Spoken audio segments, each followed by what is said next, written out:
Alright, what's going on, everybody? Hopefully you're having a good day, good start to the week, hopefully. If not, sorry. I'm not going to do much talking tonight, because I am actually one of those people who's not really having a good start to the week. So, yeah, let's get right into it. We're going to play some Oblivion today, part 4. So, as we get loaded in, thank you for being here, if you're new, and if you're returning, thank you. You guys may not understand, but every little subscriber helps me, man. Every single one of you guys. So consider subscribing. That would be great. Let's get into this, I guess. By the way, I think I'm only going to play for about 2 hours. Because then I'm going to go watch the game tonight. So I'm going to go watch the hockey game. So 2 hours, that's what you get. So let's make it last. And, yeah.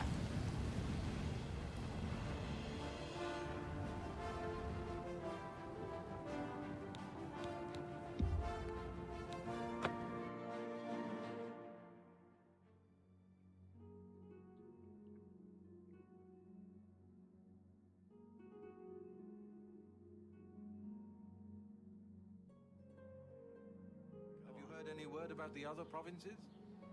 It seems Somerset Isle has become a much more dangerous place. Take care. Good day.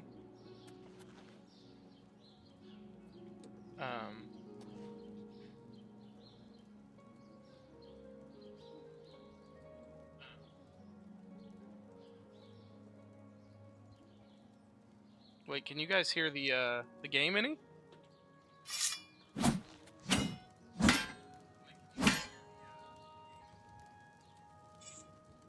Okay, got it. Alright.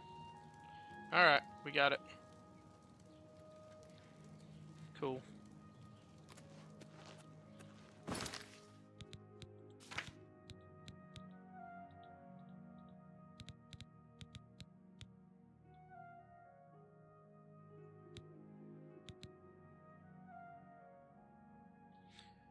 I don't know if I want to start a major quest. Fuck it. That's what we're gonna do. We're gonna start a major quest. So, whatever. I'm also gonna turn the fan off because, once again, freezing fucking cold.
What the fuck?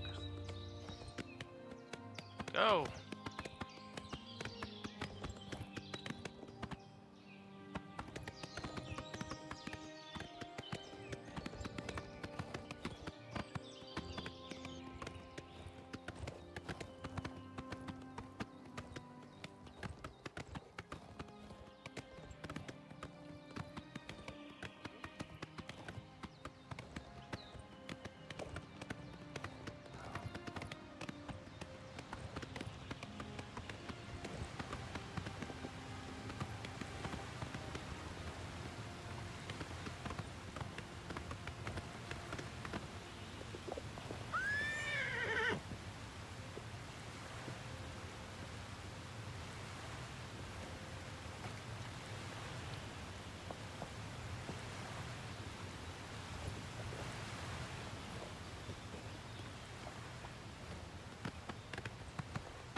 Dawn is breaking.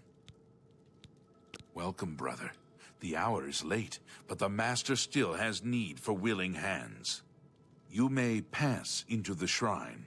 Harrow will take you to the Master for your initiation into the service of Lord Dagon. Do not tarry. The time of preparation is almost over. The time of cleansing is near.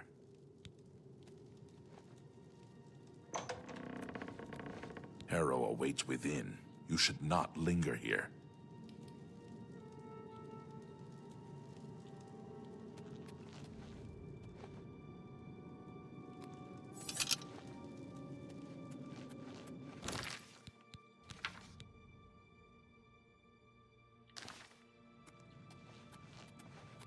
I am Harrow, Warden of the Shrine of Dagon. By following the path of dawn hidden in the writings of the Master, Mankar Cameron, you have earned a place among the Chosen. You have arrived at an opportune time. You may have the honor to be initiated into the Order by the Master himself.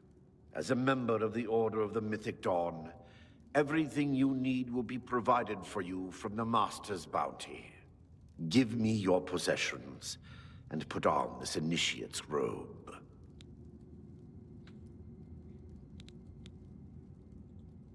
What? I must warn you. No one leave, but I am sure you will reconsider. You have proven yourself worthy and dedicated to have come this far. I ask you one last time. Give me your possessions. The Master requires it of all initiates.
Fuck this guy. Then you have come here to die. Hello? Who's there? Guess it was... Who's there?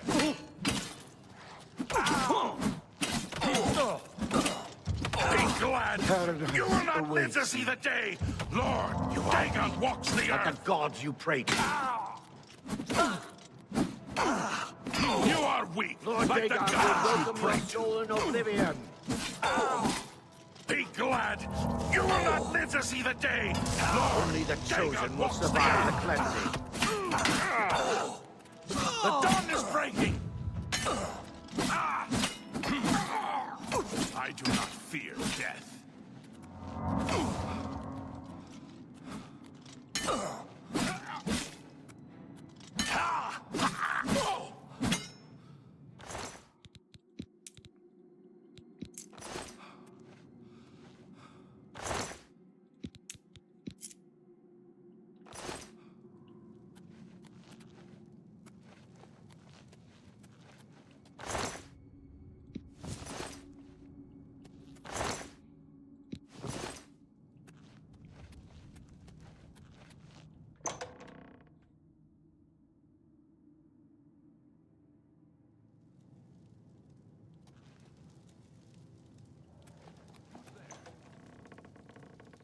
For Lord Dagon! For Lord Dagon! Paradise awaits me.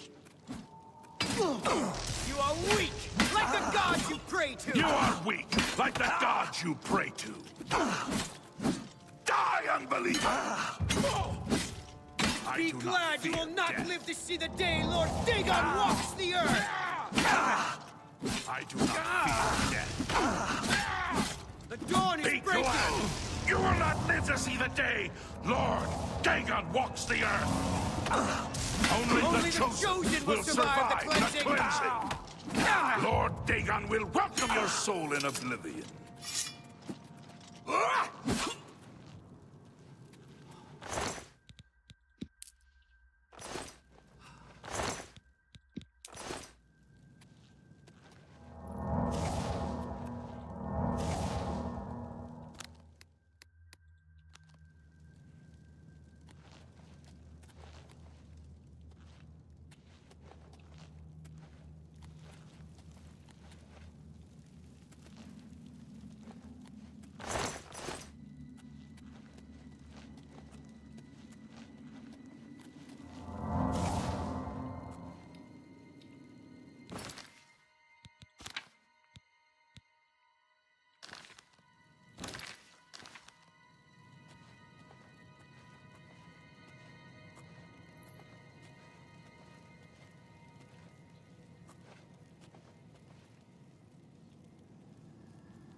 For Lord Dagon!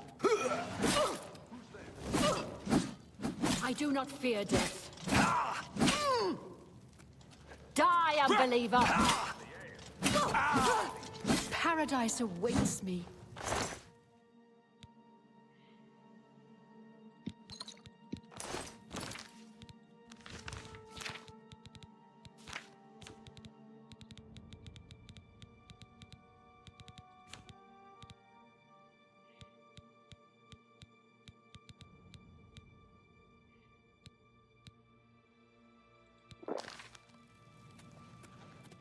Nothing to worry about, I guess. Just my eyes playing tricks on me.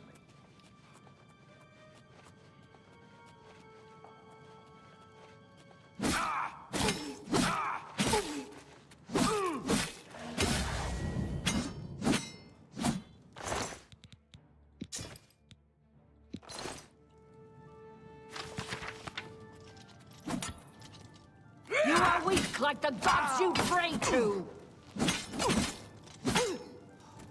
The time of cleansing is almost here! Paradise awaits me. I do not fear death.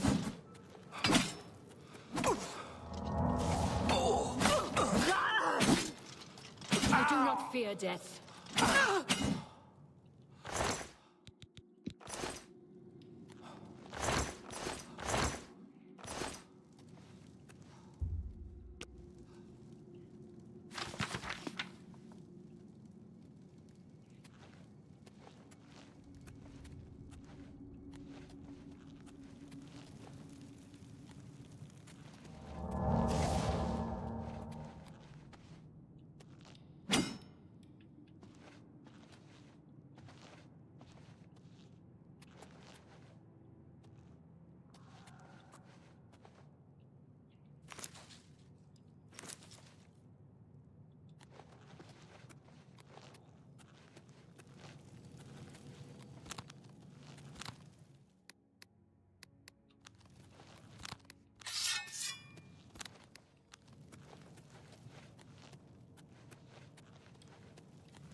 Dragon Throne is empty, and we hold the Amulet of Kings. Praise be to your brothers and sisters. Great shall be their reward in paradise. Praise be. Hear now the words of Lord Dagon. When I walk the earth again, the faithful among you shall receive your reward, to be set above all other mortals forever. As for the rest, the weak shall be winnowed, the timid shall be cast down, the mighty shall tremble at my feet and pray for pardon. So saith Lord Dagon. Praise be. Your reward, brothers and sisters. The time of cleansing draws nigh. I go now to paradise. I shall return with Lord Dagon at the coming of the dawn.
What's that? You cannot escape the Master's vigilance!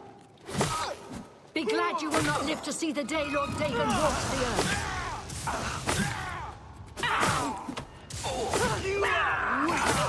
Like the gods you pray to!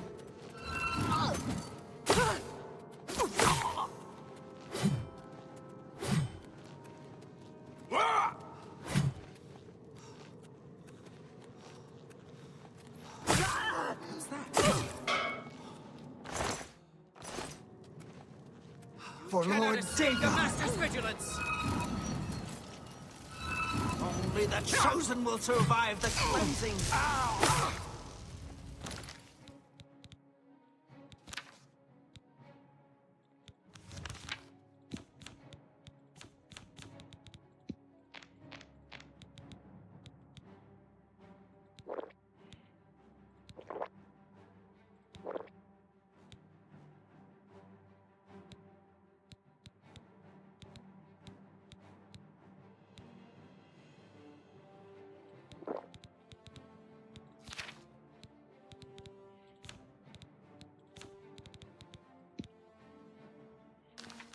Lord Dagon will welcome your soul in Oblivion! Be glad you will not live to see the day Lord Dagon walks the earth.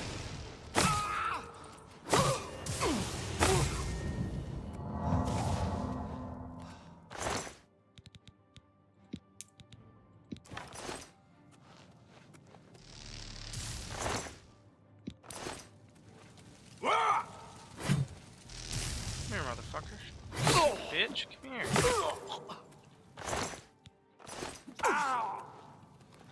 You gonna hit me with your bare fucking hands. Is that all of them?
For Lord Dagon!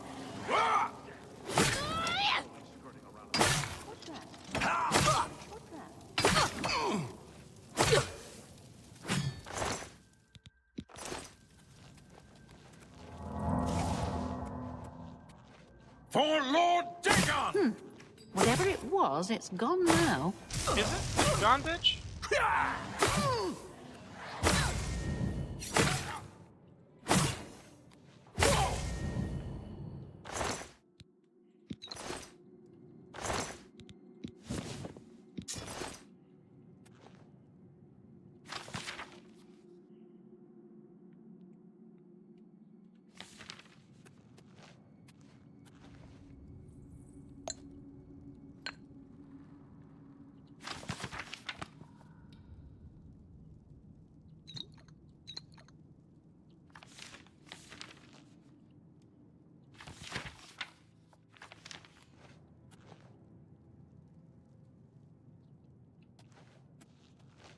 Who's there? For Lord Dagon!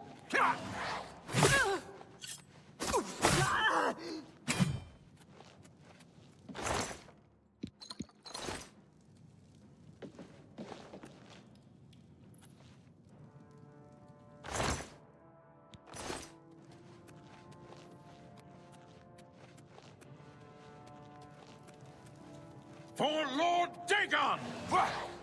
Anybody?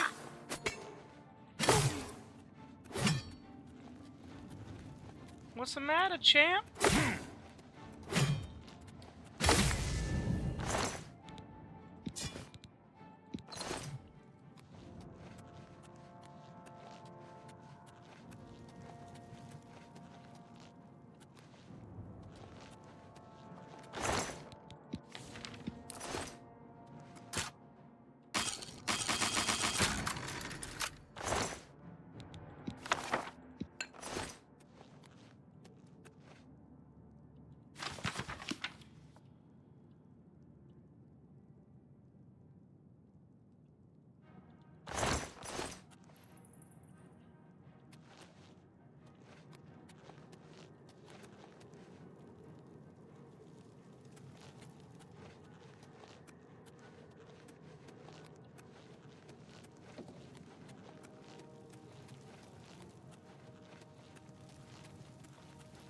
You cannot escape the Master's vigilance. You are weak, like the gods you Go pray away, to. bitch. You cannot escape the Master's vigilance. Lord Dagon. You are weak, like the gods you pray to. The dawn is breaking! Be glad you will not live to see the day Lord Dagon walks the earth. I do not fear death!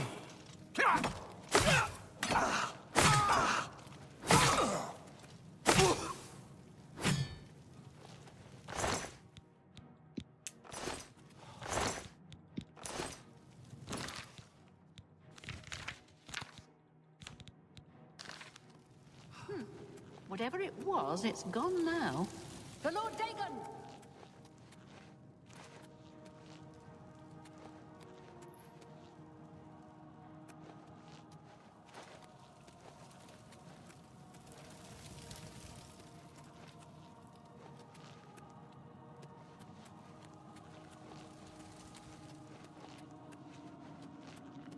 Hello?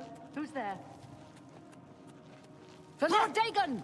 A fucking The group time of of them. cleansing is almost here! Paradise awaits me. Hello? Who's there?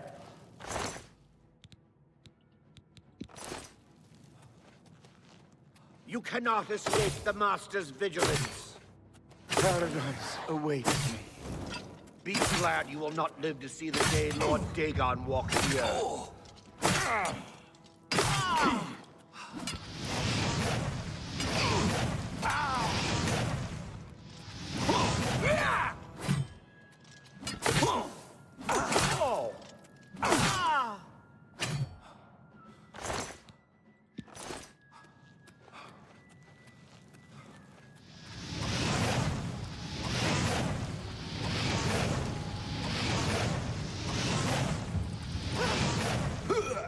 The time of cleansing is almost here!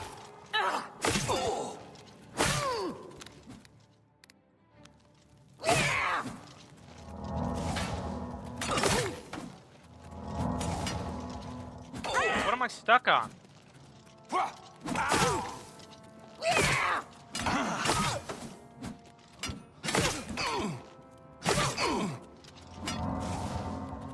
I do not fear death. The dawn is breaking! The dawn is breaking! I do not fear death.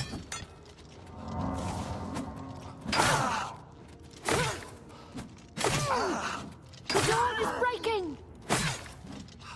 Paradise awaits me.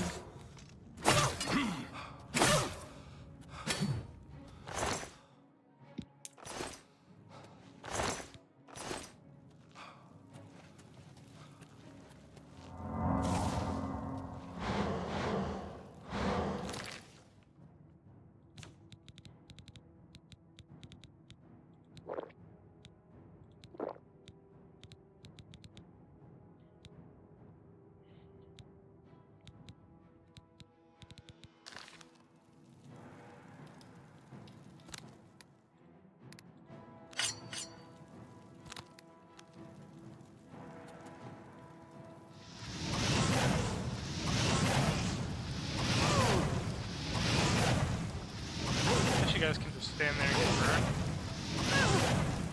Paradise awaits me. I do not fear death. Sure. Motherfucker.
Not in the mood for this shit.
Ah, I can see you've had bad news.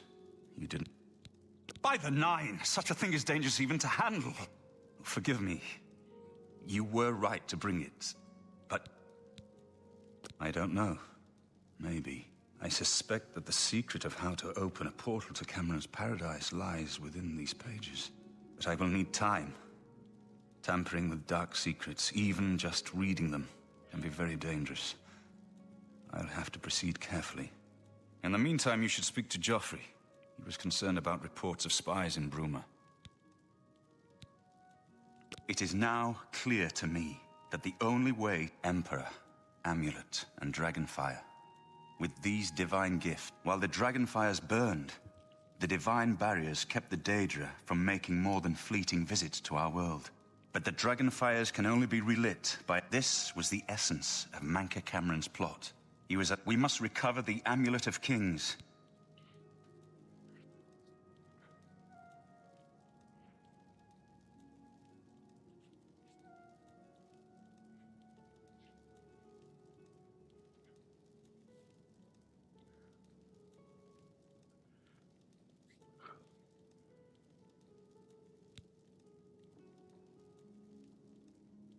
I hope to have at least part of the Mysterium Xarxes translated in a few days.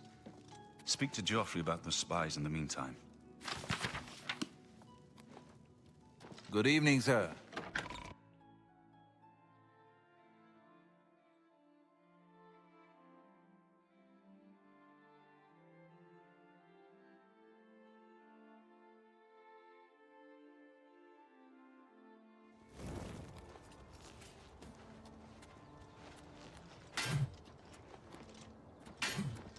I hope Martin knows what he's doing with that evil book. Ah, yes, I hope you can help. The gate guards have reported seeing strangers on the road for the past several nights. I cannot leave Cloud Ruler undefended while my men search the whole mountainside. Thank you. Talk to Stefan. He can tell you where he has seen them. Captain Bird in Bruma may track down the spies and kill them. Find out what they know and what... He will not be forgotten. I thank you for recovering his sword. This place was built by Raymond's. Since then, I'm counting on you to eliminate those spies. We can't afford to let the Mythic Dawn operate out of Bruma with impunity.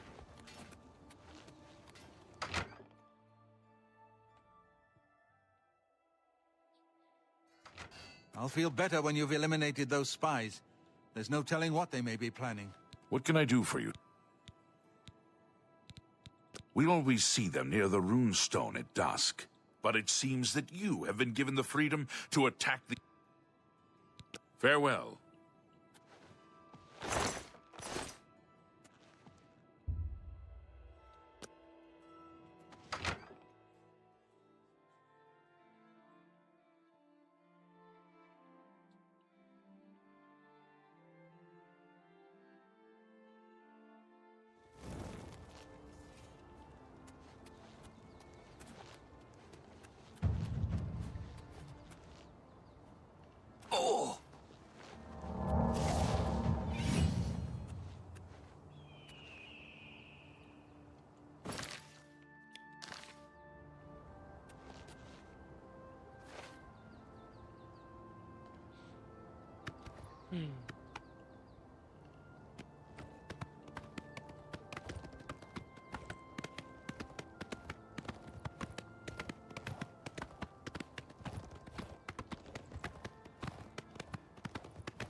You cannot escape the Master's vigilance.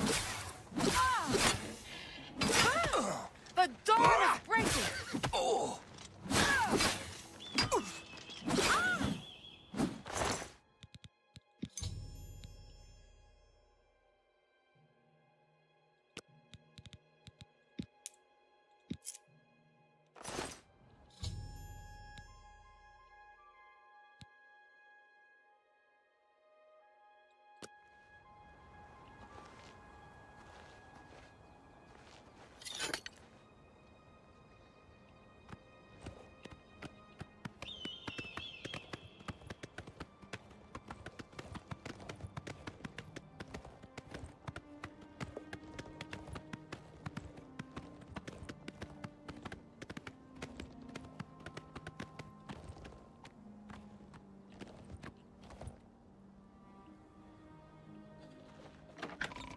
What's up, Beef? You said I like the third person more than the first person. Reminds me of RuneScape or other RPGs. Yeah, I've kind of been fucking around with it, just going in and out of first and third. Just, I don't know, kind of like a little tick I have. I like looking at it every now and then. But yeah, you have to ride the horse in third. They don't let you do anything else, which is fine. Makes sense. How's your day been, man? Greetings, Dunmer.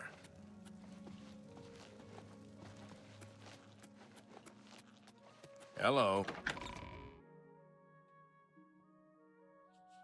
How goes it? Fantastic. Thanks for asking. Good evening. Good. Go ahead, except for Gerald coming back from a trip down south. I've told my men to keep a sharp eye out, but what about you?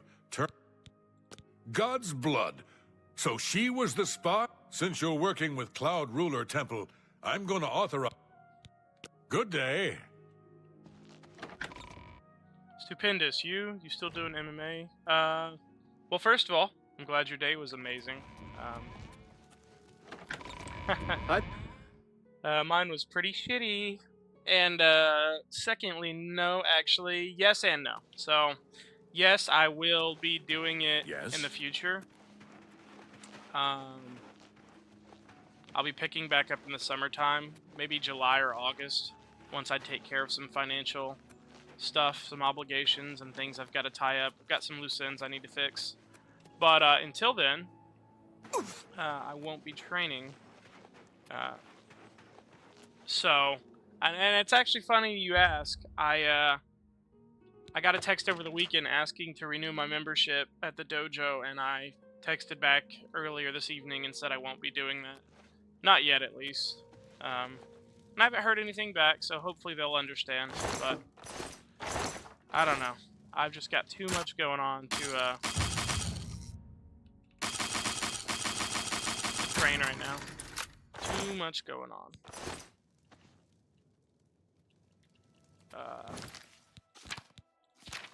I'd like to. But unfortunately, just the way things are, I'm not going to be able to do that right now. There are a lot of shitty things going on, and I wish things were different, I wish things were better, but we have to take them for what they are.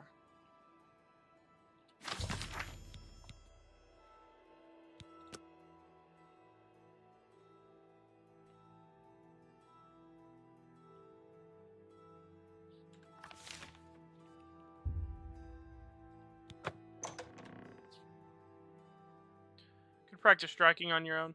Yeah, I've got a decent technique with my boxing and my kicks. I suppose I can do it in the air, but I would like to get a heavy bag at some point and just hang it up in the garage, and then not have to worry about shit. God, what the fuck kind of fucking basement is this? It's just built right into a cave. That's fucking crazy. Yeah, but it won't be long. It'll just be a very short hiatus. It's just like, $200 a month isn't a lot of money, but it's something. And right now that something just needs to go towards other things. So, that's what I'm going to do. I've got to take care of other things right now. And that's okay. But yeah, striking on your own is free, I agree. Honest to God, now that I think about it, the gym I go and lift at, separate from my dojo, has a striking bag, a heavy bag, so I might just do that.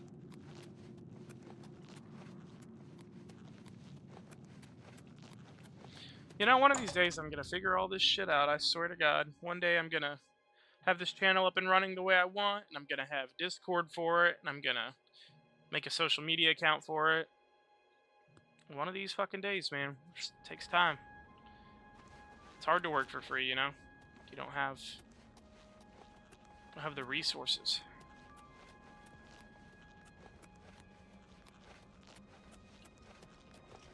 Are you a spy? No? Okay.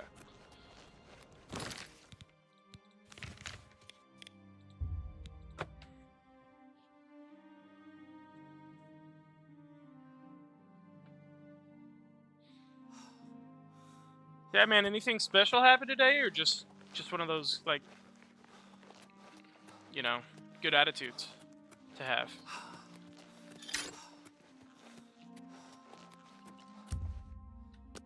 What have you learned? This makes for grim reading. The Mythic Dawn did... The document speaks of 2 agents. The plans you found make it clear that the Mythic Dawn will soon move against us here. You must eliminate their agents in Rome.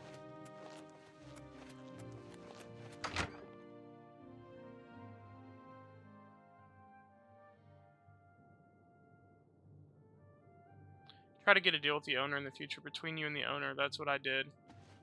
I talked to my jiu-jitsu coach, who doesn't run the place, who isn't affiliated with the family, but he works there. And he said I would more than likely be able to get a discount if I talked with them. But I mean, even at like $100 or $60, I mean, I guess I could do it, but I really need to dedicate. I really need to dedicate all of my time and money to some obligations I have to tie up. Just because there's just... I can't really speak of it on stream. Just in case... just in case there's a certain person watching. But I can say this much. It's one of the most stressful times in my life, but I guess in a sense it's better than it has been in the past, so that's good. I do try to take the good with the bad, as you just said in your comment, counting your blessings. Like, I do. I really do. I think about that stuff. But it's hard, man. Like, it's fucking hard. Especially when there is a system designed to fail a lot of people in this country. And I can't get into specifics on stream, but that's something I'm very willing and open to talking about on Discord, you know, in private, away from public ears and eyes. But yeah, that's all I can say for now about that.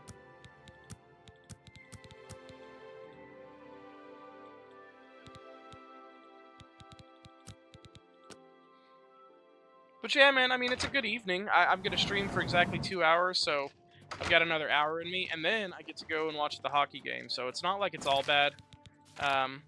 As we said, count your blessings, take the good with the bad. And I'm going to get this Blades gear, because this looks fucking cool. Oh, just kidding. I knew I'd be over encumbered. I'll come back for it.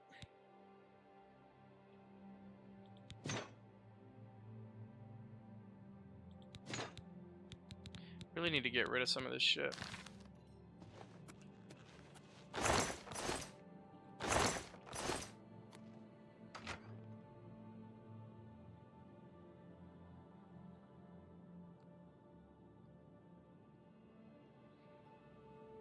Yeah, thankfully the culture at our gym is incredible. I know a lot of gyms are like hyper competitive. And it's like, dude, what are we being hyper competitive against our own trainees for? Like, there's a time and a place, right? And there's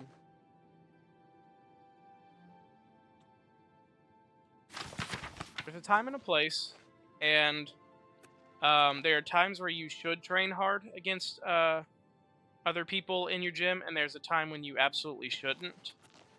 And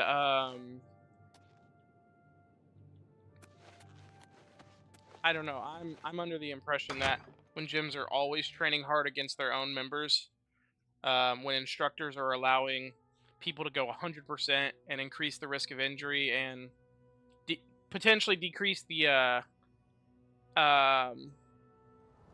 confidence in not only the instructor but the gym and the person training, like, to me that shit's not okay. And there's a lot of gyms that are just ultra hyper competitive like that. I don't fuck with that at all. The gym I go to, or have been going to, they're really great people. They're a good family.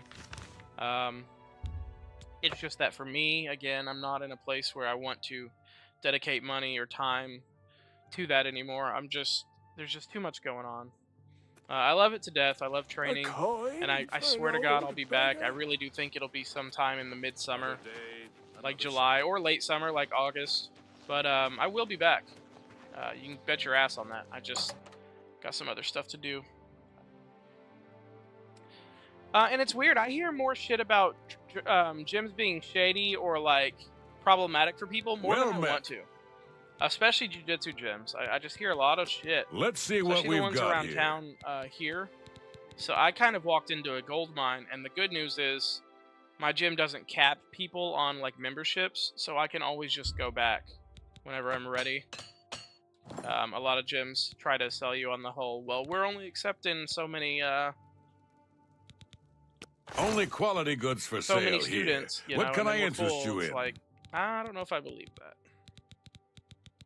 I think that's just a marketing tactic. Alright. That said, I want to get rid of some stuff.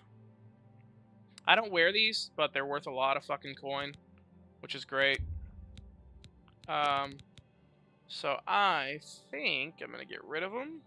Even though I know I said I would be doing a mage build these last 3 playthroughs, it's turning into more of a battle mage, like hybrid. You don't expect me to make that deal, do you? Get rid of those. Get rid of that. Get rid of that. Get rid of that. Get rid of that. I can get a bunch of katanas later. I don't need this shit.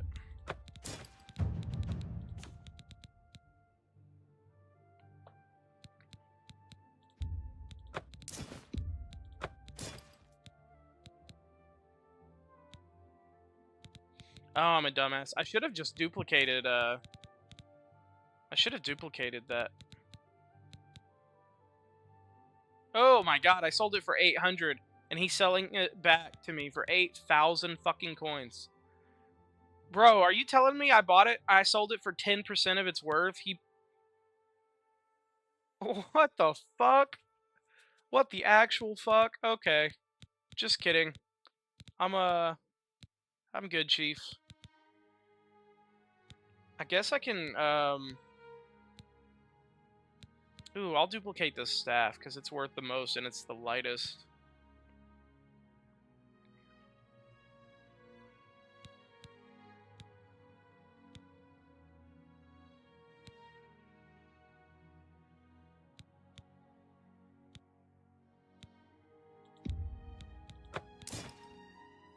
Yeah, that's what I'll do.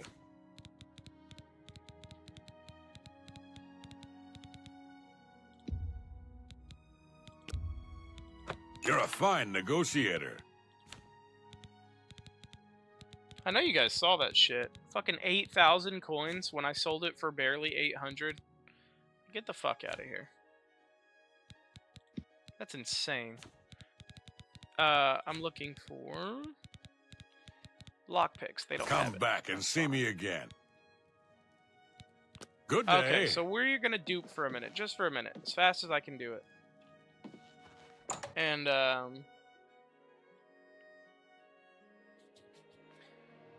hey Beef, I appreciate talking with you, by the way, man. That made me feel a lot better. I've just got a lot going on, and it's one of those days where your thoughts just eat you alive, and you're just trying to get through the day, trying to get through your work, all that shit. So, you know, sucks. but I'm here. I'm good.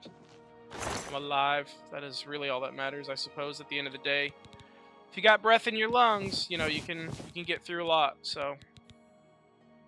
Alright, so I learned this. I'm going to grab the remote, because I was told it works better with the remote. I did this the other night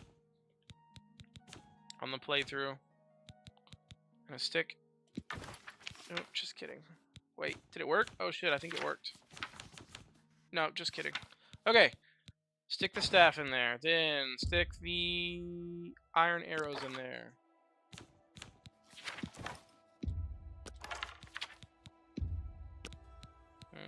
This isn't working.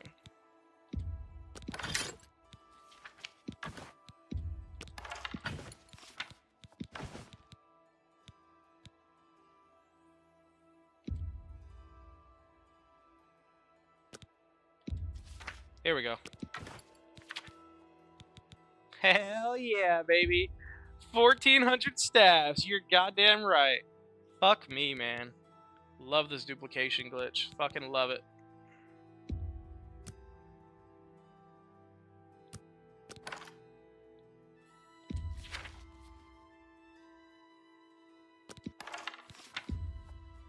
Fuck yes.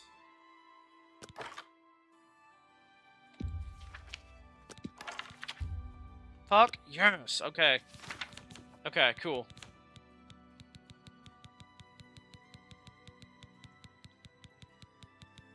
Not that I'm ever gonna need that many, but.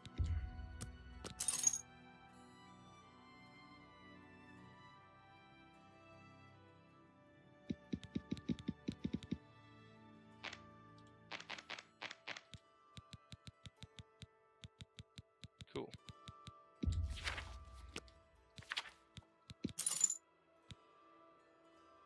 Oh fuck, where did those go? Where did those go?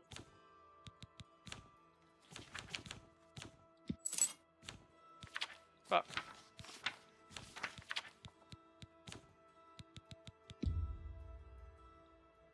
Okay, I know I can do this. I just did it. Put one over there.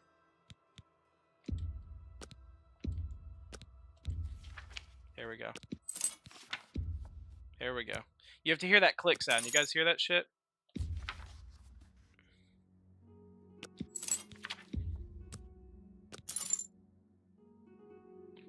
I'm hitting two buttons at the same time to get this shit. That turn page, that sound right there, that's the sound that's got to make when you go to pop up your stacks. So you can't just hear nothing like this. You have to hear.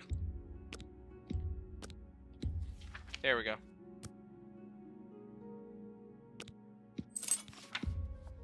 Okay, so I'm going to put one in.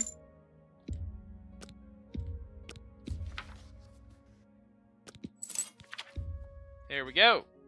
8,000 fucking lockpicks later. They don't weigh anything. I'll literally never have to worry about that again. So, done with those. 1,000 staffs. Yeah, let's go sell this shit right now. Oh wait, let's do one more thing.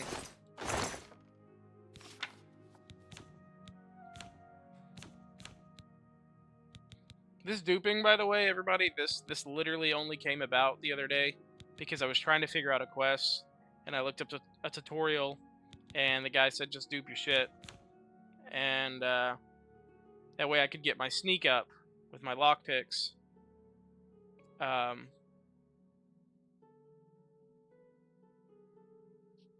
Because I used my lockpicks to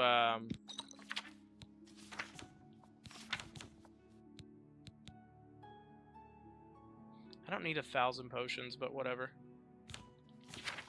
I used my lockpicks. I duped the lockpicks to get into a building that I needed to get into, and then when I went into that building, I was sneaking on a certain character that doesn't get pissed when you pickpocket him, and so I was just spamming the pickpocket. And then, you know, because I had infinite amount of lockpicks, I was able to get in after like I think like 50 of them broke, and that skyrocketed my lock picking. So I got my lock picking and my sneak up just off of that alone.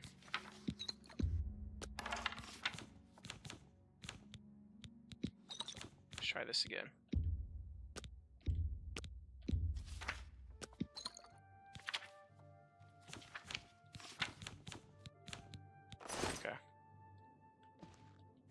I think I'm way too over encumbered though. I think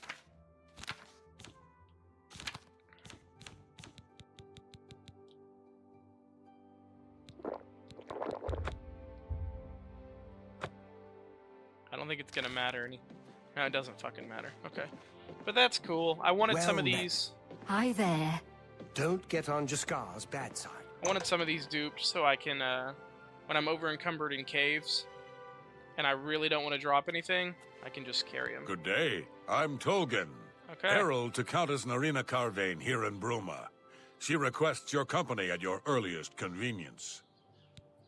Countess Carvane would prefer if you speak. My lady holds court from 8. Okay, that's fine. I'll do that in a little Safe bit. journey, my lord. Do that in just a minute, buddy.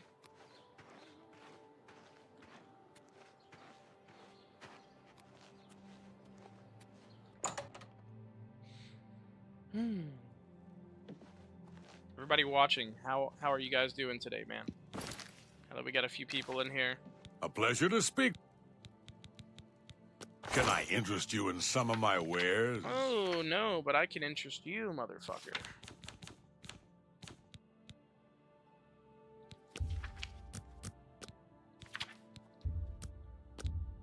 You got a great deal there.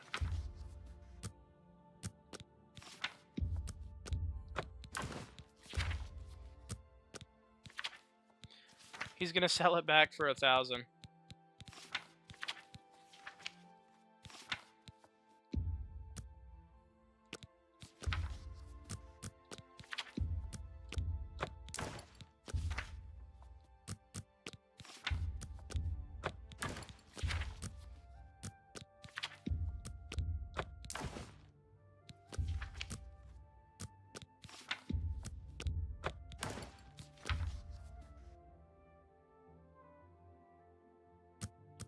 I have a feeling he's about to tell me no. You're trying to drive me out of business. 71. That's still really good. I can't do that. Oh, okay. 70? You drive a hard bargain. Okay, he's got 800 gold, so I can literally only sell one at a time. Let's just spam through this shit.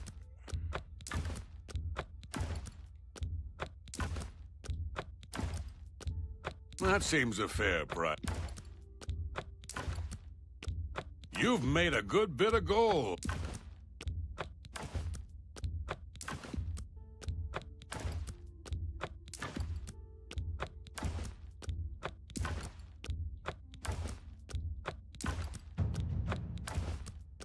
That seems a fair price.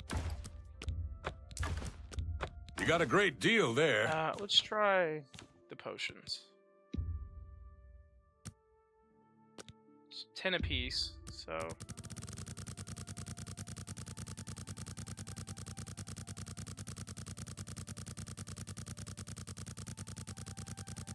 This is absurd. It's not like Skyrim where you can just kind of press R1 or L1 and go in increments of like 10 or 50 or 100. You have to just... It's all or nothing on this game, which is crazy.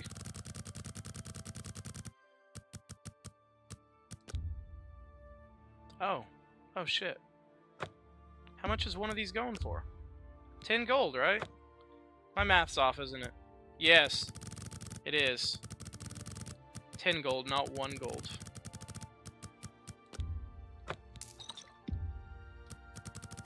Do 80 at a time.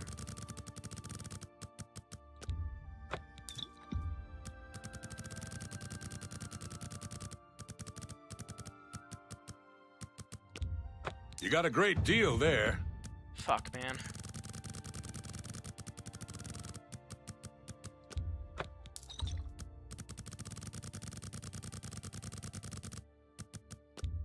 You got a great deal there.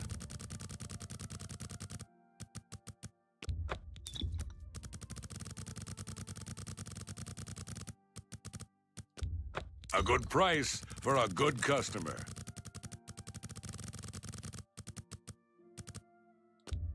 That's more than I'd usually pay. You drive a hard bargain. That seems a fair price. A fine transaction. God damn. Fuck, I have 5,000 of these. Like, what am I gonna fucking do? I don't know how to duplicate for less than what I have stacked. I think it just compounds. You drive I haven't a figured that hard part out. bargain.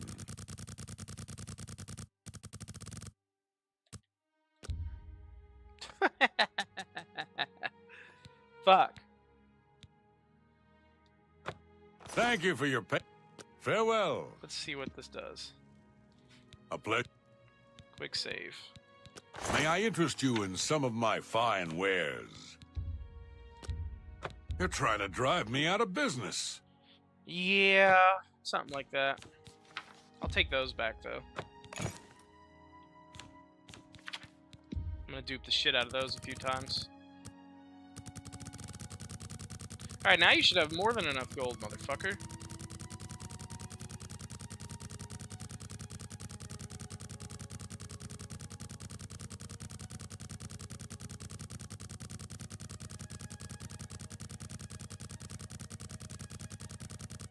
Okay, I bought it for 7,000.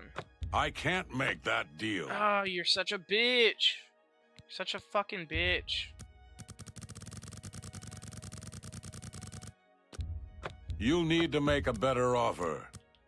There's gotta be a way to jump in between.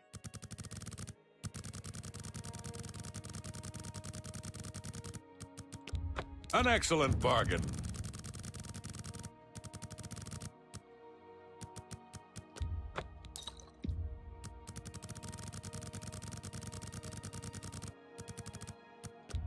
An excellent bargain. That's a fair deal. That's a good deal. You drive a hard bargain.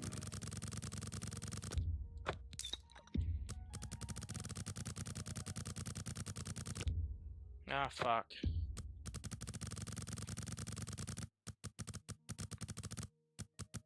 Wonder if there's a faster way to sell this shit. There's gotta be, right?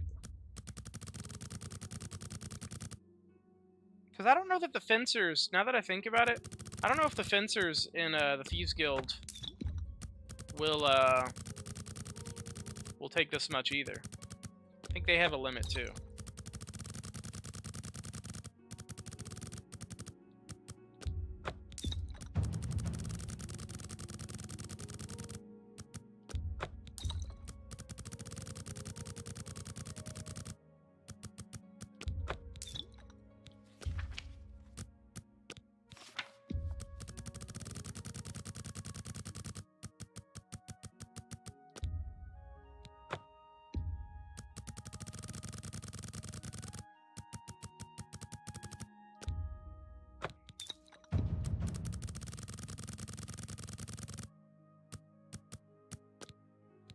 You know what?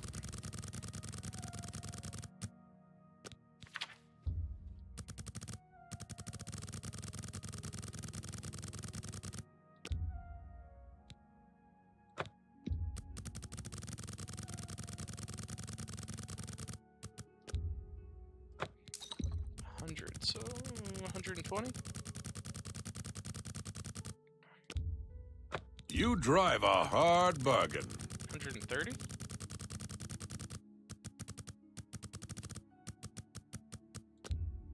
Excellent.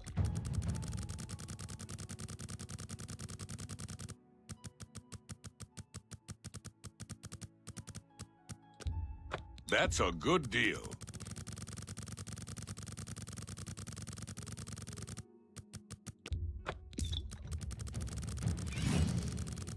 There's a level up.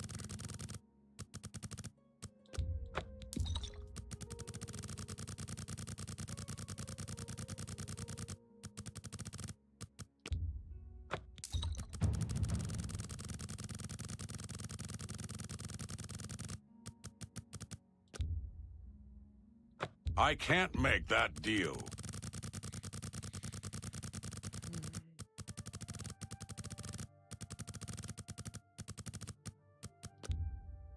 I Son can't of a do that. bitch.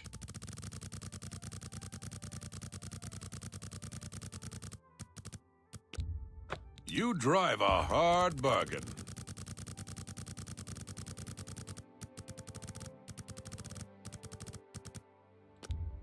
That's more than I'd usually pay.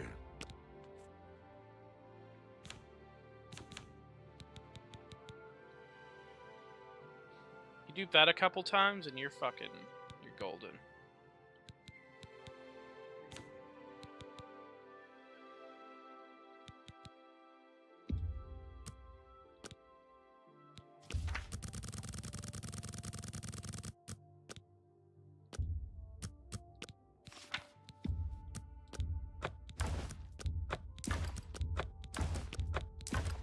That seems a...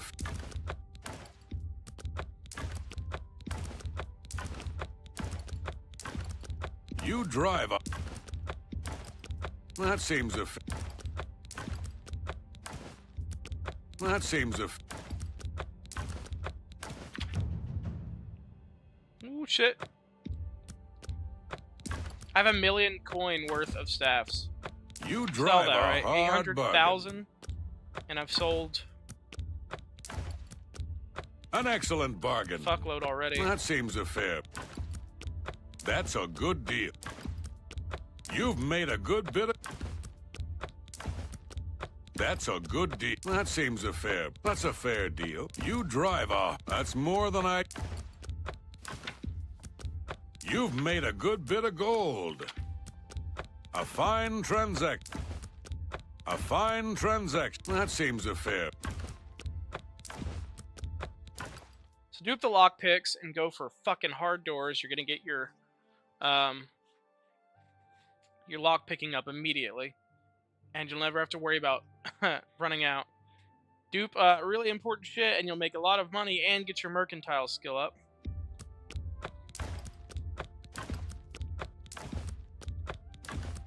That's just An from excellent duplication. bargain. Like, both of those. That's a good deal. A fine Never mind if you know transaction. other tricks. The only other trick I knew was getting my sneak up going That's to a that fair location. deal. A fine An excellent bargain. An excellent bargain. You drive a... Oh shit, I crossed the 100K mark. That's a fair deal. That's a good deal. You've made a good... A fine A fine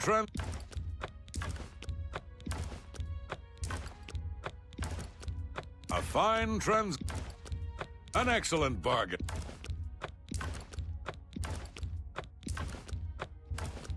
That's more than I'd usually pay. You got a great deal. You drive a...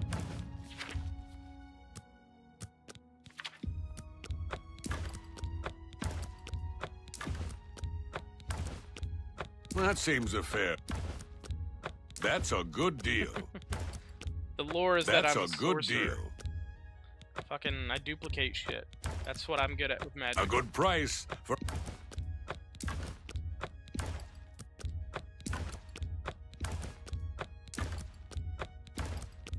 That seems a fair... That seems a fair...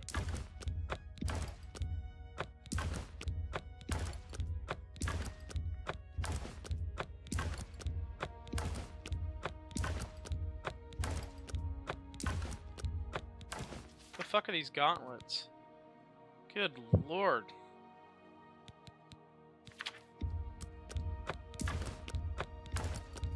That seems a fair...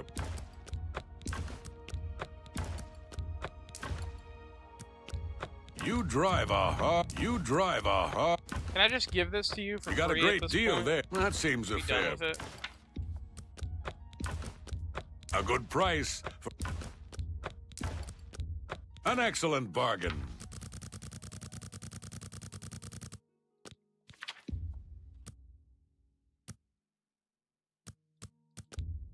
Fuck.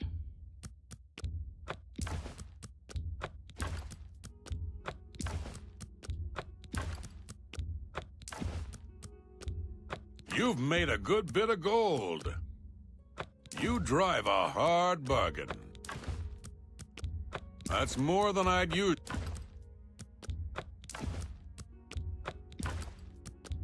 That's a good deal.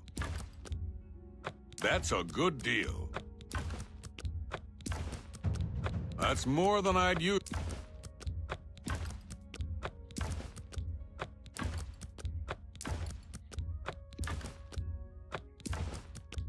A good price, an excellent bargain.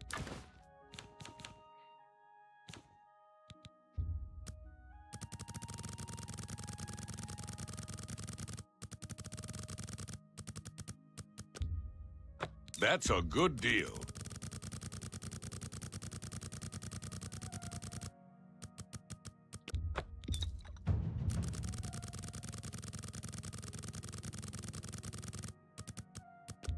That's a good deal.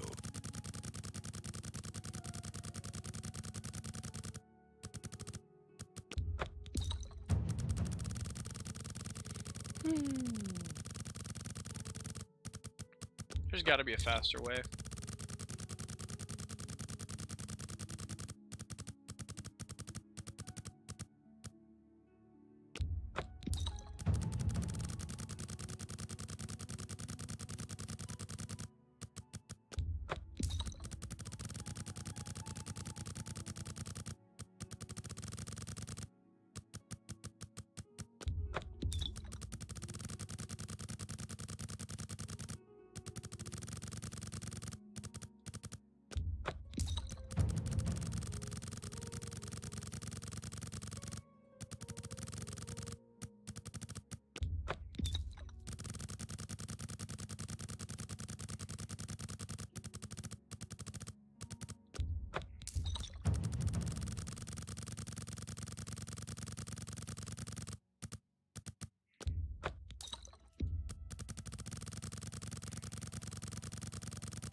One coin apiece? Okay.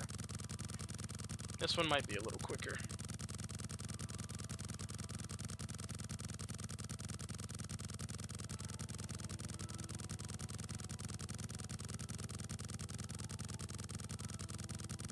Maybe not.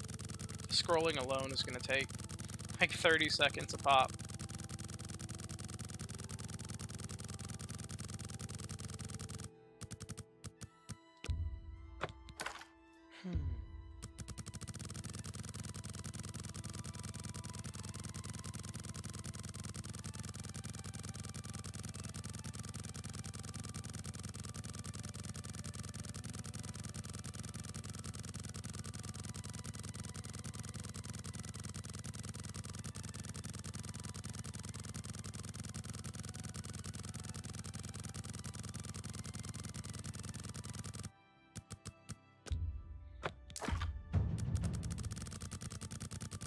Do this a couple more times and I'll be good on arrows. I really only need like 1500 and I'll never run out.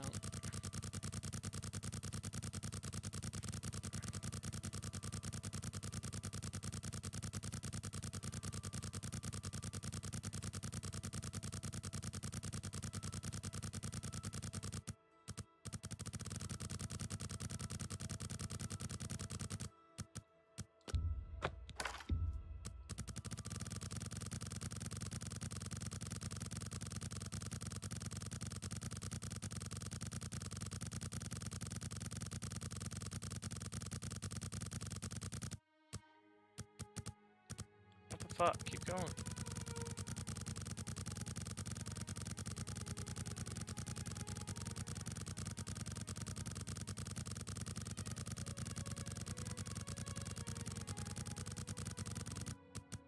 What is the greatest RPG game of all time? Is it one of the Elder Scrolls?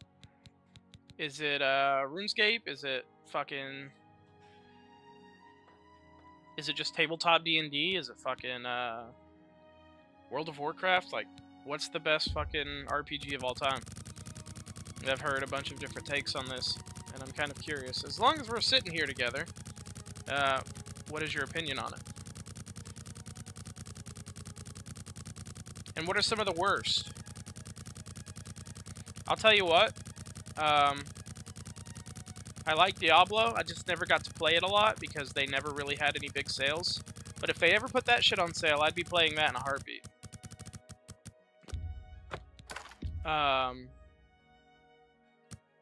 Okay, we have 1966. So let's get rid of 66. And now we have 1900.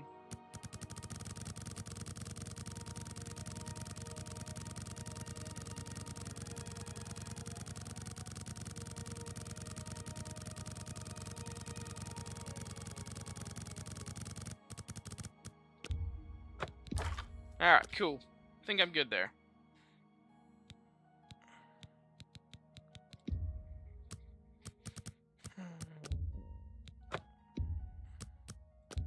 A good price for a... That seems a fair... That's more than I'd use. An excellent bargain.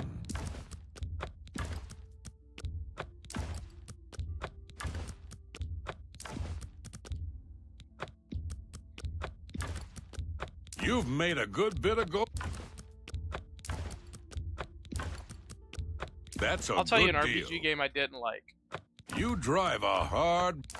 Dragon Age Inquisition. Like, graphically, it looks amazing. Opening gameplay cutscene is fucking phenomenal. Like, it hooks you in. Like, you're in this final boss fight to start the game.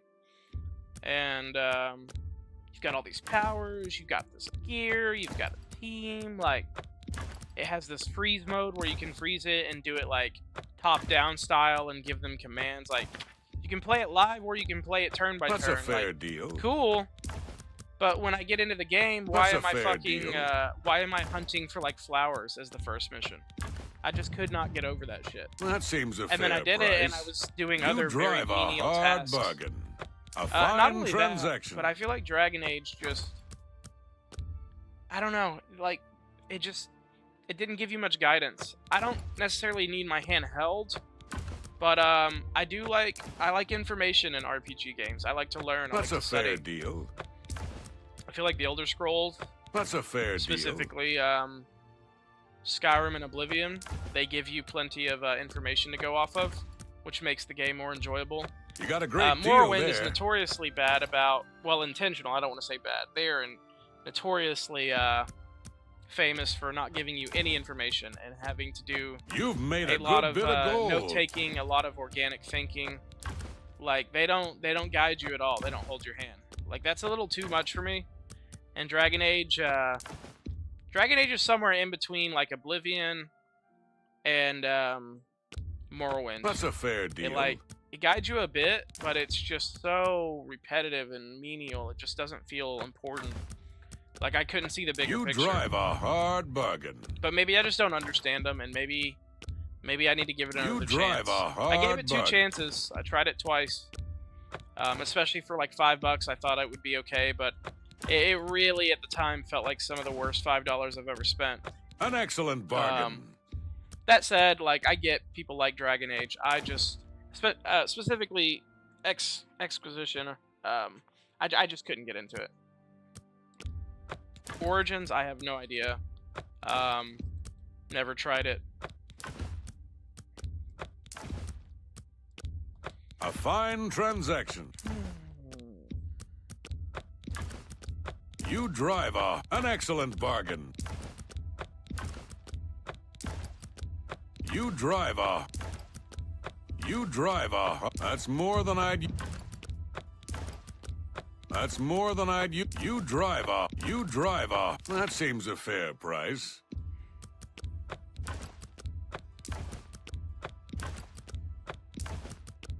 That seems a fair price. That's more than I'd use.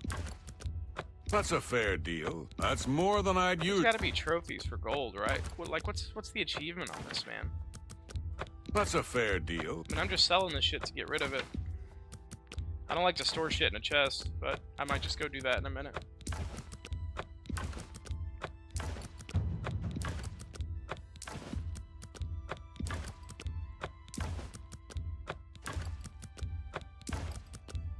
An excellent bargain. An excellent bargain. A fine transaction. You've made a good bit. Okay, 11,000 carrying weight.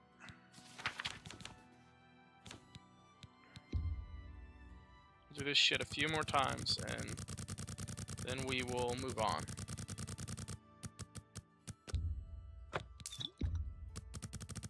Oh, good. Okay, I actually have under 1,000 now. Okay, cool.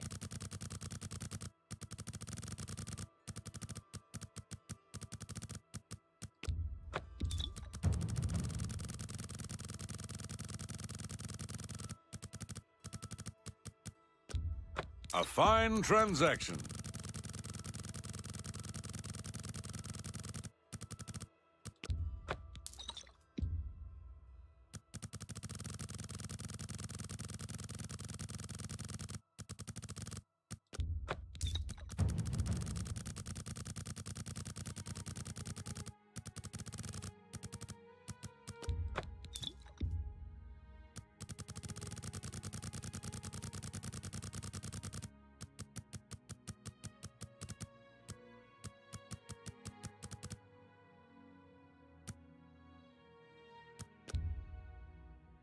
That seems a fair price.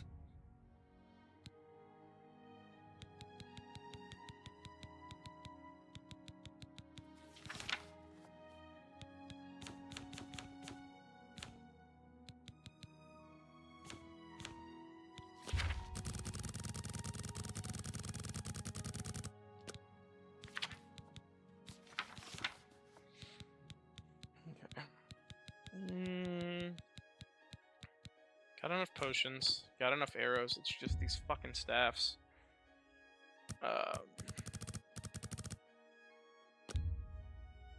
You gotta be kidding. Oh shit, he refused. Okay.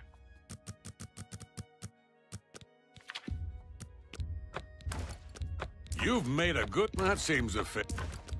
You've made a good...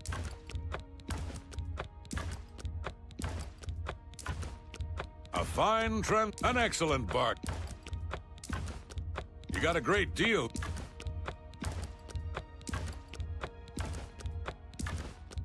You've made a good...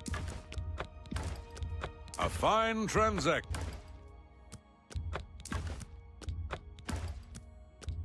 A fine transaction. That seems a fair price. That's a good deal. That seems a fair price. Alright, fuck it.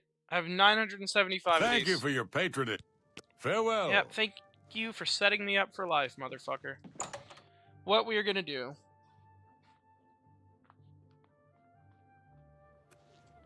We're gonna go buy the house. We have more than enough money. I didn't want to earlier because I only duped a bunch of low-level, low-value item shit, and I didn't have the mercantile skill up yet. But I just duped a bunch of high-level shit and haggled it for a lot more. So now I have way more money than I did the other day. So, sick of all this shit, I'm gonna go put it in a chest, and I'm gonna come back for it. Quick save.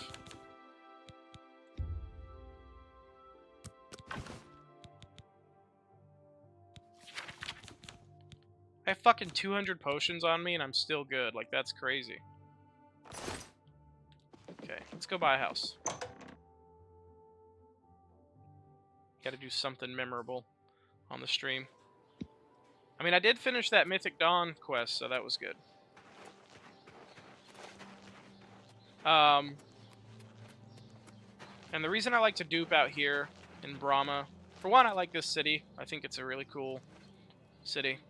Reminds me of like Windhelmed from Skyrim. For two, when you're over encumbered and you're duping, the fact that the arms store is literally right beside the Mages Guild is literally perfect. So I don't have to walk far. I'm listening. Come.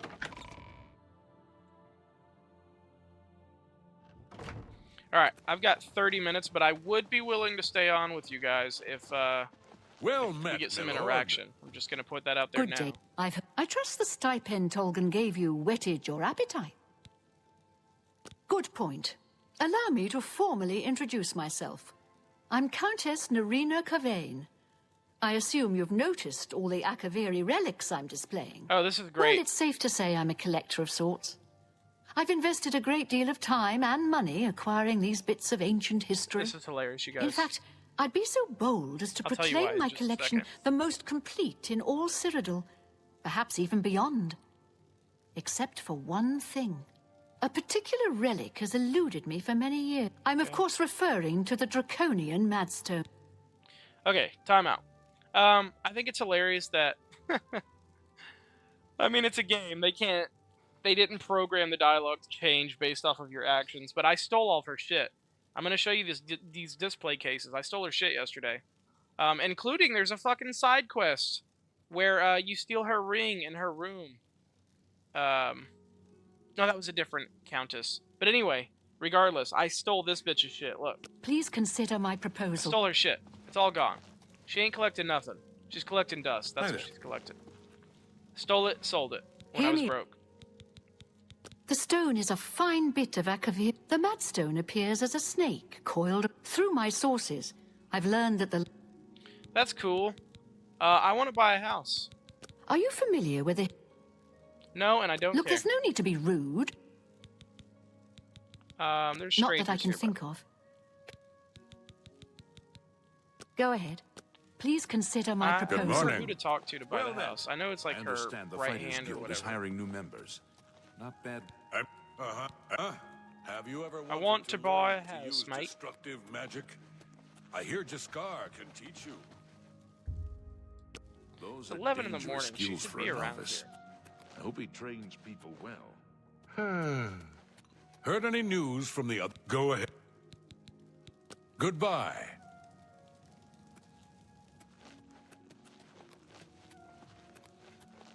Yeah, I stole this bitch's shit. I stole all of her shit. Well Forget met, who you my talked lord. to buy the fucking house in this town. Thought she was in here. That's why I came in here, you guys.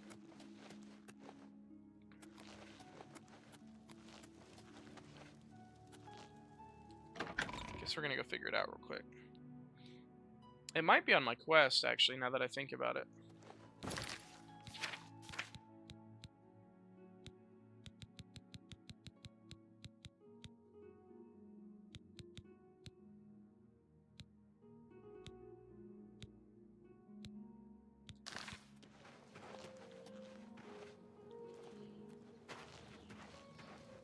Oh, look at the muscles I'm you. on You you. too. I'm not much. I just want to Farewell. buy a fucking house, you pricks.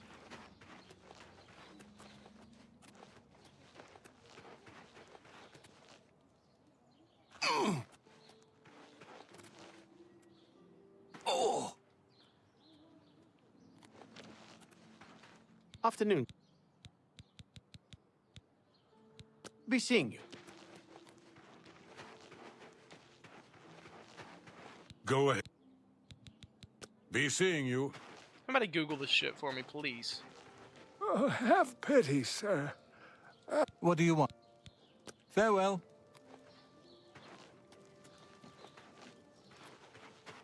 I'm gonna Google it then. Oh, wait, is it you? Go ahead. No. Take care. I want this house, and I want it now. You guys are gonna suffer for a minute. I'm gonna. Wait, why am I over encumbered now? What happened? What just fucking happened? You guys saw that, right? No bullshit. What the fuck just happened? Oh! Did my potion... Bro. Oh my god, it was the potion. Holy shit. I love that. Okay. Yes, this is what I bought. This is what I duped him for, was this shit.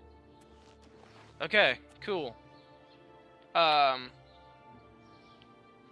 to buy Brahma House.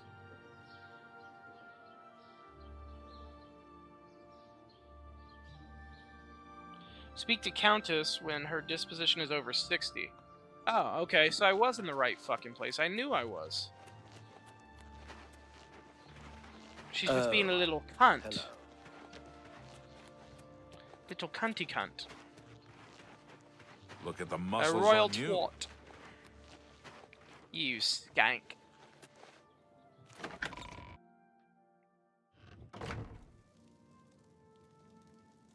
Okay. Let's position over 60.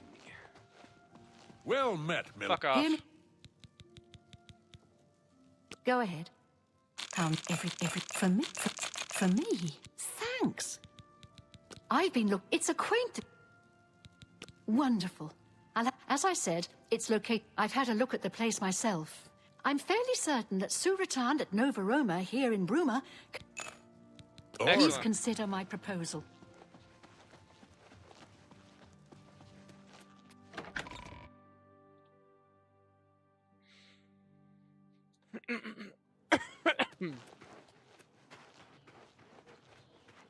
You look like a bright one.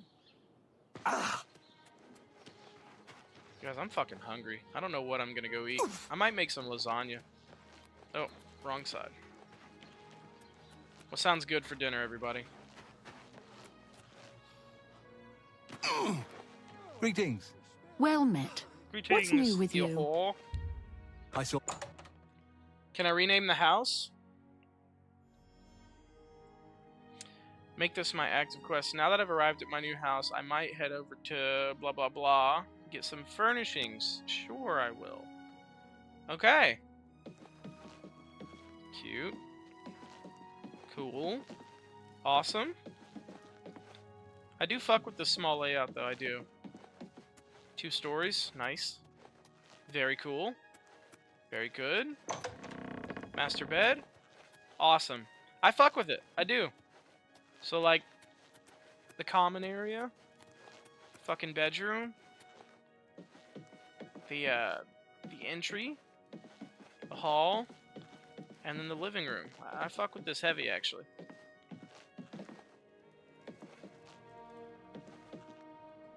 And for fucking whatever reason, a painting. A couple of paintings, actually, for literally whatever the fucking reasoning is. But I do need to go get a chest. So... Hi. I overheard a guard mention the Countess is looking for a piece to add to her collection of Akaviri artifacts.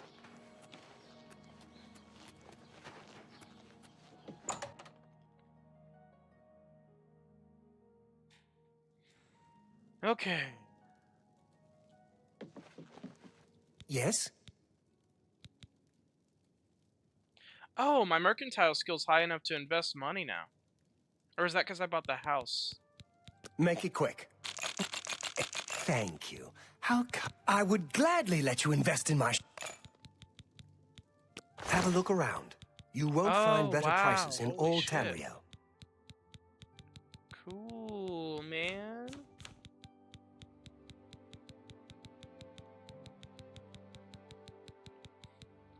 X, what up, baby? What's going on? Glad you're here. Glad you made it in. I was just telling everybody I'm gonna get off at 8:30 in 20 minutes here, but I might reconsider. To be honest. I was gonna watch the hockey game, but I might fucking reconsider. If you guys willing to engage a little bit, because I like talking with you guys. Don't get me wrong, I like playing too, but it's playoff hockey, and I don't want to miss that shit. Might put it on my laptop though. Might just put it right beside me. Bedroom, dining, kitchen, storage, study, sitting. Excellent. Excellent, excellent, excellent.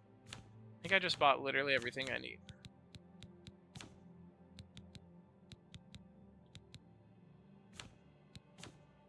Thank you for... Your disposition better be high. Take your time. Yeah, that's right, baby. Bye.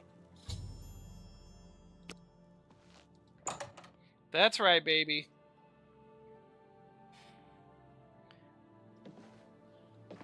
What is it?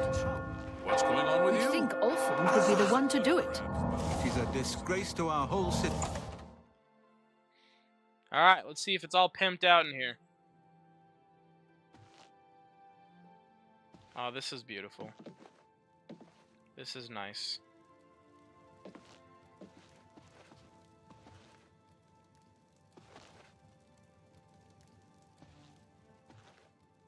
This is really good, you guys.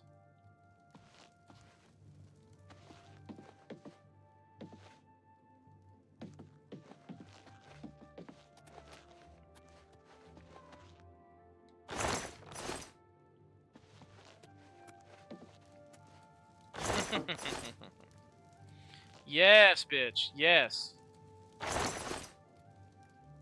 Fuck yeah. I just wish, the only thing I wish this house had, because I can tell this is more of a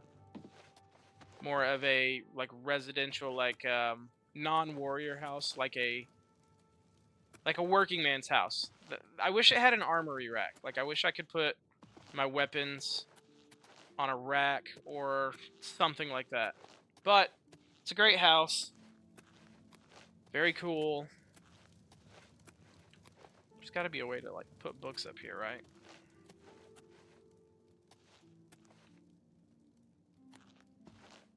Okay. The weapons. Get that fucking shovel out of there. The weapons will go here. Which I don't even own any because I sold them all. So fucking never mind. You know what? All the potions will go here except for a few. We'll just carry a couple at a time. You know what? No.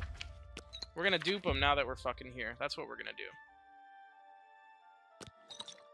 Just gonna dupe, like, a couple.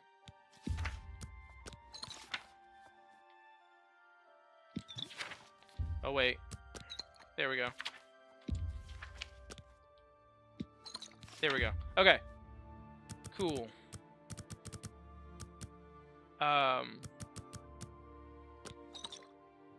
That's cool. I'll carry, like, whoops. Fuck, okay. I'll carry 10 at a time. That's what I'll do.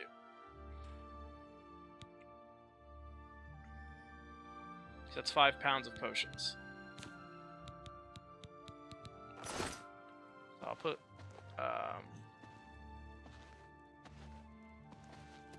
that there.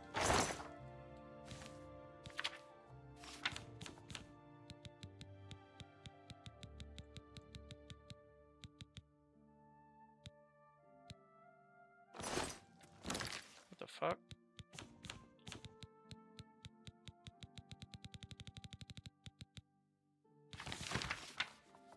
Oh, okay, it's a note.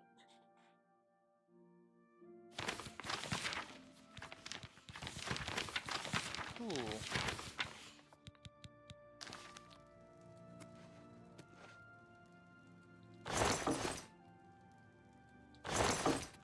Why don't I put on... Let's treat these like bills. Let's just put them on the desk.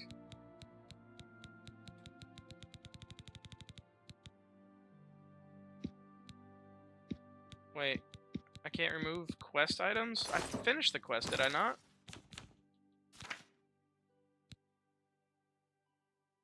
I just fucking finished it.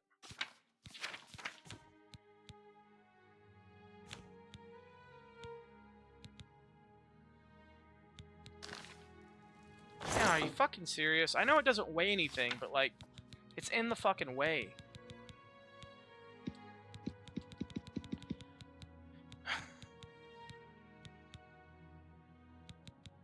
Okay. Whatever. I'll put regular clothes in the cupboard, I suppose.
fuck?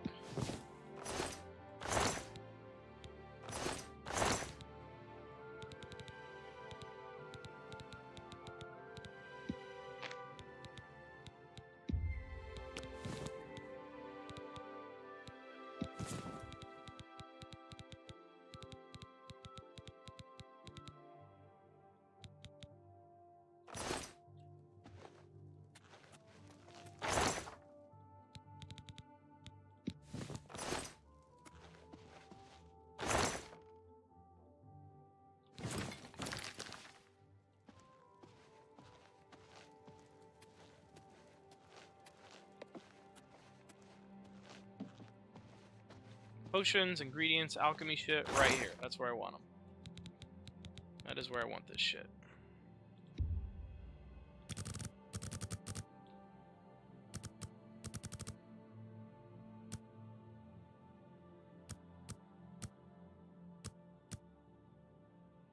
Okay, I'll keep 15 on me at all times. No more. No more than that.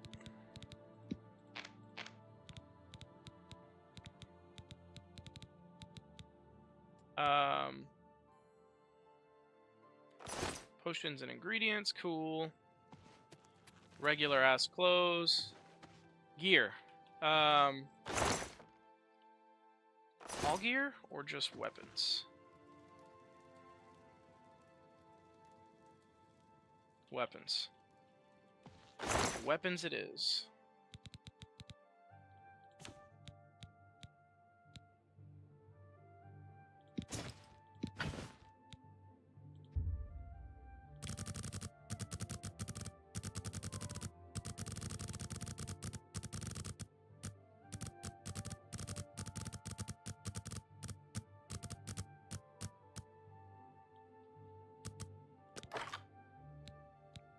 Excellent.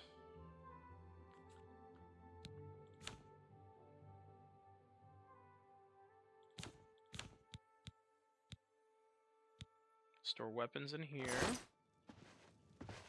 Let's store the regular clothes in the drawers. These drawers just they scream regular clothes. Yeah, let's get this shit out. Regular clothes in here. Not the top, the bottom.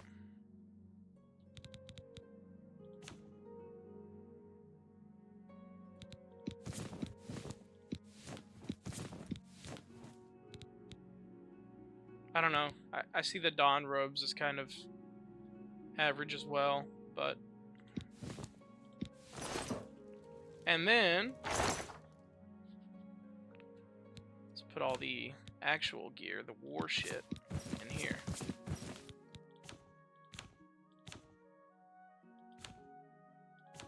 Need that for a quest, need those. All this shit, I'll have to sort later.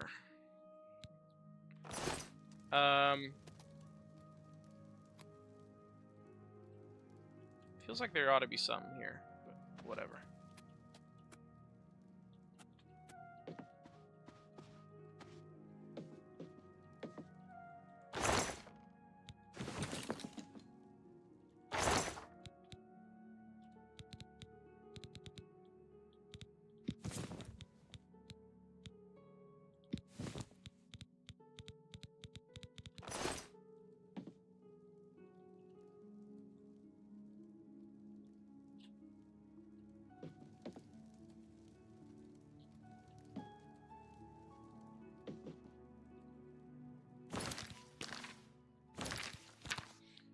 It's got a place for our weapons, our regular gear, our war gear, a place for our ingredients and potions.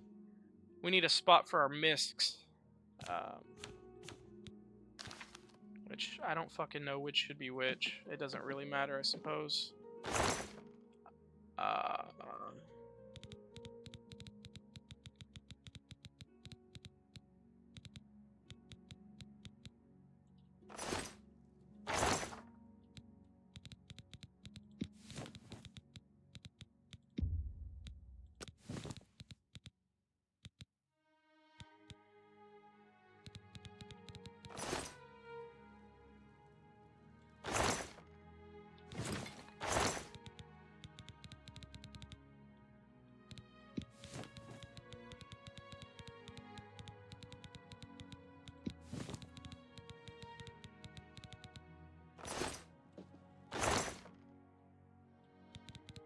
This will be for scrolls. That's what this will be for.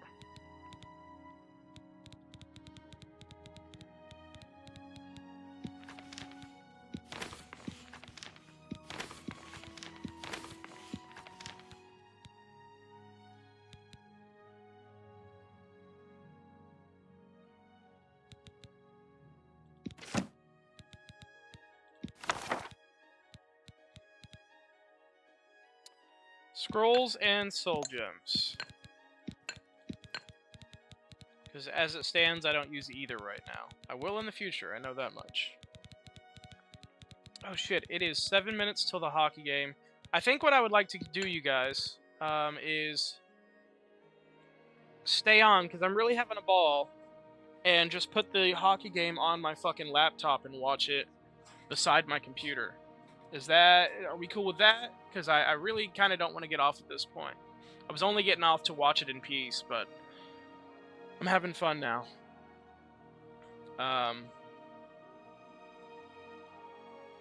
You know what? I'm gonna stay on. Fuck it. You guys stay patient real quick, because I'm having a blast. I just got this house set up. Like, I'm in a good mood. So let me figure out my Hulu account real quick. And turn on my laptop. While it is turning on, I'll finish this shit. I think I have everything in here. Now, it's the keys and, like, the notes that I'm unsure of, because I don't know what I need for a quest. I'm going to keep those. I really just feel like I need all of them. I know they don't weigh anything, but they're just kind of hard to sort through. I really wish I could get rid of this shit. Like, no doubt wish I could get rid of this shit.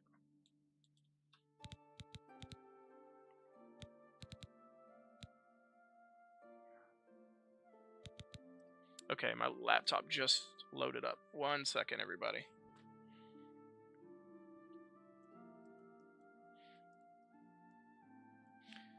One second as I get this shit on.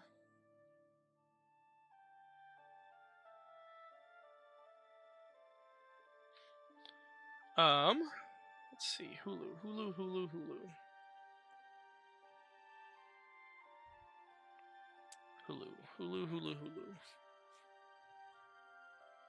Log in. Okay. I know what I have to do. Give me 1 second. I am going to, call me mother. She has the Hulu info and I do not. So 1 second, please.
Alright, I got it. I got the password at least. I'm gonna try to pull up the game real quick. It's not loading, and I think... I don't know why. Don't know why. I've refreshed it a bunch of times. I'm just gonna manually type it in again. Hulu.com.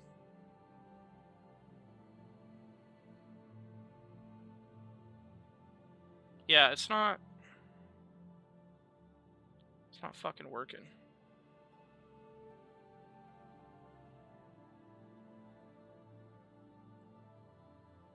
Let me try it on a different browser on my laptop. How do you guys feel about MacBooks? I'm not sure that I fuck with MacBooks. I've had it for over a year, and I don't know. Maybe it's because I'm used to Windows playing games, but just I'm not enjoying this shit. People are like, oh, it takes time getting used to. Well, it's been a fucking year, I'll tell you that. It's been over a year.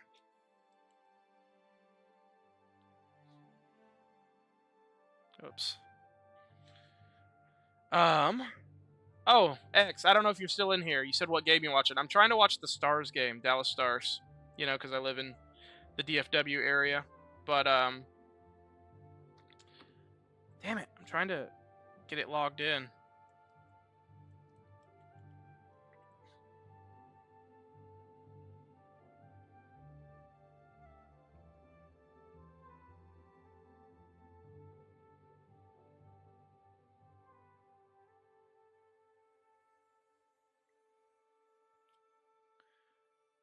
Come on, you bastard.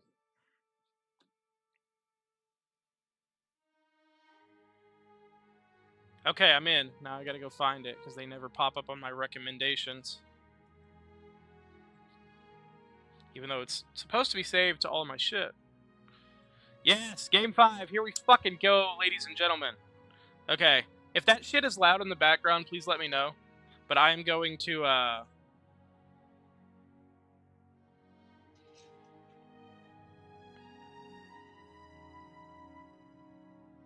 gonna turn it on. Wait, what the fuck? Oh, they're finishing out another game. Okay, on this channel.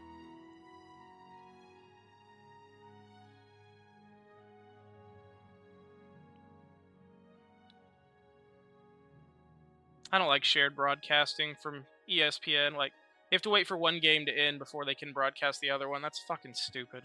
I hate that. Okay. Well, then that leaves me with no choice but to stay on anyway. So I'm gonna stay on. If that shit is loud in the background, please let me know and I'll turn it down.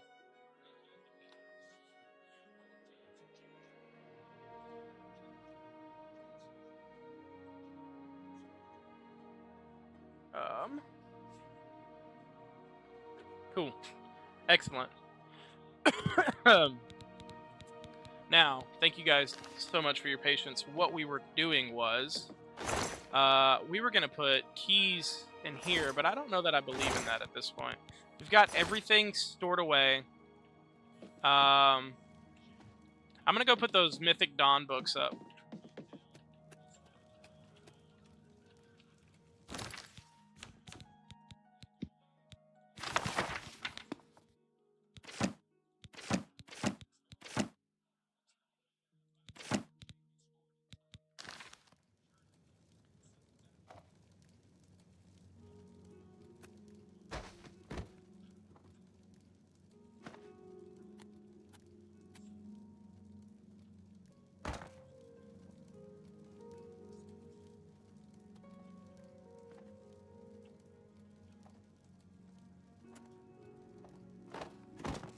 Fuck. Yeah, get over there. Ah, it looks so sloppy.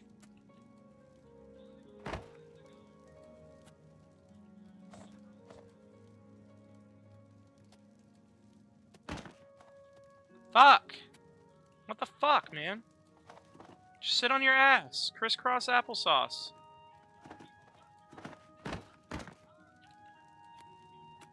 Oh my god, this is so dumb. Fuck it. Come here.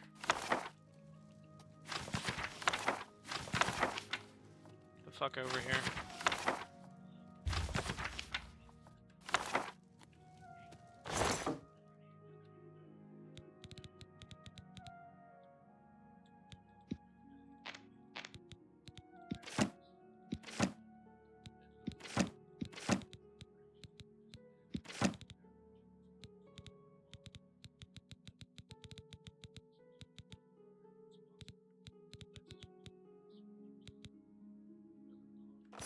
Awesome.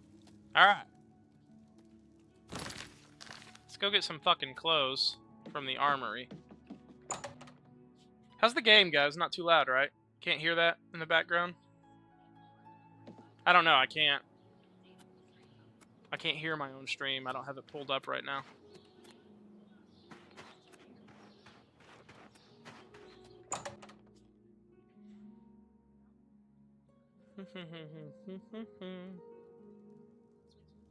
My buddy said, I'm done doing everything that I had today, so give me a call when you're free.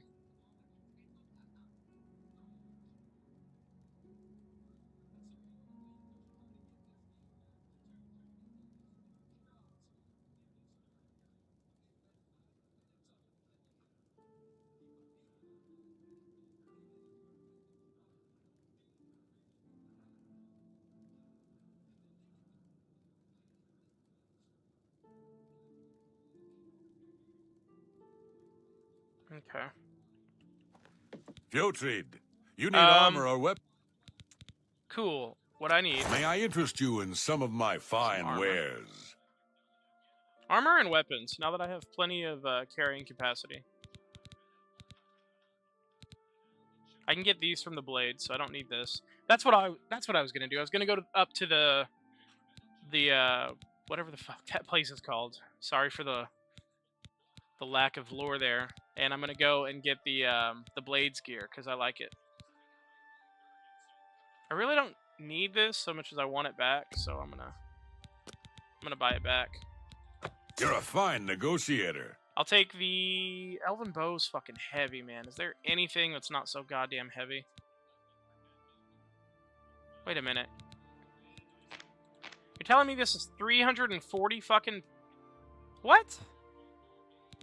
There's no way that's correct. That's price, right?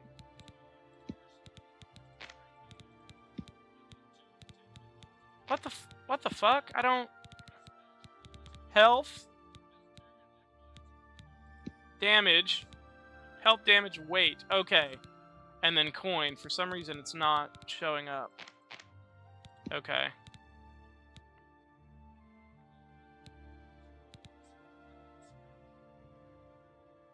I don't...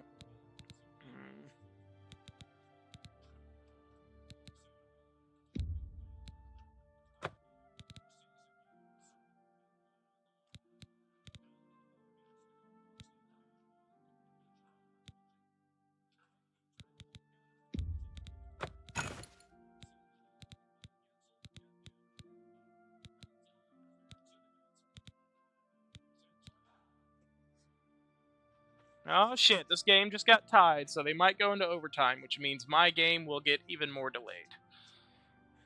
Puck drops. Fucking supposed to be 20 minutes, but whatever.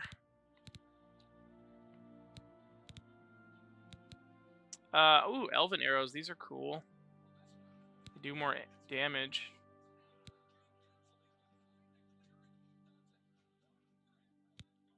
They weigh roughly the same. No, they weigh literally the same. Jesus Christ. This is tripping me up, this little layout being fucked up. Another satisfied? Perhaps you need new armor. Okay. A weapon. I have a large selection of both. Okay, still tripping me up, but whatever. Do I go through and get rid of all the iron arrows for... Is it really worth the trouble for the extra 2 damage? It's the same fucking weight. And just dupe some elven arrows? Nah, it's not worth it, right? Alright, fuck it. I'm gonna call my boy on Discord, you guys. He wants to chat. Oh, fuck. Oh, shit. They just tied the game, and then they just took the lead within a, like, 15-second period. They were down! That's fucking crazy! They were down 2-1. Then they 2-2 when I said that a minute ago. Now it's 3-2. That's fucking nuts. Maybe there won't be an overtime. Florida leads the series 2-1. So if they win this, it'll be 3-1.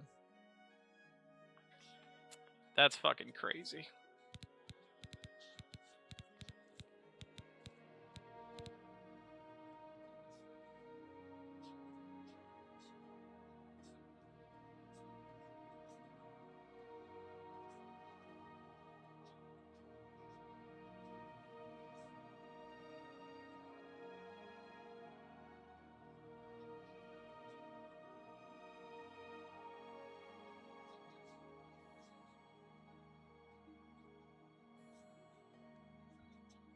Okay, gotta call my boy on Discord, you guys. You've heard him before if you've been on my live streams. His name's Eddie, and he's a great guy. He's very funny. Got a lot of good shit to say.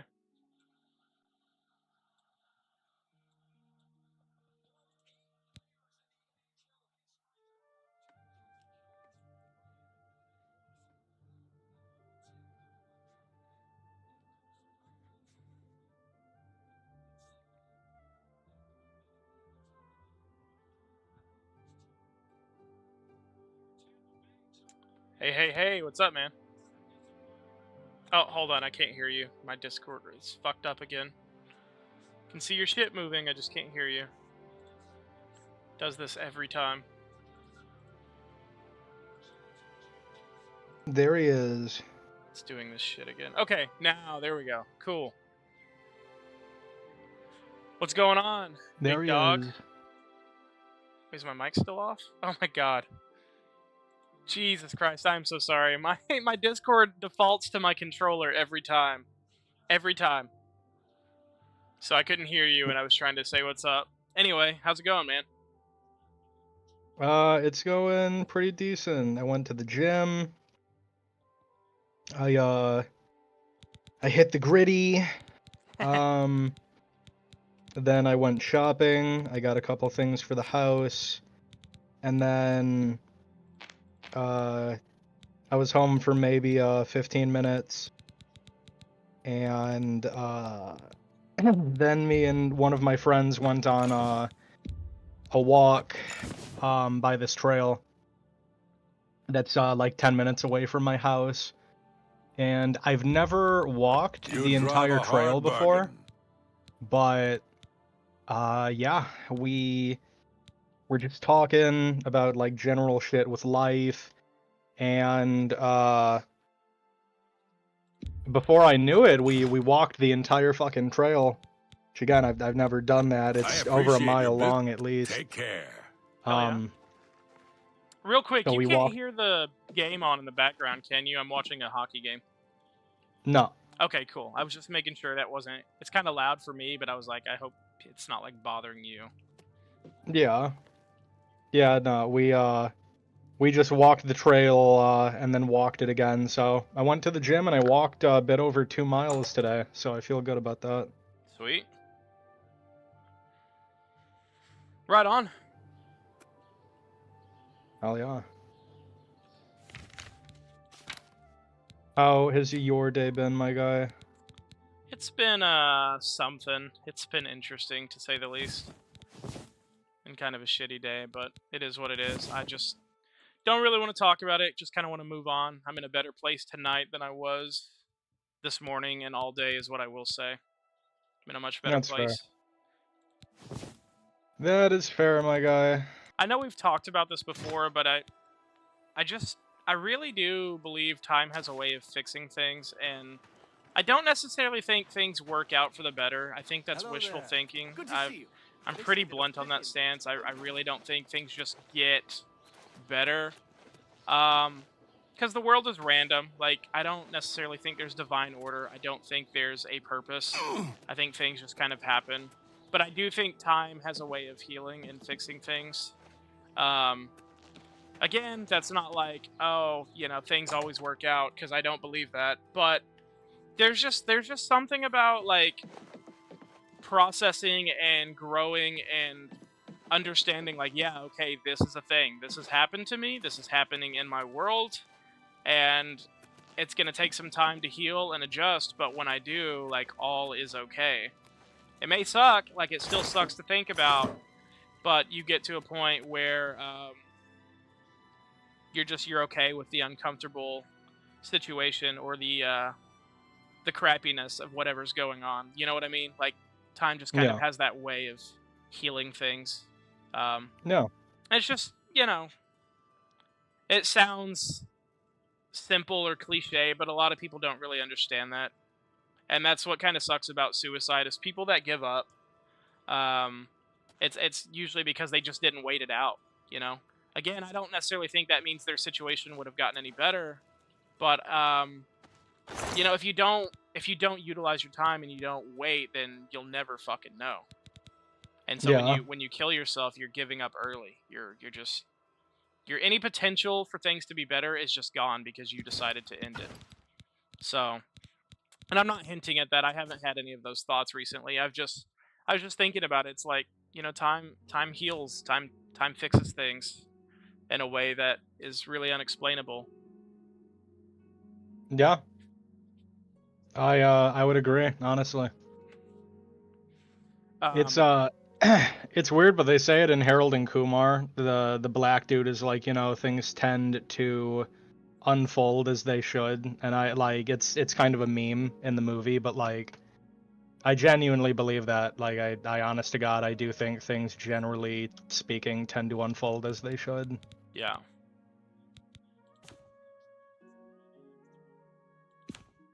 Got up. Yeah, man. So, I don't know. That's just kind of where I'm at with everything. No, that's fair. I think That is a fair stance. I think the opposite of that, though, which they sound similar, but I don't think they are, and it's what I said a minute ago, is that I don't think that things just get better. Like, oh, things will work out. I don't. Oh yeah, no, definitely not. I don't think Things that's the tend to same. unfold as they should. No, it's not. That's things tend to unfold as they should is not absolutely not things will just get better TM. It's like no, like things will unfold as they should. Yeah. Which does not mean that things will unfold the way you want them to. Yeah, of in course. any way, shape, or form. Definitely not. It's wild to me that a lot of people don't understand that. They think they're similar, and just I don't think so for a minute. Yeah. In fact, to be honest, like sometimes you just get what you fucking deserve in this world. Like, not to sound like fucking Arthur Fleck, but sometimes you just get what you fucking deserve. I mean, like, there's no other way to put that. But again, I think yeah, I mean that's a brilliant way to put it. Really, things unfold as they should, and there's something to be said about that because again, there's kind of this natural chaoticness to the world that just happens. Things just happen. I mean, I think what we do matters, and actually, I've said this before too. There's really two sides to the coin.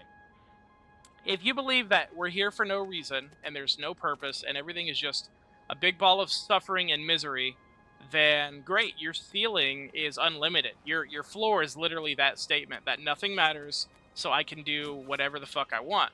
But at the same time, now your floor is nothing matters, so why should I? So it's really a matter of perspective. On the flip hand, if you say every fucking thing that I do matters so much, I can't afford to make any mistake, I can't afford to fail, I can't afford to do something, your floor is extremely high. You have a very small ceiling to climb to. You're already up there, Like, there is only so much room for error if you believe that. So, there really is a perspective to be had in that. Because I'm somewhere in the middle. I'm somewhere in the middle where, like, yes, there are very much real things that very much matter. And as I get older, I start to understand why adults are so enthralled with politics. Because I used to not give a shit. I used to not care. No. But, on the other hand, it's like, really, I don't know what lies beyond. I don't know what tomorrow brings. I don't know, like, when we die, what happens. And because of that, in a sense, nothing matters, yes, but also, now you get to just live, just be, just experience. Thrive in any way you can, and just be grateful that you're here. Even if life sucks, like, yes, there are things that suck about existing. Like, there's just a natural suffering that comes from existing. But it's what you do with that really matters. And it's really a shame, again, when people, they call it quits early, and they kill themselves, or they just ruin their lives with Good evening, whatever. sir. Yeah, no, I hard agree. It's difficult because 9 times out of 10, they're not thinking rationally and they're not looking at it rationally. It's because doing stuff like that, what it is it is a temporary solution, or no, it is a long-term solution to a short-term problem, to a Right. temporary problem, and unfortunately, a lot of people don't look at it that way. A lot of people just don't get that. And, you know, a lot of people will just do some crazy shit that can't be undone. And it's really sad. It's really sad. It sucks. Yeah, it really sucks when that happens. Sir. Do I need pants? Am I Terry Bollea? I was gonna say, brother. Oh shit! Do you ever see the AI? Like, there's this. I don't know if it's a niche or if it's trending. I don't know what the deal is, but there's this like cluster of AI photos that get posted by these AI groups on like Facebook and Instagram and Twitter, and it's always like if AI was casting such and such for a movie or for a TV show, and like without fail, every fucking time without fail, it'll have like some popular people. It'll have like Sydney Sweeney and like Billie Eilish and all this shit. And then it like without fail at the end of the list, it's always fucking Hulk Hogan. And I saw I saw one. Oh shit, dude! I saw one today.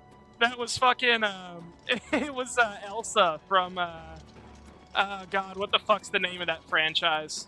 Frozen. Frozen, yeah, it was Elsa from Frozen. It was like recasting Elsa in a live action. And it was just fucking Hulk Hogan in a blue dress. And everybody was like, let it snow, brother. Yeah. Fucking What have you shit, dude. Yes. Oh my god. It's great. Oh my god, dude. You real. must eliminate. Let me know when you have found and The eliminated. fact that he only put over 12 people in a 30-year career is insane. That's actually insane. Yes. Do you have a moment? Yeah. There's something we And need those to 12 discuss. people, I guarantee you he didn't even want to do that. Like, I can't guarantee you he stop was thinking basically about forced at gunpoint to do those 12 people. Oh yeah. We Yeah, he put The Rock over, and I guarantee that was only because of the fact that The Rock was hot as shit in like 2001 or whatever when they, when they had their match. Yeah. I'm looking for a pair of fucking pants, dude. How's Oblivion Remastered? How do you feel about it? It's fucking amazing, and I'm looking for a pair of pants. There are things there are a few minor things that I really don't like about it, but then I've also come to just accept that that is part of the game. Like, I can't do anything about that.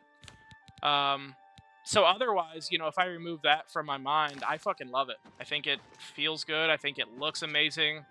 I think the story is fun. It's straightforward, but there's a little bit of chaos so far with it, where it's like, oh, I didn't expect that to happen. So it's cool. I like it. The only thing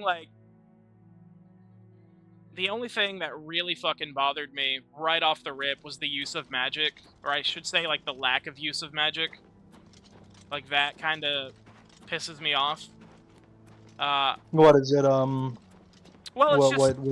it's just like you can't equip and have magic out like you can in Skyrim. You can't dual wield it. You can't you can quick switch it with your shortcuts, but it's like you can only cast one at a time, so it's just not as it's just not it as doesn't feel as in-depth. good. Yeah, it doesn't feel as good.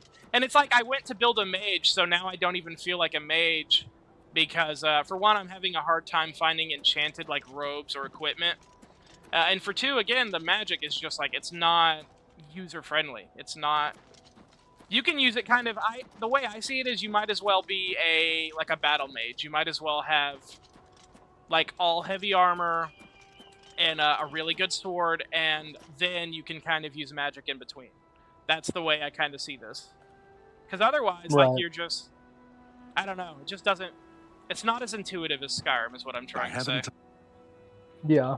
And I'm looking for some goddamn pants, and it's fucking pissing me off. I could definitely see Oblivion's magic system not being as good, because I'll tell you right now, I never played Oblivion. I never got into it. I didn't like it. I loved Morrowind, but there was something about Oblivion that just couldn't do it. But I'll tell you right now, the magic system in Morrowind, like, it's kick-ass. It's really cool. But when you first start out, oh my god. In Morrowind? The magic system in Morrowind is so fucking bad. The magic system sucks. Oh shit. My god. I'm sorry to interrupt you. I I turned on the hockey game a minute ago when I called you, and it Yeah. just started, and they just fucking scored 9 seconds into the game clock, so that's awesome. Anyway, go ahead. I was just gonna say, definitely imagine the magic system in Oblivion being shitty, because in Morrowind, like, it gets really cool. Towards the end of the game, I think Morrowind has the best magic system out of any of the games. But early on, I think it probably has the worst. Like, it's so bad. So I would imagine that the magic system in Morrowind can be fucking... Or in Oblivion can be doo-doo butt cheeks. Yeah, it's something. I'll say that much. I think part of me would play Morrowind if I felt like I would stick with it, but I just know the other part of me doesn't fuck with being left alone to figure every little thing out, every mechanic, every storyline, taking physical notes because your character like doesn't keep track of it on your quest. Like, I don't fuck with that at all. Like, part of me thinks that's really cool because it forces you to adapt and find things organically. Cool, like, if I even knew what the fuck I was doing in the first place, but, like, as a brand new player, fuck that. I think the fact that, Skyrim holds your hand, like, fully is also kind of because it's, like, it's friendlier for casual players, but I feel like Oblivion is kind of that sweet spot where I've had to figure a few things out at this point. Also, I'm trying to find, like, gear, so pardon me.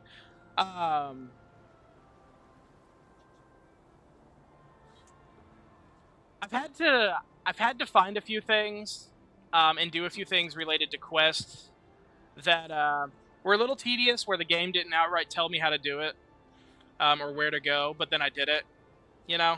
Whereas Skyrim is like, they'll just tell you straight up what to do at all times. And then Morrowind, as I understand it, does the opposite. It doesn't do any of that. So, Oh god, no. Morrowind does not tell you shit. Yeah, which is crazy to me. the closest you'll get is they'll say, like, hey, there's a guy in this city that you've never been to. You gotta go talk to that guy. And it's like, okay, well, where's the city? It's like, it's to the east. It's like, okay, where to the east? And it's just to the east. Yeah. They'll say, like, oh, it's by, it's by, there's a dead tree by a fucking gray rock, and that's how you'll know you're there. It's like, okay. Got it. That's not gonna work for me, brother. I was gonna say. Okay, they say the only place I can get this shit is the temple. Do I need to fucking, like, wait and respawn? The Scumple. Getting kind of frustrated, actually. I need fucking pants, like...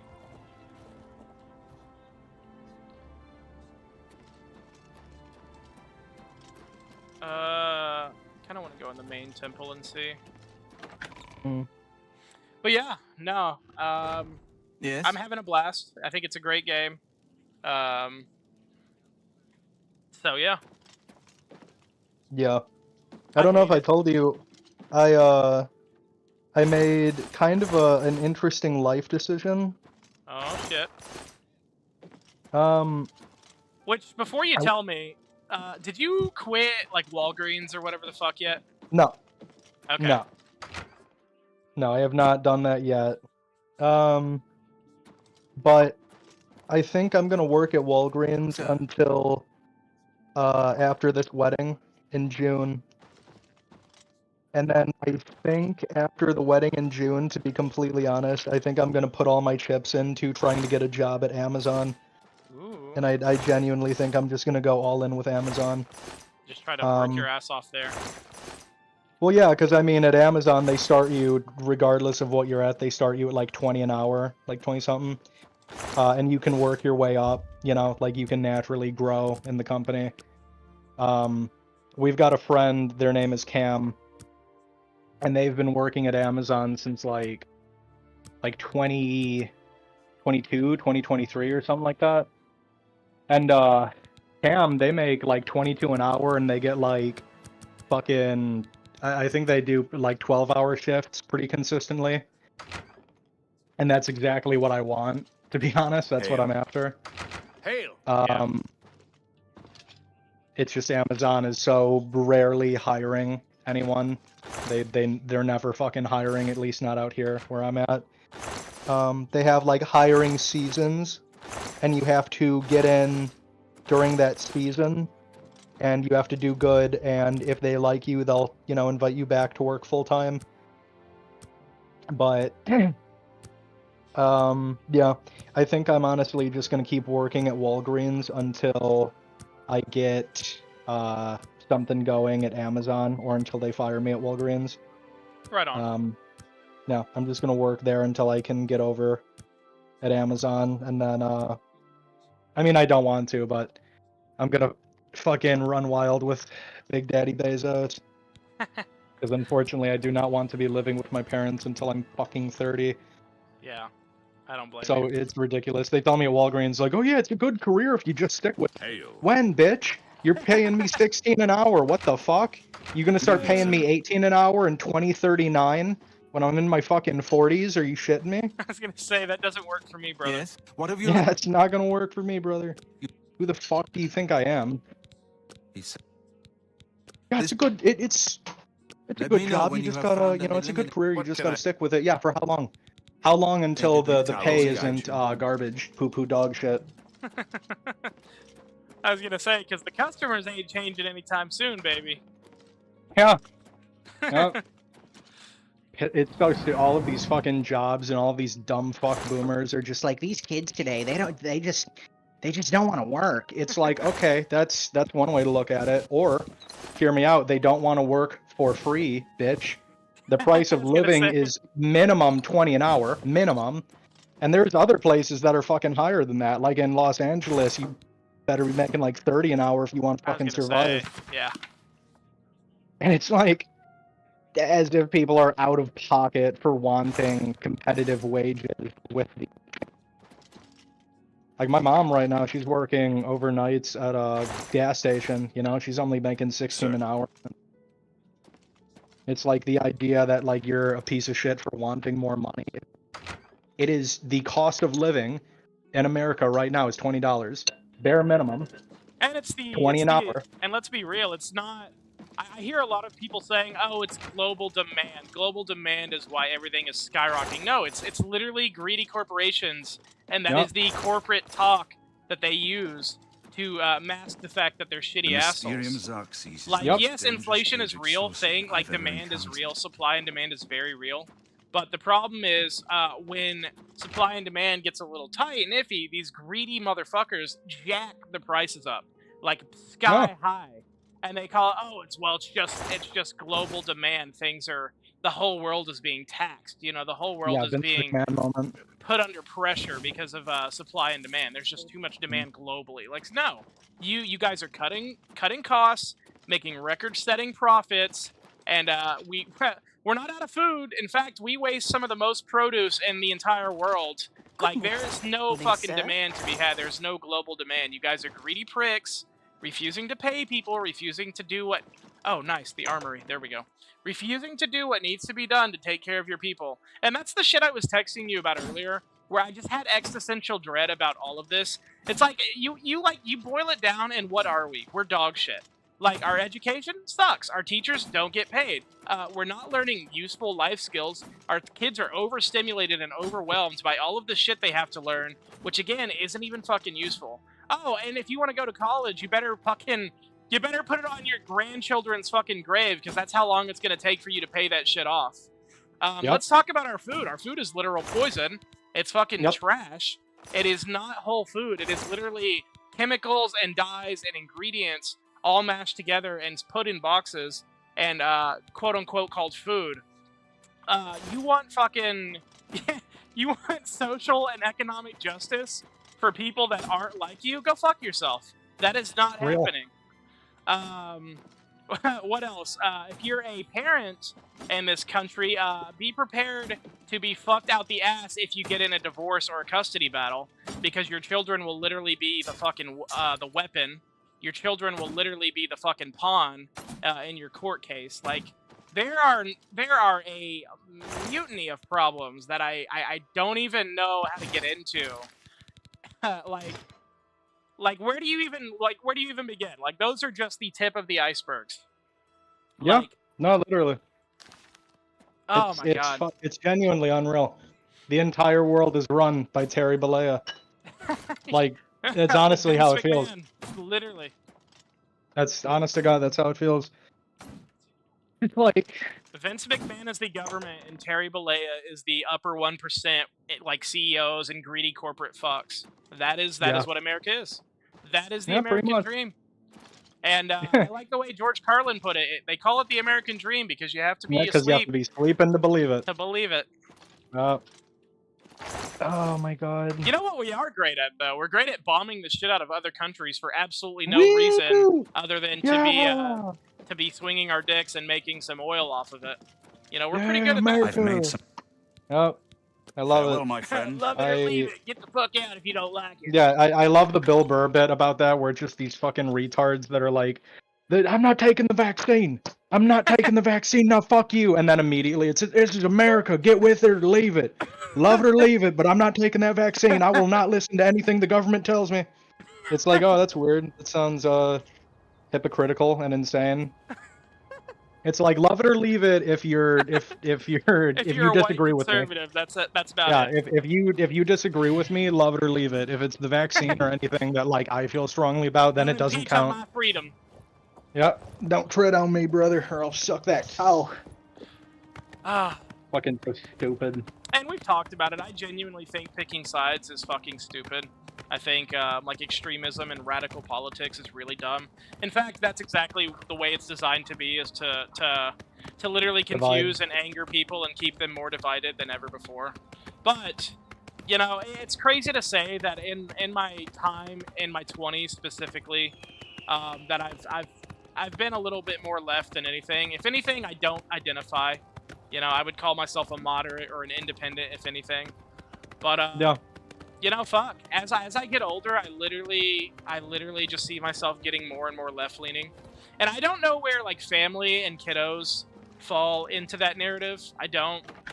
But wherever that fucking falls, especially with how broken, like, child custody and divorce and, like, all of that just within family, you know, especially the children.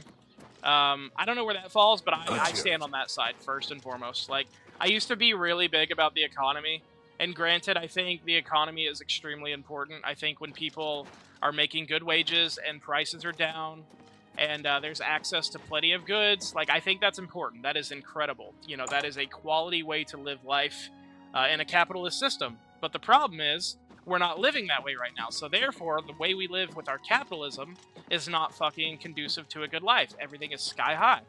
We've already touched on that. But I used to believe that was, like, first and foremost. Like, oh, good economy, good life. You know, I think that's like 80%. I think that's like 80% of it, especially if you're a white male like me. But I think if when the economy's dog shit and you're a minority, good luck. Good fucking luck in this country. Yep. Good yup. luck. Real and true. It's weird because, you know, I sent you a voice message about this earlier, but when I was younger, especially when I was like in high school, like in my early 20s and my late teens, I was definitely more right-leaning without question. Like I had some left-leaning views, but I was 110% way more right. And I think the reason that I started turning left is the same reason that you're starting to turn left, and it's because as you get older, at least if you're a good person and you're not like retarded, it's just about empathy. That's literally all it is. It's about having empathy for humans. And how can you not? If you've been through something disastrous, why, like, there are movies and TV shows and comic books for a reason. It's because it's not real life. Like, why in your right mind, as a real person, would you want to have an actual real-life villain arc? Like, why would you want to be like, oh, I've been hurt, so therefore, fuck the world, I'm gonna kill, steal, and destroy everything in my path. Like, that's not normal. That is what we call a psychopath. Like, well, the thing why in is, your right mind would you want that in real life? You know, if you've been through something disastrous, you should have some empathy. The thing is, it's not even like that. It's people who are incredibly ignorant and only care about them. Like, it's ignorant, selfish people. Like, again, you look at what's going on with the world right now today. Donnie T and the Funky Bunch are doing shit that is not only a fucking stupid idea, but that is hilariously evil. Like, it's objectively evil. Like, Suicide Hotline really pissed me off. Yeah. Oh yeah, let's leave him being a pedophile objectively and being a sexual predator. Let's just leave that to the side, okay? Let's pretend that's not in the conversation. He is fucking putting forward a bill to destroy our national parks and our protected forests that we can't grow back because the soil ecology is different. The world cannot make more redwoods. It can't produce more fucking sequoia trees. I was gonna say, It's he so fired all of the employees too. Yeah, it's so fucking retarded and short-sighted. It's, okay, well, I fucked up by pissing off every country that we had a relationship with, so no one will trade with us. So I know what we're gonna do. We're gonna log the shit out of our forests and cut down everything, because who gives a fuck? We want money now. It's retarded. It's stupid and it's fucking evil. And as if that wasn't enough, he's trying to make it legal to hunt certain endangered species in the United States that are endangered, that are gonna go extinct. Yeah. What the fuck? Like, okay, let's leave that to the side for a second.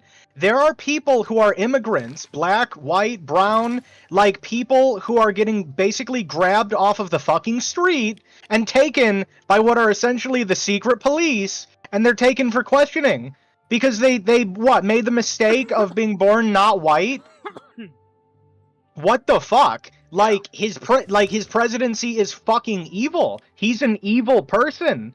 I don't know how the fuck anybody in their right mind can go to church and pretend to be a man of God, to be a Christian, and support that guy.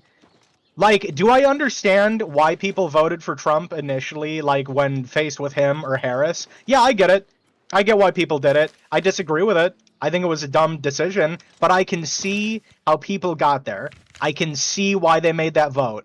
If you fucking sit there and you can hear all this, that he's trying to hunt endangered animals, that he's trying to destroy our protected forests, he took down the suicide hotline, he's destroying public education, he's destroying, like, transit, he's destroying our country, he's a sexual predator, alright, he is, like, objectively corrupt. If you can look at all of this shit that's happening, if you can look at all of that and you can look me in the face and say that that's your guy and you still support him, like, I'm not talking to you.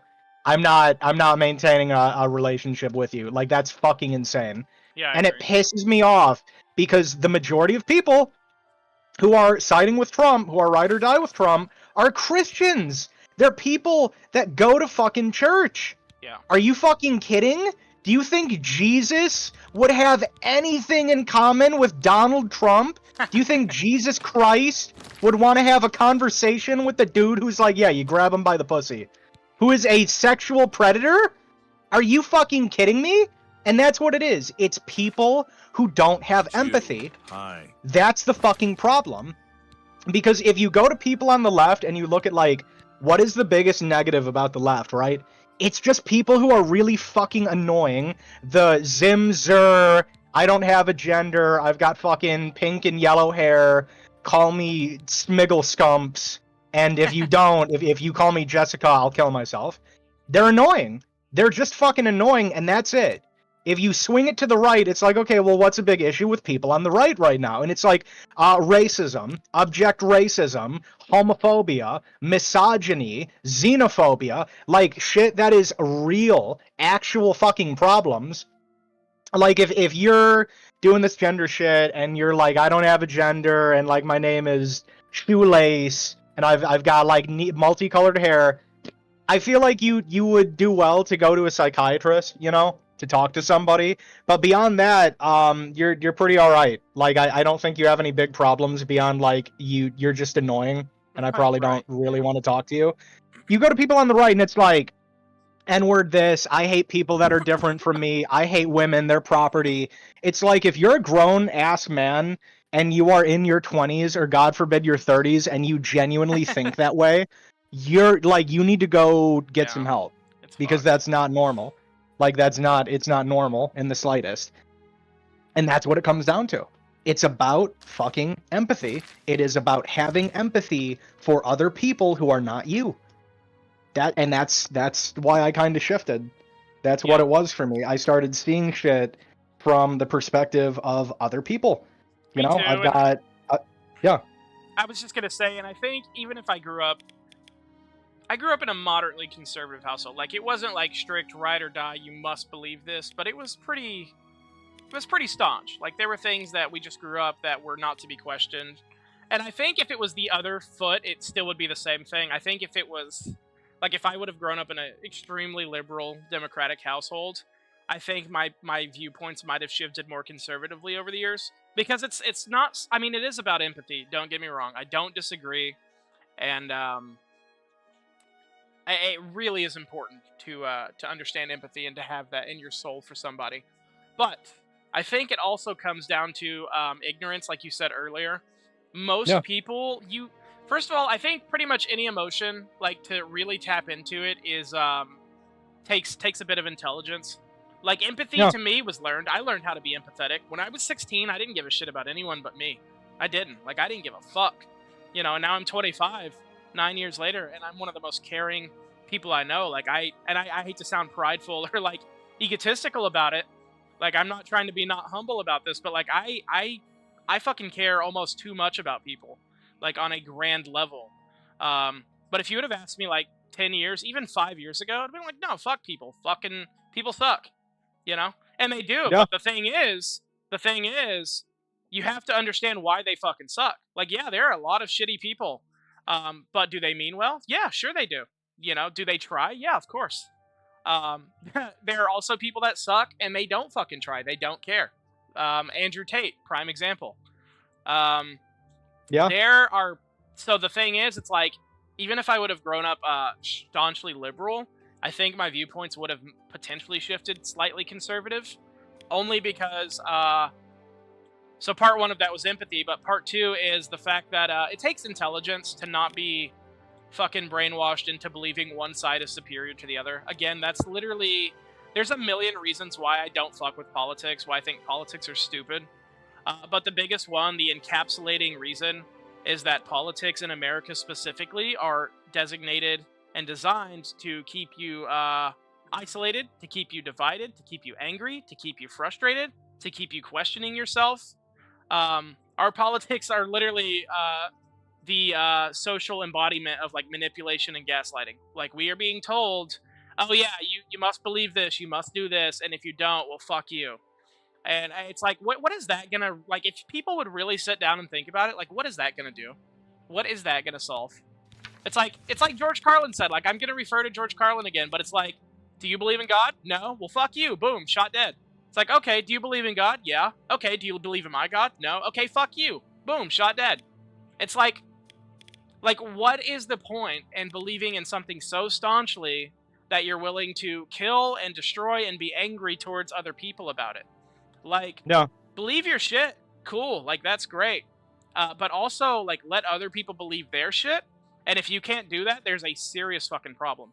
Not only emotionally, like, as a person, empathy-wise, but again, like, on your intelligence level. Like, if you cannot just fucking, like, accept that not everyone is gonna believe you, believe in what you stand for, if you can't, like, you either have a massive ego complex or you're just fucking stupid. Like, if you can't, if you cannot accept the fact that not everyone's going to agree with you. Like, that's what I don't get with these Andrew Tate fans. They're like, oh yeah, bro, Andrew Tate's the man, he's right, and if you don't believe him, you're just a soft pussy. It's like, well, it's, I mean, okay, like, it's people who are ignorant and stupid. Yeah. Like, from a base level of a human being, if you look at Andrew Tate, genuinely, if you look at what and it's the same thing with Donald Trump, if you look at this person, and if you look at all of the disgusting shit that they've done, and you sign off on that, and you're like, yeah, I support them, you're fucked. Like, you genuinely have something wrong with you. And I also, like, wouldn't say that I'm one thing or the other. Again, I don't like either parties. It's not meant to be a fucking two-party system. Yeah. But again, if you had a gun to my head, like, I will say the left 110% overall, at least when it comes to the people, not the party, is better than the right. I'll die on that hill. Because again, when it comes to left-wing people, they're fucking annoying, and that's about it. When it comes to people on the right, it's literal problems that get people killed. Like homophobia, misogyny, like this is literal shit that causes wars, that get people killed, that causes fights. Like, everybody that I've met on the left who was an asshole or annoying, they were pretentious, condescending, little nerdy stick figures, or they were people that didn't know what the fuck they were, and they wanted to be a special unicorn and not identify because they wanted to feel special. When I meet people on the right that I don't like, it's like, I hate all black people and I hope they should die. I hope that they die. I want them dead. I think women are literal fucking property. And, you know, there you go. Like, that's my fucking problem, is I don't want to pick sides. I really don't. I don't want to do that. But, like, it is what it is. It's what I'm seeing. Like, people on the fucking right are just doing some absolutely disgusting, heinous shit, and they're real problems. Yeah. Again, people on the left, I think the biggest thing that you could criticize people on the left for is being way too open with kids going to, like, drag shows and, like, gender reassignment too young. Those are issues, and I don't agree with people on the left about that. That is an area where I'm right-leaning. But again, contrast that to people on the right. People on the left at their worst versus people on the right at their worst, it's not even the same fucking argument. It's not even the same ballgame. Yeah. It's object shit that is disgusting and wrong. Like, on a base level of being a human being. Right. Like, it doesn't matter what religion you are, what you believe.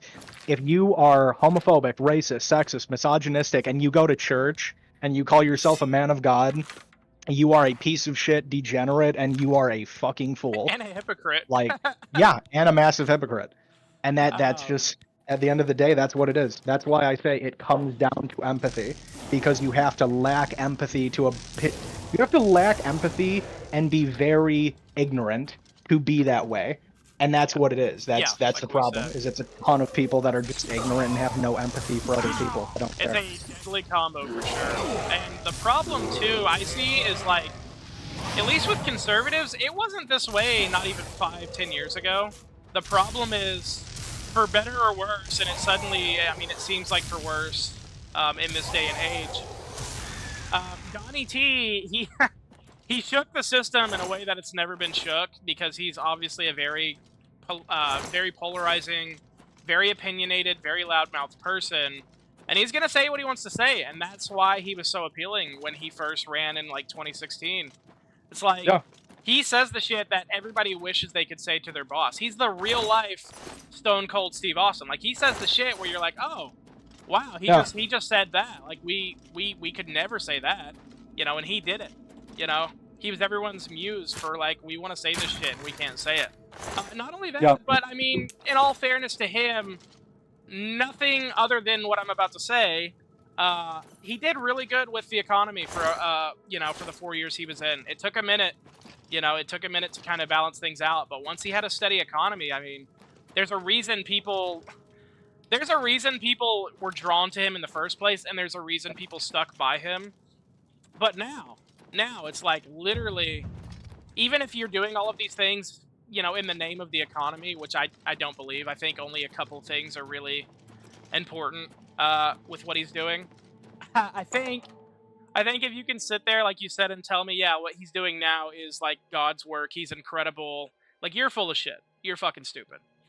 No. 100%.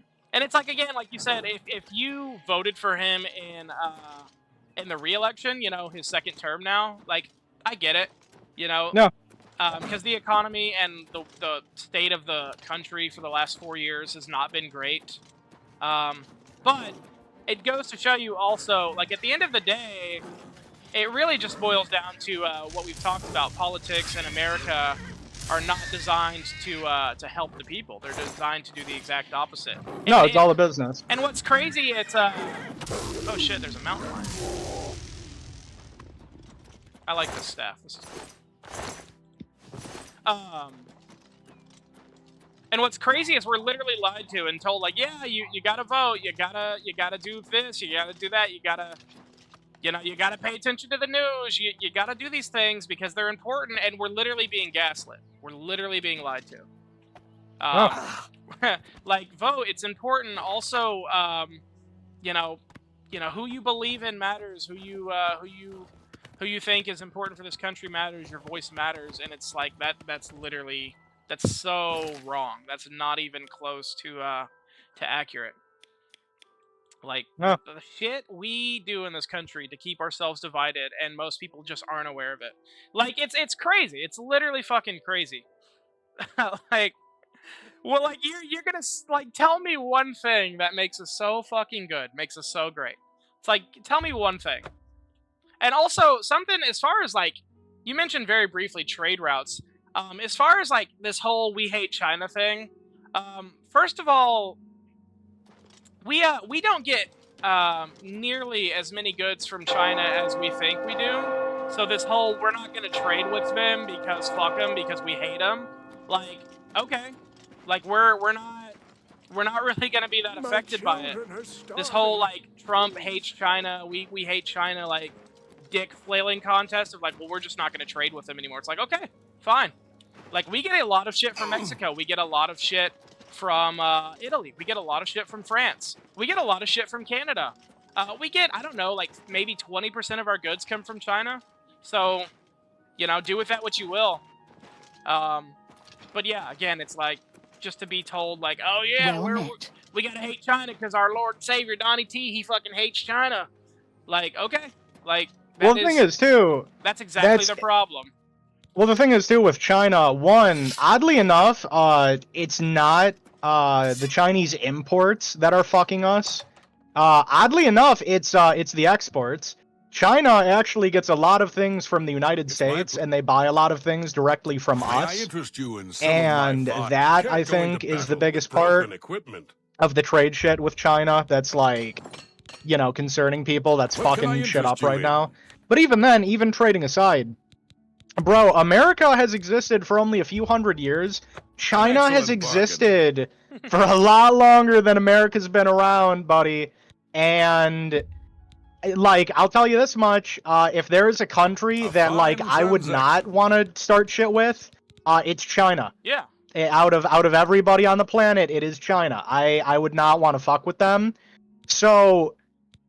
it's like getting into this weird dick measuring contest where you're just like, and fuck China, China's stupid and gay, and I hate them. It's like, why though? Like, for what? Like, for what? And at the end of the day, even if we're not super affected, it's still, like, hindering the U.S. economy, which is Donnie T's biggest selling point. Yeah. Like, it's literally his biggest thing is the economy and money. And not only that, too, but it also tells you something about, like, the people who consistently keep voting for Donald Trump. It's like, oh, the economy. It's like, at a certain point, like, yes, the economy is extremely important to run any country, but if you would trade, like, human, like, decency, if you would trade human rights, the rights of your fellow people for a better economy, like, you're a piece of shit and you don't deserve rights. Yeah, like, on God, it's fucked. And if anyone has a counter to that, then I would say this. Think about if you were, like, if a doctor told you you have an entire day to live. The last fucking thing you're going to be thinking about is, I got to spend all my money. I gotta fucking go to work. Like, you are going to want to be around family. You're going to want to be around friends. You're going to want to be doing an activity you love. Whatever it is that brings you peace for the next 24 hours, that is what you're going to be doing. So I don't buy this whole, oh yeah, well, I would totally trade decency for money in a heartbeat. It's like, well, put the shoe on, motherfucker. Like, if I was gonna say, not only that, that's basically you're just telling me you're a sociopath at that point. Yeah, like, that's a pretty good litmus test to tell me if you're fucking insane. Yeah. But and that's the thing too, is these people, they're all Christian. They're all fanatical Christians. It's like, how the fuck they claim to be. Can you? Yeah, they claim to be bastardized fucking Christians though they may be. False It's just how the fuck, how can you go into a house of God? How can you genuinely pray and claim that you're down with the Lord, that you're a good Christian? How can you do this? And vote for somebody like this? Vote for a sex offender, a pedophile. He was friends with Jeffrey Epstein for over 20 years. Even if, I mean, he was friends with Vince. even That tells you a lot right there. yeah, even like let's just say for the sake of the argument, let's paint him in a good light. Let's play devil's advocate. Let's say Donald Trump never partook in fucking any kids because he's just built different. Okay, I'll give you that. Let's say that. He knew. No one in their right mind can tell me that he didn't know what Jeffrey Epstein was doing. He literally went to the island. So at the absolute best case scenario, he hid Jeffrey Epstein and didn't say shit for over 20 years. How many kids got raped, molested, got taken from their parents, got kidnapped because Donnie T didn't turn in Epstein? Yeah. Best case scenario for 20 years. How But come? don't worry, if their skin's brown, they're a fucking problem. No, exactly. And you're gonna go to church and like you're gonna vote for that guy? Are you fucking kidding me? Are you high? Oh my god. Let's make America great again. Let's bomb the shit out of poor third world countries and steal their oil so we can make Real. money. That's why it's a common saying right now. I see it on TikTok a lot. It's why people say the right versus the left. It's not really the right versus the left. It's people with empathy versus people who simply do not have empathy, who do not want to think about anybody else, who don't want to think about shit from somebody's perspective. Yeah, I agree. It hasn't happened to me, thank God. But my cousin Marcin, he's very left-leaning. He had trans friends who committed suicide when Donald Trump came into power because they were unbelievably scared about what was going to happen to America, and because like they have every right to be scared. My buddy Jordan, he's black. I'm going to my buddy's wedding in June with Jordan. Me and him are going down there together. And Jordan and his entire family were so scared when Donald Trump got into power that his entire family was considering trying to leave the country. And you're telling me that like I don't know who the fuck you could be and like be friends with people like this and say like, yeah, I voted for Trump. Yeah. What up? Like how the fuck can you hear somebody you care about say that like, I'm so scared of this person coming into power that me and my family are genuinely thinking about leaving the country like it's the fucking Holocaust? There's something deeply wrong with anyone who can hear that shit from their friends and still vote for somebody like that. Even if you'd think they're overhyping it, even if you think they're being melodramatic, don't even vote. Yeah, just don't even fucking vote. Just step to the side if you really feel that strongly about it. That's like, again, I don't want to be the guy that's throwing people out of my life due to political shit. But at a certain point, you have to draw the line somewhere. And, you know, if it were me, I don't have a kid, but if I did have a kid, I would not want my kid raised in a country where our president is a known sexual predator. Like, just, you know, matter of fact, like, I wouldn't want my kid to look up to that guy. Yeah. I wouldn't want my kid to hang out with people who look up to that guy. No, I agree. And, you know, and it's just, again, that's what turned me left. That's why I am more left-leaning now. It's about empathy and growing as a person. And consistently, the people on the right who I talk to, they don't have it. They're ignorant people who grow up in strictly white areas, white neighborhoods, and they have very little experience with trans people, with minorities, with anybody like that. And because of that, they don't give a shit. They don't care that other people are being taken off the street who've lived here for 20 years, who've paid taxes for 20 years. They don't give a fuck. They don't care. And it's just like, I can't, dude. I can't sign off on that. I can't do it. Hurry up. Yeah, it's a lot. And I had a thought a minute ago, but I was really getting deeply invested in what you were saying. Oh, it's so much to unpack. You I look think, like a shrewd businessman. God damn, I don't know. I think it's kind of a perfect storm for Donald Trump, and this goes for any politician. I think there's really two things. For one, in his first reign, where he wasn't as fucking crazy as he is now, because let's be pretty definitive. This second reign is like severely more unhinged than the first one already. I mean, I think he's currently battling dementia, to be honest. I He's keep fucking hearing crazy. Because he's what, like 79 now? He's just younger than Joe Biden was.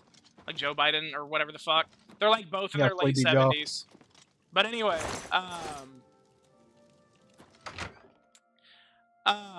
fuck. Losing my train of thought. I'm trying to figure out this quest. It's not giving me a lot of information.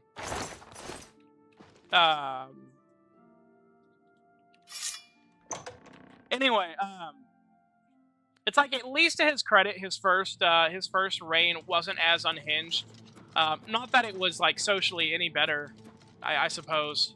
Again, if there's anything he got right, which is why people voted for him, was his economy. Like that was a pretty great time. But otherwise, like, no, his first reign was fucking crazy. But the thing is, his first reign, and I knew this was going to be either an issue or something that really helped the country going into his second term, was that his first term was riddled, like, constantly with administrative decisions that he just signed off on. Like, the majority of the 2016 to 2020 term was his cabinet, his administrative team would say, hey, we strongly advise this for whatever reason, and he would mostly listen to them. Like, it was like, I heard it was something like 80% to like 20%, like 80% cabinet, 20% Trump. And something no, it wasn't him, it was J.D. Vance, the vice president.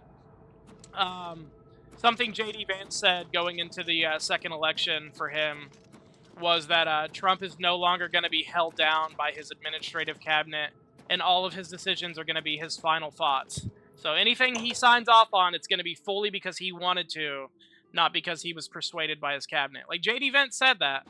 And I was thinking, you know, that's either going to be a huge blessing or this is going to get severely worse than it already is going to be. Like, and we're seeing it. We're seeing it in real time. Like literally, what in the fuck is the point of, you know, allowing us to poach endangered species legally? Like, we're allowed to do it now.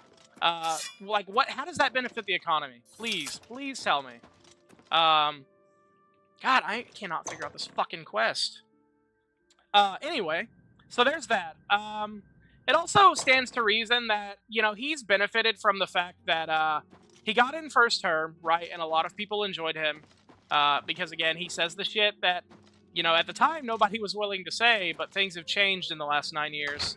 And two, again, his economy was in pretty good shape. So he benefited from that. He had some, like, equity, like, where he did a decent job with at least the economy. And then, you know, he turned a negative into a positive when Joe Biden came in and really fucked up the economy and played his little weasel game of like, oh, global demand. When he did that, that was Donnie T's exact fucking, that's all he needed to say, yep, I'm gonna steal this shit again. I'm gonna win this shit. And the people are gonna be so fed up with the other guy that I can just get in and they think I'm gonna fix it. And then I'm gonna fuck it up. Like that. You cannot tell me that was not in his thought process. Because the guy is fucking smart. Like, the guy is as stupid as he acts, as foolish as he can be. He's not ignorant. Donald Trump, okay, like, hate him, I do. I think he's a piece of shit. But he knows what he's doing. He's smart enough to know exactly what the fuck he's doing. He took an opportunity to get back in office when everything was very fucked up, under the promise that, hey, I'm gonna fix this, and nothing is getting fixed. And, like, it goes to show you that politicians, at the end of the day, they don't give a fuck about anyone but themselves. Donald Trump doesn't do it for the money. Okay, let's be honest, he's rich. He does it for the ego. He does it for the status. I mean, he was on WWE television. He had his own reality TV show. He's been in the news media since the early 80s. Like, he does it to inflate his ego. He does it to stroke his own dick. It's like a lot of these other politicians, yeah, they might do it for ego, status, whatever, but at the end of the day, they're getting paid a fuckload of money too. You know, they're getting their hands on that good green shit that this country is so obsessed with. So it's kind of like the perfect storm for him to go into office, then leave office, then things fall apart really badly, and then him come in under the idea that we're gonna make it better, and it's just fucking chaos. Septum. So You look it like a really Breton. sucks. It really just shows you that politicians don't give a fuck about you at all. Like, they don't give a fuck. look like a And they never shrewd will. business. It'll always be a business. It'll always be a game. It'll always be made to divide people, to make them hate each other. It'll always be for anything other than the people. Like, we the people, that is not a thing. We are going to get royally dicked until somebody realizes, like, hey, this shit ain't right, you know? And it's funny, I had a conversation with ChatGPT about it earlier, because I was like, you know, like, am I crazy, or does this country just suck cock? Like, am I an asshole, or am I onto something here? And I said, give me a no-nonsense, no sugarcoating, unbiased opinion. Give me facts, give me sources. Like, this is what I see. This is what I see as a problem. This, that. Food, education, social justice, economic problems. The fact that we're all, like, 50% of the country is obese. Like, just child custody, fucking family divorce. All of these things. Everything we've talked on. Racism, homophobia, like... Tell me that these are not delusions in my head. And it was like, no, you're right to be pissed. You're absolutely right to be pissed. This is all a bunch of bullshit.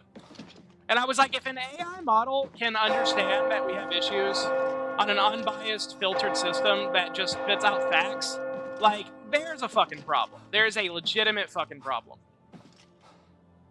Yeah.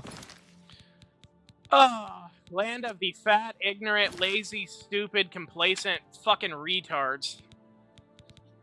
Yeah. No, hard to agree. It just, oh my god, it makes me so fucking mad. That doesn't work for me, brother. This is America. You can love it or leave it. It's honestly, it's the fucking hypocrisy. That's what kills me. Like, anybody who voted for Trump and goes to church and continues to back Trump, fuck you. Fuck you. I agree, and I will never badmouth my grandfather, not because he's my grandfather. You know me, I don't believe in blind loyalty. But I'll never badmouth him because he's never done anything for me to objectively say, wow, you kind of suck here, you're kind of a piece of shit. My grandfather is one of the most noble people I've ever met.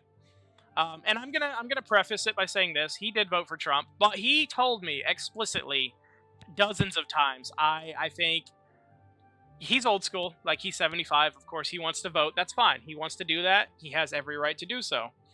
In fact, if you want to vote, even if the candidates suck, like, I don't agree with you, but more power to you. I respect it. You have that right. I will say that. So let me just clear the air there. He voted for Trump, and he told me multiple times over, I think this guy is fucking crazy. I think this guy is an asshole. Well, he didn't say asshole because, you know, he's a pastor, but he's like, I think this guy's crazy. I think this guy is a jerk. I think he is not godly whatsoever. I think there are a lot of things that I don't agree with. I think he would get us killed at any minute if it meant he could put his ego on the line.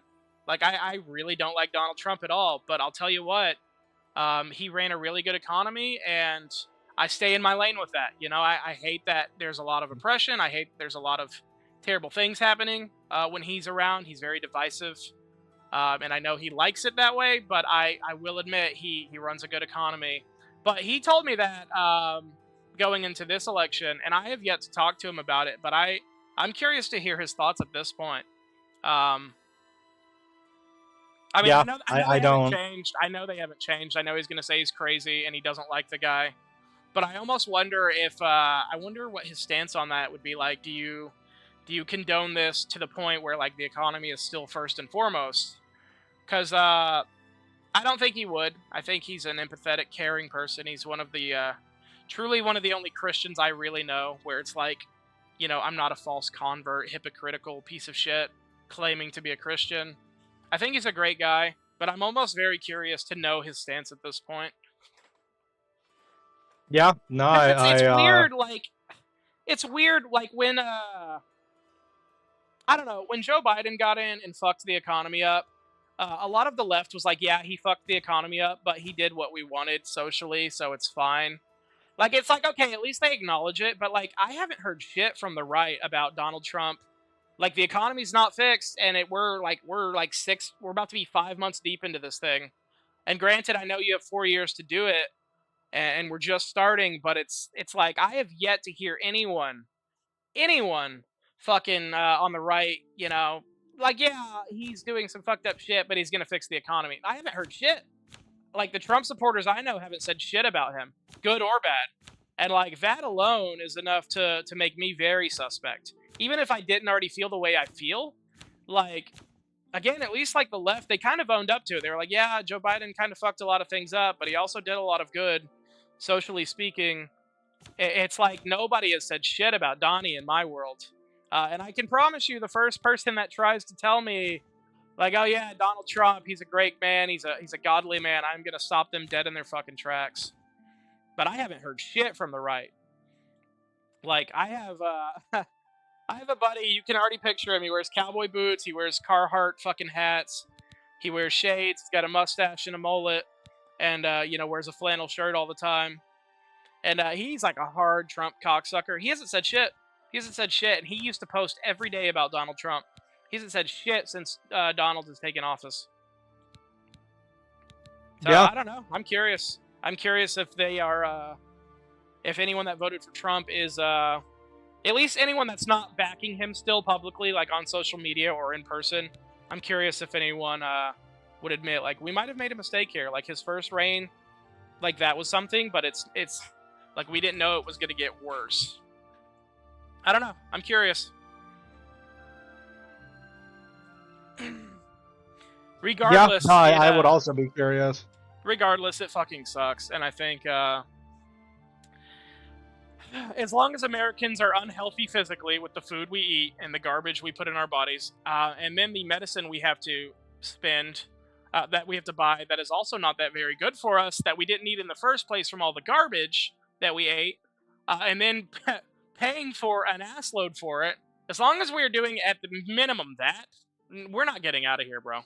Like, never mind if we got good education, never mind if we had stable family laws and courts weren't fucking completely crooked and shady, never mind if we had prison reform and actual structure and actually dealt with, violent criminals. Like, there are people that go to jail, there are people that go to prison for like years at a time for drugs, like heroin and fucking and pot and like mushrooms. They go to prison for months upon years, and they're just violent criminals that get away with murder.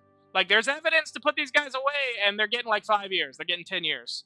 Oh, and probation. You've got probation for life, but if you serve 10 years, we'll let you out. It's like, what? Like, what are we fucking doing? Like, I don't fucking understand. Oh, never mind all of that shit. Like, if we can't even get our food right, we're not making it out, dude. Because America, no, exactly. Because again, the elites, they do not need. It's all about money. It's all about money, and they don't need capable, competent, healthy individuals coming and fucking up their design. They don't want us healthy. They do not want Americans to be healthy, and they do not want them to be intelligent. Yeah, no, not a chance. In any way, shape, or form, because you have to think about it like this. Okay, America, we are a hyper capitalist country. We're not just normal capitalist, we are hyper capitalist. We care about money in America more than like anything else, which personally I find it disgusting, but that's just how the country is. There you go. Yeah, I agree. We're hyper capitalist. When you live in a hyper capitalist country that is ruled and run by private, unelected tech billionaires and bankers and the corporate elite, like, what you do to sustain that is you create a consumer culture, a consumer society that will sustain the hyper-capitalist economy. In order to get people to consistently continue to consume, mindlessly, endlessly, go to Taco Bell, go to fucking Chick-fil-A, fucking get something they don't need from Amazon, you have to keep people sick, dumb, unintelligent, and you have to keep people asleep. And broke. And you have to keep them distracted. Yeah, and broke. And all of this is stuff that in America we are consistently experiencing nonstop. Everything is something to be bought, something to be sold. Really, my cousin pointed this out to me years ago. But if you try to think of the amount of things in the United States that you can do to have fun that are free, it's hard. That's a really hard list to put together. Say, like, you can go take a walk. That's about it. Yeah, no, exactly. Like, that's what I said earlier. You can go take a walk, and if you don't want to do that, you know, fuck you. Get shit on. Yeah, it's crazy. Yep. And, you know, and this isn't even really... I don't really know that this affects anyone on a social or economic level, but I think a byproduct of why this sucks, and I watched a video on this, and not, goddamn, I'm jumping all over the place. I watched a video on pretty much everything we've talked about, except the guy wouldn't outright say that it's America's fault, or even the West's fault. But, you know, you could tell he was pointing to that. He was saying if you feel like everything's lost its luster, its charm, if you feel like dating is harder than ever, if you feel like you're always broke, you're not alone. Like, you're seeing the bigger picture here. And he didn't make it political. Like, he didn't touch on, like, everything we've touched on. But he was just saying, like, we're all broke. We're all tired. A lot of us are unhealthy. And we don't really feel like we have a purpose. And he was trying to tie it more to mental health. And it's like, granted, mental health is very important. It is one of the, in my opinion, should be one of the priorities in this country, along with physical health. But the thing is, so much of our mental health crisis is just perpetuated by our shittiness. Like, I could probably guarantee you that a good chunk of the population, maybe like 30 to 50% of people who have mental health issues, even just once, probably could have been avoided if, you know, we didn't have everything in the world dicking them down at all fucking angles. Like you said, we're broke. We're fucking stupid. We are brainwashed beyond belief because our media sources are extremely radical and biased. And also, that's another thing. Like, the elite control everything. There's only, like, 5 major fucking companies that control our meat. There's, like, 6 that control our food. Like, fucking PepsiCo controls, like, 40% of our food. Like, that's crazy. That is fucking insane. Like, they're... what is it? Fucking Johnson & Johnson and Pfizer and fucking the other one. Those are the 3... They control, like, 90% of our medication. Like, that's absurd. That is fucking insane. But anyway, all that to say, like, that guy, he was hinting at something that I was thinking about. And that is, like, you know, when you were a kid, you did things because you enjoyed them. You played with games because they were fun. You went outside and did certain activities because they were fun. Now kids, they don't get that. You know what they get? They're in a culture where everyone needs that green shit. They need it like a fucking drug. They need money. They need money. They need money. You gotta work. You gotta have money. So nothing has charm anymore. Everyone, and again, I don't know if this... I led with this a minute ago to say what I'm about to say. I don't know if this affects the economy. I don't know if it affects us socially. At the very least, it affects us culturally. But everybody is trying to make it now. Everybody is doing everything. Everybody is really good at fucking video games. Why? Because if you're dog shit, you're not even important. If you're really good, you're just average. You know? Everybody is making TikToks. Everyone is very fucking good at making clickbait YouTube videos. Everyone is very good at playing musical instruments. Everyone, and it all has to be documented. Everyone has to make money doing it or die trying. Like, everything that used to be fun and unique and niche is no longer a thing. It is all dominated socially by money. If you are good at something, you're not good at it. That's the normal. If you're dog shit, good luck. You know, nobody can just do anything for fun anymore. Everything has to be about money. And it's not only with these kids and, like, the culture of people growing up, or even adults that are doing it. Like, of course they're doing it because it's trendy and they're trying to make money and they're trying to be good at it. Not because they want to, but, you know, just because it's an option. Like, I can make it if I do this, you know, if I play the drums on TikTok, or I snipe like 30 people in Call of Duty. But, you know, like, companies are doing it too, because they are actually making money. So these kids see this shit and they're like, oh, if I get really good at something, I can I can make a fuckload of money. That's why we have TikTok trends. That's literally why, because an influencer will do something, make a shitload of money, and then every kid, every teenager, you know, that hates their fucking life is going to do it because they think they're going to be the next influencer. And these corporations, they literally do that shit. Like, when can you... I can recall when people used to make video games, like gaming companies used to make games. Why? Because they were fun, because we liked them, because there was a passion to be fulfilled when doing that, when making a game. Now people make video games for money. They make them for money. They don't care about the art form. They don't care about the... Holy shit, hold on. They don't care about the passion. They don't care about the actual work it takes. They don't care about their name being associated with greatness. They will literally crap out shit if it can make them money. They will literally program a piece of shit onto your screen if it'll make them $1. Same goes with fucking virtually everything we consume. Not just video games, but toys. Toys are now like the smallest, tiniest pieces of plastic shit you've ever seen in your life, and they're being sold for hundreds of dollars. It's like nobody gives a shit about quality anymore. It's all about the dollar. If you can make money, you can fucking do it. And I hate that. We've lost our charm. We've lost our uniqueness. It fucking sucks. Yeah, hard agree. It's all one big fucking business. It's all wrapped up into a big money scheme.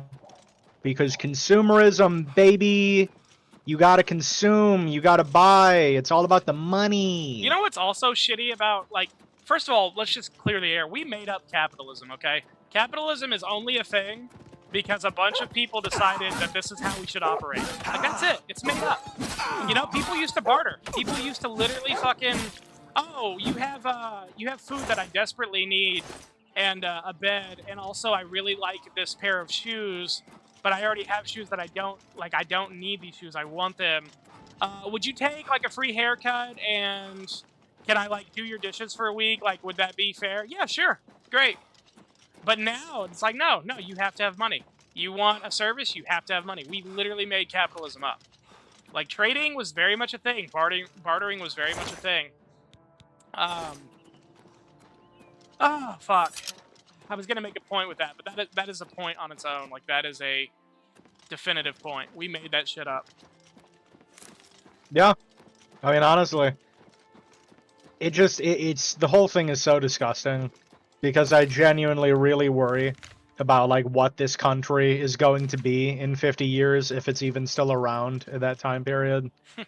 It's really unsettling. Yeah. Somebody pointed this out in a video that I watched a long time ago, but it's like, does nobody else think it's fucking weird that we have to pay money to live on a planet that we were born on for free? That's what I was going to get to. I was literally about to get to that. No, you weren't. Yeah, fuck. So with capitalism, right? Oh shit! Oh my god, where do I even begin? I've got like 5 different points in my head, rambling, and I'm trying to fight a bunch of monsters on Oblivion. Oh god, get away from me! Oh fuck! Oh shit! Okay. Jesus Christ. Any more of these cocksucking monsters out here? Fuck. No, go ahead. I'll let my fucking mind settle down while I fight some monsters. It's just, I mean, it's just what I said. It is really scary and depressing and unsettling to really absorb the fact that, again, we have to pay a lot of money to live on a planet that we were born on for free, and it's fucking weird. You're punished for not making money. If you don't fucking make money, yeah, you can't afford rent. If you can't afford rent, guess what, motherfucker? You're homeless. Not only that, yeah, but in Texas, I don't know about Illinois, but in Texas, you will get arrested for begging on the street. Like, they just literally don't allow it. Like, you need food, money, fuck you. It's like, oh, cool. If you're sleeping on a park bench, you get kicked out. It's a public park, but you can't sleep there. No. fight. And don't even get me started on anti-homeless architecture. Yeah, I was gonna Building, say, that's another one. building benches and stuff with, With fucking, fucking- like, spikes that come out after, certain hours. after so long. And under the bridge, Or- it's just concrete, and you build spike concrete instead of a flat pavement. Or what they do in, certain, states, in certain towns, where they literally have... benches that you can only sit on if you pay money. You have to insert a fucking coin into the slot on the bench, and then after you pay, then you can sit there for a limited amount of time. Oh, cool. It's like, is there anything that we can possibly have in this fucking piece of shit, backwards-ass country without it being monetized to hell? Is it possible? The answer is no. Oh my... Yeah, no. No, get shit on. Not gonna work for me, brother. I was gonna say... Oh, fuck. No, Maybe if people would have done the sensible thing and elected Terry Bollea as president of the United States, maybe we wouldn't be in this mess. That does work for me, brother. That absolutely, unequivocally, will work for me, brother. Yeah, it's crazy, man. I think, I fear what I said a minute ago, and I lost my point about it because I've been fighting a shitload of, monsters and fucking animals out here, on my little quest. But, I will say, I think, I'm gonna quick save. I didn't like that sound. Oh, hello. Will not be tolerated. Hold on. Fucking... Oh, you whore. Give me here. I fought Minecraft more fearsome than you. Oh, you bitches. Oh, fuck. You sluts. Get away from me. Fuck. Okay. I'm gonna respawn. So, I kind of fear that, first of all, you already get punished a little bit if you don't have money. Like, if you don't pay rent, you're gonna be homeless. Okay. If you can't afford to eat, you're gonna starve to death. It might take a long time, depending on your body weight, but you will. And if you don't have access to clean drinking water, then you have to pay for it. Because, clean drinking water, is... Unless you have a well, or you're gonna go to the lake and take the risk of getting, sick. Because clean and purified, or clean and safe are not the same thing, by the way. But if you're gonna go to, like, a well and get water, on, like, some private property, unless you're gonna do that, you're not gonna have free drinking water. So, like, you're already semi-punished for paying to just live. But I have a serious feeling that in, like, 10, 20, 30, 40 years, at some point in our lifetime, me and you, our lifetime, at some point, we're literally gonna get punished for not having money. Like, we have the right to work in America. We also have the right not to work, and that's why people... I'm not generalizing homelessness to this one reason. I'm just saying a lot of people can be homeless if they just don't want to work. Like, I have a friend, he's a hippie. He doesn't work. He eats food where he can, when he can. He drinks water where he can, when he can. And he lives in a park all the time. Like, he reads books, he walks around barefoot, and he's just a free-loving hippie. He's always outside. He just lives where he can. And, like, It's also funny, too, that so many people demonize hippies.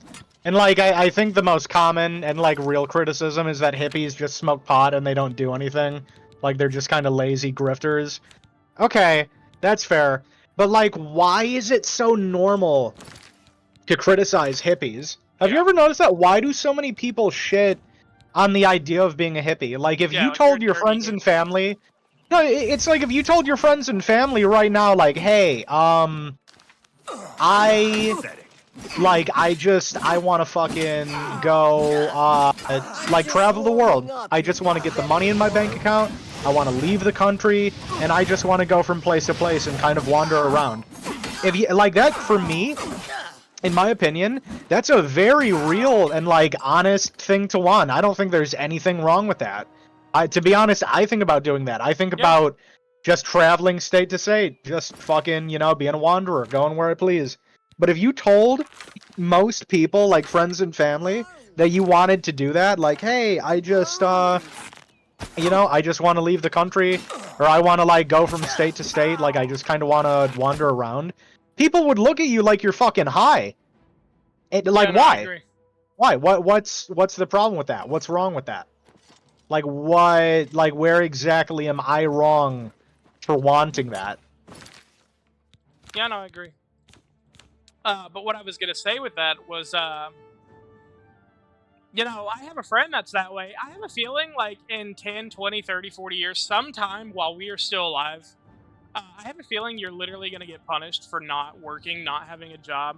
Like, think about it. If they can get away with paying us dog shit wages, and honestly, like literally illegal criminal wages in other countries, you know, like a lot of American companies, they have factories overseas, and they can they can get away with literally child labor in other fucking countries. Like, if they can get away with that and paying their own citizens barely enough to live, like just enough to keep coming back. Like, you can't tell me that they wouldn't take even more and just force you to work. That way they can make record profits. Like, we have a right to work. We have a right to work 100%. But you cannot tell me that in like 20, 40, 50 years' time that there's going to be some sort of crazy fucking law where, like, you have to work 40 hours a week minimum. It doesn't matter if you're self-employed, if you work for a company. It doesn't matter. As long as you are working 40 hours a week and can prove it, you won't go to prison. Like, you cannot tell me that that idea wouldn't at least come across someone's desk in the next, I don't know how long. Oh, that might be a good idea. We could make more fucking money and keep these bastards more oppressed. Because the only thing we really have in this country is our time. You know, and if they can take away that, well, fucking good luck. I mean, we already do it. Fucking people work 60 years of their life, 9 to 5, just to die with a little bit of money in their pension. Which, by the way, good luck with that. That's going fucking nowhere fast. Companies are getting rid of benefits, pensions, fucking overtime, severance packages, fucking left and right. So, you know, good luck. But, yeah, no, I have a feeling, like, not only is it just wrong that we have to pay to live on a planet we were born on, but that we're literally going to get punished for it in the future. I have a feeling. It's like, oh, if you don't have a job, you're going to serve jail time. If you don't have a... And if you don't work 40 hours a week, you know, you're going to go to prison. It's like, oh, cool. Can't wait for that dystopian nightmare. And people are going to defend it. People are going to say, well, it's good. We got to work. We have to have purpose. And we got to make money for this economy. We got to keep things rolling. It's like, no, not exactly. Not like that, we don't. I was going to say, not exactly. That's not going to work for me, brother. Sorry. Sorry about that, my guy. No. It's literally some 1984 type shit. They're like something from Metropolis. Yeah. Like, honest to God, it is horrifying. Oh, fuck. I cannot beat these fucking bandits. God. I don't know you. Let's get into a little bit more lighthearted discussion, because I am worn out. But I feel good. Like, I was pissed earlier when I texted you. I was in dread. I was like, you know, other than my kid, like, if I can figure this out, I want to travel the world, and I want to maybe even permanently live outside of the country. Because it's weird, like, I love Texas, but I really pretty much hate the majority of the country because of everything we've talked about. Like, in fact, I would say my local town is really cool. And I think Texas is really pretty. I think Texas is a really cool place for the most part, socially and economically speaking. But, you know, everything we've pointed out is just being perpetuated by this crazy shit in America that we call capitalism. It's being completely perpetuated and blown out of proportion. So I would not be opposed to leaving at some point in the future. But, you know, that'll be a very nuanced thing for me to figure out way later. I can tell you this much, it's at least going to be on my mind for the foreseeable future. I really sat down and thought about it today, and I was like, I'm sick of this shit. Like, what is the pride in being American? You can tell me right now, what is the pride? Like, oh, I was born here and you were. Haha, cool. Like, okay. That's not really valid if you ask me. No, exactly. American, like, everything about being an American has been bastardized. Our literal culture is gone. Like, our culture is only about consuming, consumerism.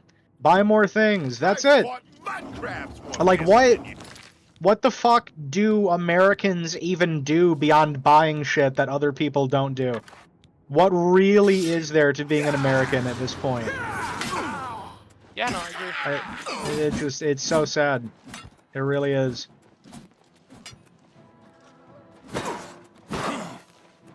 It's gay and It is pretty retarded. fucking stupid. I was Shifting actually gears. Are you getting out? yeah. No, I was gonna ask you to get on to a different topic. Did you ever watch like Alien versus Predator or like any of the Alien or Predator movies? I haven't watched any of them officially, but I've seen plenty of clips, and I also played the 2010 game Alien versus Predator. A very underrated game, I would Yeah. add. I love that game. The multiplayer on it was so fucking fun. I know, I never got to play it. I'm pissed.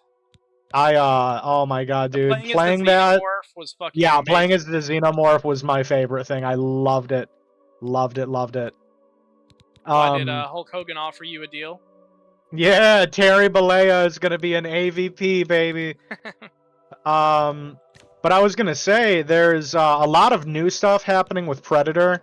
Alien and Predator are kind of going through a renaissance right now because Prometheus came out way back when, and people were like really mixed on it. Prometheus is one of those movies that you either love it or you hate it, and there's not really an in-between.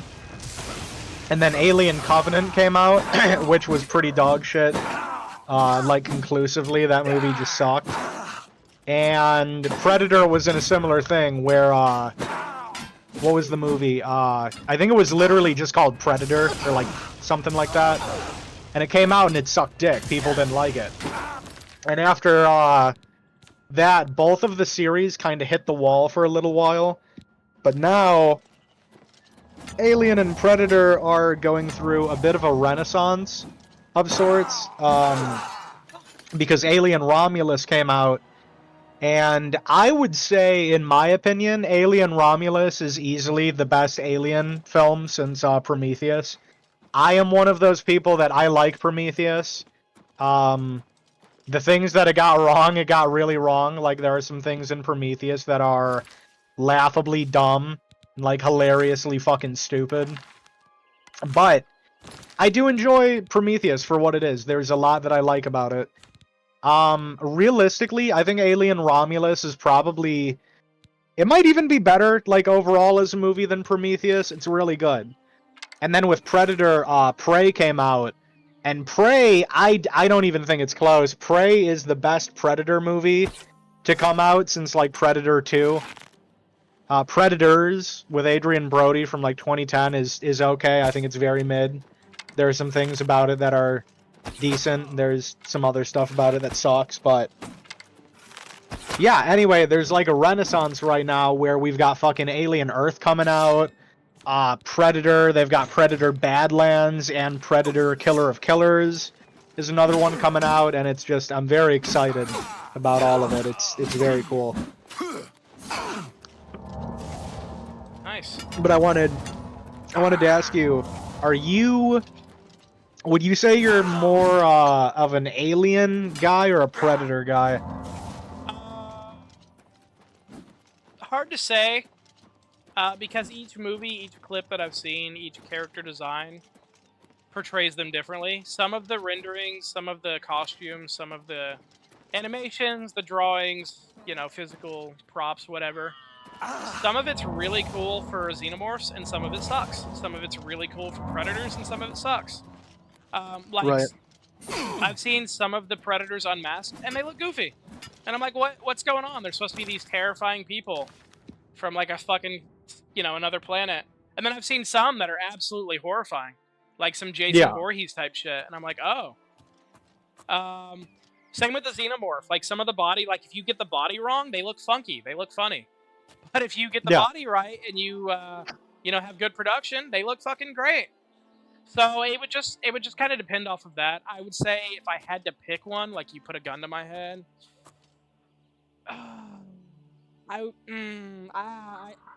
oh, fuck. I would say the Xenomorph by, like, a hair. By, like, a hair on my nut. Like, one fucking shrewd hair on my dick. Like, the Xenomorph just by an inch. Right. But, Yeah, I mean they're both great. I don't know much about the lore and the story. When I played AVP 2010, I enjoyed both. Like I thought they were both great. Even the Marine storyline wasn't that bad. I didn't mind the Marine storyline that much. But yeah, I don't know. If I had to pick, I would say Predator or not Predator, Xenomorph. It just picking. I think for me, if we're talking movies, I think overall I enjoy the Alien films more because I'm just more of like a horror guy. Like horror is my favorite. It's my favorite kind of film. You know, it's like my favorite genre. And the Alien films lean a lot more into horror than the Predator films do. Predator has always been, like, for the most part, an action and suspense series, where Alien is a horror and suspense kind of series. So for movies, I would go Alien overall. When it comes to, like, the design, like, of the aliens and the Predators, once again, I would have to go with the Alien. Like, I think the H.R. Giger's design of the way they look, the way they're, like, biomechanical, and they look so fucking different to anything that I've ever seen. I think for the design, I have to give it to the Aliens. But when it comes to, like, how they are, kind of like their culture, what they do, I think the Predators are very fucking cool. Very intricate. They've got all their different clans. The Predators are different. There's, like, different subspecies and whatnot. Yeah. Very big fan of that. Yeah, that's pretty much my thing, is I'm kind of split down the middle. That's fair. I know you don't keep up really at all with modern pro wrestling, especially WWE. But what's your take on kind of everything happening right now with WWE or just wrestling as a whole? Honestly, I genuinely don't really know what's going on outside of like Cody Rhodes being back in the mix. That's probably the biggest thing that I'm aware of right now. I do not keep I don't keep up to date with modern wrestling, unfortunately, as much as I'd like to. So honestly, I don't really know what's going on right now. I don't really know the grand state of the WWE beyond Vince, thank God, being gone. Yeah. What, you don't want a fucking pervert, a piece of shit in your company, dude? Oddly enough, no. Oddly enough, I would be terrified if I had to work for Vince McMahon. All flash and no fury. Fuck! Don't die!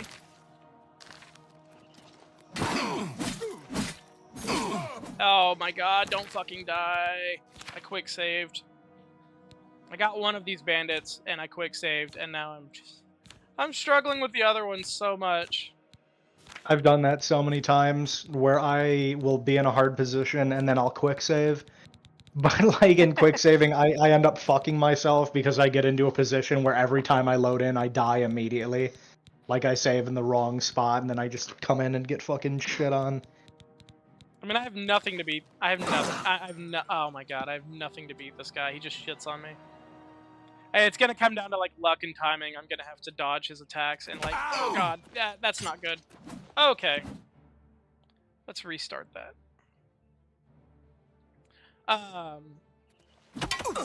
Take that. Fuck. Okay. God, this is stupid. So I have my bow on my quick save. I need to change weapons immediately.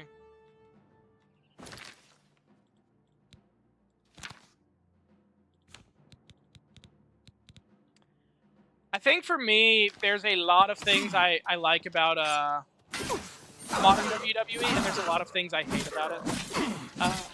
For one, like, there was a brief time in the Attitude Era where wrestling was cool. Like, wrestling was the shit. Like, if you Tell me what you've got. if you didn't watch wrestling, you were a fucking loser. Like, when Stone Cold Steve Austin and The Rock were out, and there were titties, and there was beer, and there was cussing, like, that was the shit. It was cool to watch it because you weren't supposed to be watching it, you know? And then after the Attitude Era died and it became extremely PG and fucking corny, if you were watching wrestling, you were gay. You were a faggot. You were a piece of shit. Like, that was the stigma. And I don't like that it falls into the trap that we talked about making money. Where as long as people can make money off of it, as long as we can get clout off of it, you know, take our fucking phones out and film it and get a couple views or make a couple bucks, like, we're all for it. I really hate that it's been kind of sensationalized by that consumerism culture we're talking about. So that's what I would say. Like, that's kind of where wrestling is right now for me. No one lives forever. Wrestling's kind of... Wrestling is unironically cool again, and I think for kind of the wrong reasons. I think people just want to be a part of something, FOMO. They don't want to miss out. Am I supposed to be impressed? Yeah, but I don't could see that. necessarily know that people like it just to like it. Or I don't know that people like it just because they actually like it. I think they like it just because it's cool. Like, to like it because of, again, consumerism. Like, oh, everybody watches it, so I'll watch it. Like, I don't think a lot of people are really watching it because they enjoy it. So there's the first thing. Secondly, like, there are things that Triple H is doing very well. And there are only so many things he can control, and I know that.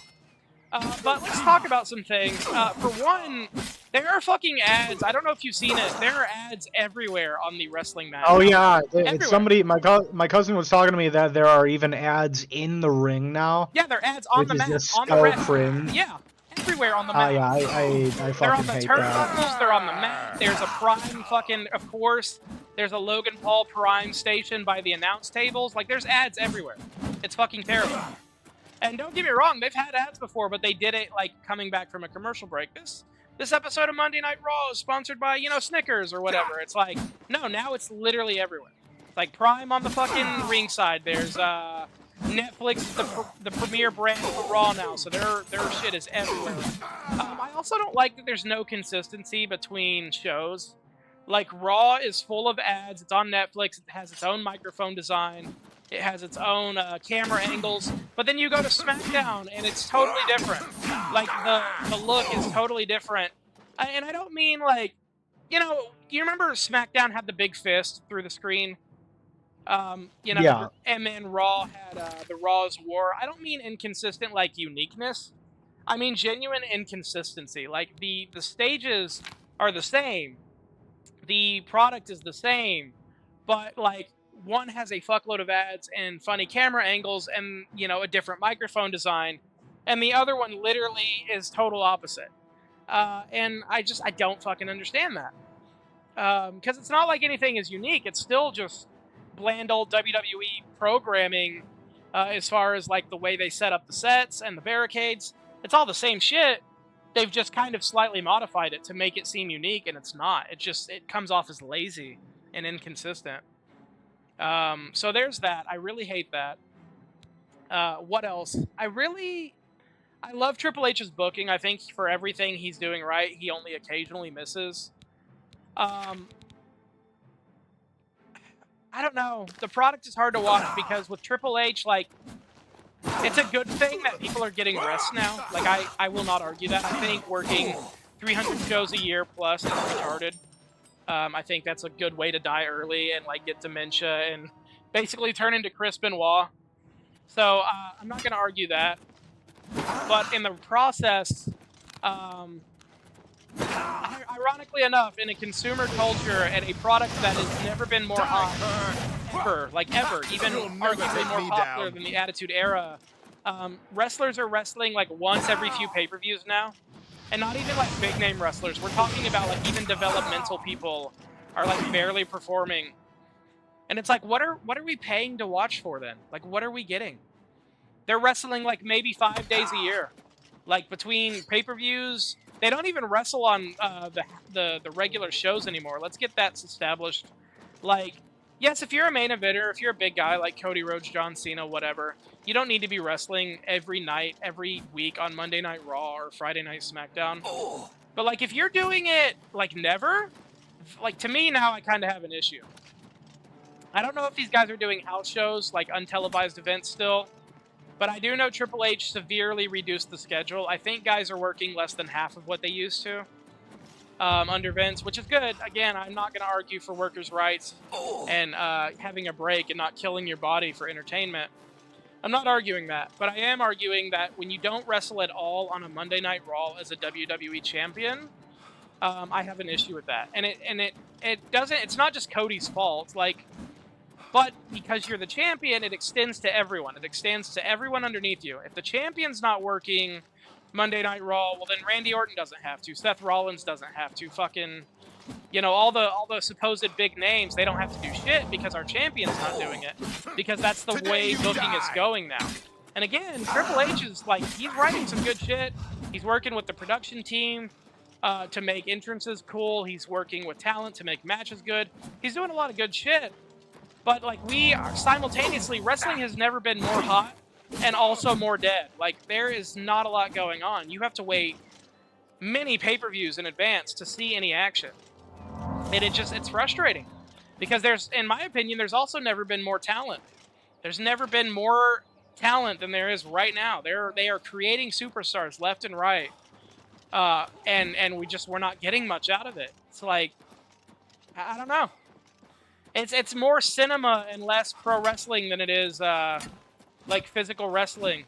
It's like 90% promo work and a couple of matches. I don't get it. I really don't. That said, Triple H, from all accounts, I can tell he's an incredible, not only booker, but an incredible boss. Like, people speak really highly of him. And he's just a good person. Like, he kind of brought up the Vince shit, the Vince controversy at the Hall of Fame. I watched the awards the other night on my computer, which I would recommend you do too. It was really good. But he spoke about it, and he was like, you know what? I got to clear the air because I haven't said his name all night, but he's what I'm going to close my speech with. I got to thank Vince. Not even for just giving me a chance, not even for being the grandfather to my children, but because, by all accounts, Vince might have done some bad things. There's a lot of stuff, you know, there's a lot of allegations going on. He's not in the company, I get that. But Vince gave us this, you know, Vince gave us some of the best matches and the best moments of our entire lives because he had a vision. So we wouldn't be here without Vince, and I wouldn't be here without Vince. So I've at least got to give him that. And so just hearing that, just having the humility to say, like, regardless of what this person has done, regardless of our relationship, like, to still, like, thank somebody who's very clearly a piece of shit, and to still not speak, like, down on them. Like, never mind the fact that he's in a position where he can't do that, where he shouldn't do that, but just because that's who he is as a person, like, that speaks volumes, you know? To me, that's really cool. Yeah, I mean, to be fair, though, it's like, Vince is the grandfather to his kids, you know, it's literally Stephanie's dad, so, like, in all fairness, like, I wouldn't expect Triple H to get on a fucking camera and be like, yeah, Vince is a piece of shit, how about that? Yeah, no. Like, to be honest, the whole, like, lightly taken up for Vince and not trying to step on anyone's toes is exactly the Triple H response that I would expect. I mean, yeah, he's married to the daughter, but... Yeah, so I don't know how many props I can give him. I don't know, by all accounts, he seems like a great guy. He definitely... He seems like a much better boss than Vince ever was, I'll give him that. Yeah. Well, he like gets he's the got a business huge too. cock, Like, there's only too. so much you can do once your vision runs dry. Like, what was Vince's vision, okay? Like, factually speaking, he wanted to monopolize wrestling. He wanted to be the only wrestling program. He wanted to be the premier face and source for all things wrestling related. Okay, cool. He did that. He could have given that up well after the Attitude Era when he bought WCW. And there was literally no competition. TNA didn't come for, like, quite a few years later, and then they flopped anyway. So, like, for a long time, he had chances to, you know, step down and not be a maniacal, crazy piece of shit. His vision was fulfilled, but he didn't do that. And at some point, that can only carry you so far. The vision you had in the 70s and buying that company in the 80s and building it up in the 80s and 90s, like, that can only get you so far. And he just, I mean, it's shitty to say, but he just lost touch. He got old and he lost touch. Well, no, exactly. That's what I was gonna say. Is it's like, at a certain point, when you've got money for a long time, like, you lose touch. Like that's the only way to say it. Like, at a certain point, like, you will just fucking lose touch, man. And once you lose touch, like you don't know what the fans want, you don't know what the people want, you know? You don't know what Hulk Hogan wants. You don't know what Terry Bollea wants, which is arguably the most important thing. I was gonna say, yeah, I don't know. The state of WWE is weird for me. I don't want to say a love-hate relationship for it. I enjoy it more than I dislike it. But it just, like, don't get me wrong, it was on a way, like, with Vince, it was on its way to a plummet, because AEW, I promise you, before they went full retard mode and fumbled the ball and choked hard, because they did, by the way, AEW, like, fucking sucks. Before they did that, they were on a meteoric rise to take over. Like, they were in serious competition with WWE. And had Vince not stepped down and Triple H taken full reign because of it, like, we might not have what we had. Like, they might be kind of, you know, suffering, because the WWE before Vince stepped down was bland. It was cookie cutter. It was the same shit, same formula. You couldn't say certain words. You had to do certain promos a certain way. You had to have the stage set the exact same way every time. Like, there were things that Vince was never going to let go of, and that just, again, he was out of touch. Yeah. So by all accounts, like, wrestling, I think, is better off now in the future. And nobody can ever deny that Vince didn't give us amazing shit. Like, Vince is the reason we got some of the greatest matches. But at some point, like, you have to know when to let go. You have to know, like, okay, this isn't me, this isn't for me, this isn't my company, I can't do this anymore. And I think Vince just never figured that out. Yeah, no, I agree. I will say, I do... Oh yeah, get that mountain lion, get him! Get him, mountain lion, fucking get him! No! Oh, this is gay. No, don't get me, get him, Yeah, get him. Oh, please get him, please get him. Fuck! No, get him! Oh, you whores, I hate you all. Oh my fucking god. Oh, I'm stuck on this bandit and I'm gonna fucking kill somebody. I'm gonna cry. Eddie, I'm gonna cry. I'm so sorry, my boy. Fuck, man. Oh my god. Will not work for me, brother. This is the part where you fall down. We've done this ranking before, but it's always fun to discuss. What if you had to pick, like, your favorite wrestler from the 80s, like that Hulk Hogan, Andre, like, golden era, from, like, 1980 to 1990, who would be your favorite? Oh. Because I know mine. I know mine without a doubt.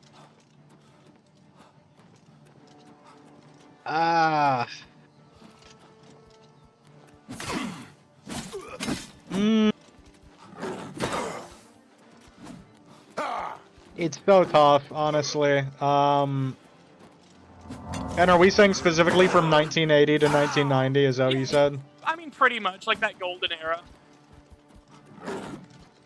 Ah. I guess you could say, like, super early 90s, like 1992, 1993. Honest to God, like, at least if we're talking about specifically WWE, he was my favorite when I was little. He was 110% my favorite as a small lad. I gotta be honest, it has to be...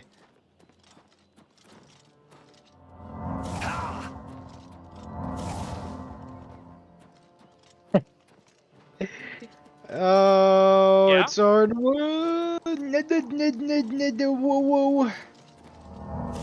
that how you feel? Oh. Well, who is it? He's late. He's definitely later on the list. Like he's like later 90s, but honestly, Kane. See, I was gonna get to that. That doesn't count.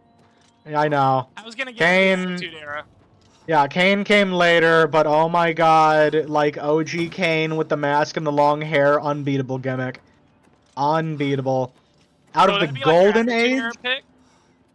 Kane is probably gonna have to be like it's either Kane or Vader. No, actually, that's a lie.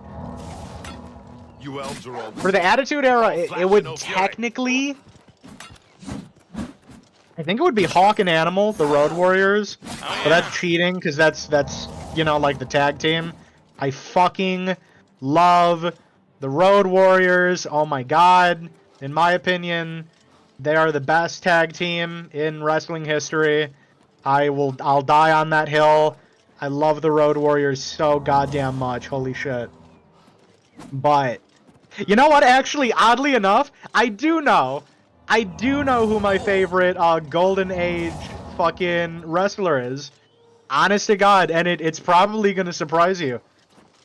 Here we go. Honestly, from the Golden Age, gotta be honest, gotta be real, it's probably the Iron Sheik. Ah, cool. I fucking love the Iron Sheik so much. Oh my god, and he was a badass too. Yeah. Iron Sheik, I had like outside of Mark Henry, I think Iron Sheik could whoop like anybody's ass in the WWE. Are you fucking kidding me? To be to be trained as a bodyguard for the Shah of Iran in like the 60s? Are you fucking kidding me? Yeah, no, he's a badass. Bro, you gotta be built different to do that. That's crazy. And he was a great That's person. nuts. Yeah, he seems like a really good dude. Like, when he died, everyone paid their respects. Yeah. Like, he was a fucking badass. I wanna start doing... Hogan. When Hogan became a champion for the very first time, like, he dropped the belt immediately. Yeah. Oh god, what is it? I genuinely... Honest to God, I really... I don't know if you've ever seen him, but the Persian clubs that he used when he would wrestle, I genuinely, I really want to get a pair of Persian clubs because of the Iron Sheik. Like, exclusively because that's what he used. I really want it. I really want to get a pair of the fucking Persian clubs. Yeah, that would be cool. Oh, fuck. Try not to get fucking eaten by a mountain lion right now. But yeah, I would say from the Golden Era, it's probably the Iron Sheik. From the Attitude Era, definitely my hardest decision. If we're counting the 2-for-1, later, but, yeah, if we counted the 2-for-1, then it would have to be the Road Warriors. If we're talking one singular person, it would have to be Kane, with Vader behind him by like a fucking hair. And if we're talking in all of wrestling, like period, everything, then it would be Sting. Then it would be Sting. If we're talking everything, it would have to be Sting. But if we're talking exclusively WWE, then it has to go to Kane in the Attitude Era. Hell yeah. Yeah. Late 90s, mid to late 90s, Kane was the fucking boy. What about what about 2000s, like Ruthless Aggression before they went PG in like 2010? 2000s, even in the 2000s, Kane was still my boy. But I'm trying to think of who would be like a good runner-up. I want to say like The Rock or Stone Cold, but I feel like that's too easy. You know? Yeah, they left around I like feel 2004. I really, he wasn't really a good wrestler, to be completely honest. But I really loved his gimmick. The Boogeyman was fucking cool. Yeah, I thought Boogeyman was really badass. It sucks they released him because they thought he wasn't any good too. Yeah, I agree. Like, he had a really good gimmick. I thought his gimmick was badass. You just know Vince was in the back, like, he's not the product. He's not the future. Yeah, Vince was like, he's fucking gay. Fuck him. He's a piece of shit. Yeah. So he can suck my fuck. He didn't suck my cock, goddammit. He can suck my cock. Get him out of here. Get him out of here. He's fucking cringe. He's stupid. He's sussy chungus. Get him out. This is pretty. I I hate finally defeated those bandits. Jesus Christ. Didn't happen. I'll go through all this shit Did later. Did not happen. If we're talking all time, and this is just like who I enjoy. We're not talking like definitive, like what they did for the business or the companies they worked for, whatever. Like I'll get to the Mount Rushmore like later. But if we're just talking favorites, we'll go Attitude Era first because he's my favorite of anything. All time will always be. It's Stone Cold Steve Austin. Cold beer. Mr. Austin, can I get you a coffee? Oh, hell, it's 10 o'clock in the morning. Where I come from, we don't drink coffee at 10 in the morning. I'll take an ice cold beer. There you go. Gets me every goddamn time. So real and so true. It would have to be Steve, because Steve did what Hogan did, except not only was Steve not a piece of shit behind scenes, but you could argue that Steve was more entertaining. Like, don't get me wrong, like Hulk Hogan, he catapulted WWE when Vince bought it from his dad. He was wrestling in the 80s, there's no question. But again, Hulk Hogan was a piece of shit. And not only that, once people saw through his 4 moves and were tired of it by 1990, and they could see through all the bullshit, they were done with it. And wrestling really started to fade, especially WWE. And here comes Steve Austin, and he made wrestling not only cool, but he literally saved the fucking WWE. Like, he came in right before The Rock, so to me, Steve Austin will always be ahead of The Rock. Not only that, but we've talked about this, The Rock is kind of the modern Hulk Hogan. He's kind of a piece of shit. He kind of only glooms for the camera. He's kind of a piece of shit. Yeah, no, I agree. Fuck The Rock. The Rock is an asshole. So for me, I know people separate the character from the man, but I can't. I don't think they're any different. Now, back in the day, yeah, The Rock as a character was way different than Dwayne Johnson, but now they're literally inseparable. The Rock is just a facade that Dwayne uses for his movies, for his products, and for his time on WWE television. That's it. Well, not only that too, it's he lies about everything for no reason. He's literally Hulk Hogan. Bro, why are you saying that you've never been to In-N-Out when there's videos? There's numerous videos of you talking about how much you love In-N-Out. What are you, high? Yeah. Yup. What are you fucking why? I literally don't get it. Why, bro? What the fuck is your problem? Oh my god, for what? Yeah. Better believe it. Also, I think we've talked about this before. I know you're not really a big show, kind of person or whatever, but, god damn it, dude. You should watch Peacemaker. If you are a fan of John Cena in any way, Jesus Christ. John Cena! Watch Peacemaker. It's getting a 2nd season, and it's so fucking funny. Oh my god. I'll give it a look it's at least. It's so good. You really should. I watch the first episode, and if you're not hooked by the first episode, then it's not for you. I was gonna say, that's literally the marker for any show for me. I've always been that. If it can't get me within an episode, I'm not good with it. Breaking Bad, it got me. Game of Thrones, it got me. My Hero Academia, it got me. But if a show takes 2 to 10 episodes, no, don't even bother. I didn't know that you were into My Hero. Yeah, we talked about that a long time ago. Listen, what are you, granted, gay? Maybe. Granted, I haven't watched it in fucking at this point I haven't watched it since when season 4 dropped in the summer of 2019. I watched 1 through 3 like a madman. I binged through it, and then life happened, and yeah, now I'm extremely sad now that I'm thinking about it. Because when, My Hero was, the last time before my life got crazy. That was one of the last markers in my life that I can remember where, oh, life was okay. And then I met the girl that kind of fucked my life up. And, now I'm here. But anyway, yeah, I loved My Hero when I was watching it. One of the last. That's very funny. That's very funny because I watched My Hero season 1 and 2, and oh my god, dude, I fucking loved I loved My Hero so much. I watched season 1 and 2 like a fucking maniac. You move Like a goddamn madman. Yeah, no, I love it. Oh, fuck. No, you don't. If we're talking all-time fucking,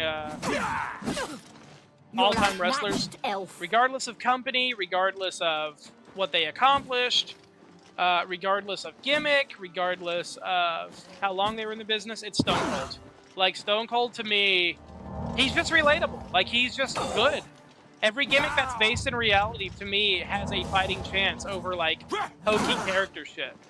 There are really only a few characters that have ever really struck me. The Undertaker and Kane are two of them. But, like, Stone Cold's gimmick was just perfect, because it was nothing. His gimmick was nothing. His gimmick was him turned to 11. I drink beer. I was gonna say, that's the thing, it's the simplicity. I drink beer, I cuss, and I don't like my boss. Like, that's as real as it gets. It's like, alright, we all want to, like, piss on our boss and punch him in the face and tell him he sucks dick. We all want to pee in his mouth and fuck him. We all want to hit him with a bedpan while he's in the hospital. Like, it's so good. It's fucking that's awesome. so fucking. That's so good. I'll take it from here, ma'am. What about you, doctor? What do you think? And he's like, oh, I'll take it from here, nurse. And he just fucking hits him in the face. Starts beating the shit out of him with the bedpan. He fucking smacks him in the face. Wailing on his fucking legs while they're bandaged, and Vince is just, oh! Stop it! And then Mick comes in, he's like, it's Mr. Sucko! He's like, Mick, get the fuck out of here, Mick. God damn it. Oh, it's great. Oh. Oh, man. Vince McMahon, what a guy, am I right? Outside of Hulk Hogan, because I feel like that's too easy, who is your most hated wrestler, like, period, of all time? That's one to think about. Fuck, that is one to think about. Because obviously, like, everybody would say fucking Hulk Hogan, you know, because he's a bitch. No, Hulk Hogan, like, he's the king of it, but if you're the king, he doesn't count. Man, that's hard. I think it's Jake the Snake Roberts' dad, Grizzly Oh Smith. my god, Grizzly yeah. Smith. By the way, that's another one too. Jake the Snake is also a top contender for, like, Golden Age. Oh yeah, Jake the Snake is up there. Yeah. Man is a fucking legend. Yeah, no, Grizzly Smith, He's a piece of fucking shit. More than that, the guy was a fucking psychopath. Yeah, no. And it's very plausible he had Jake's fucking sister, like, Yeah, killed. his own daughter murdered. Yeah. Holy shit, Probably dude. happened.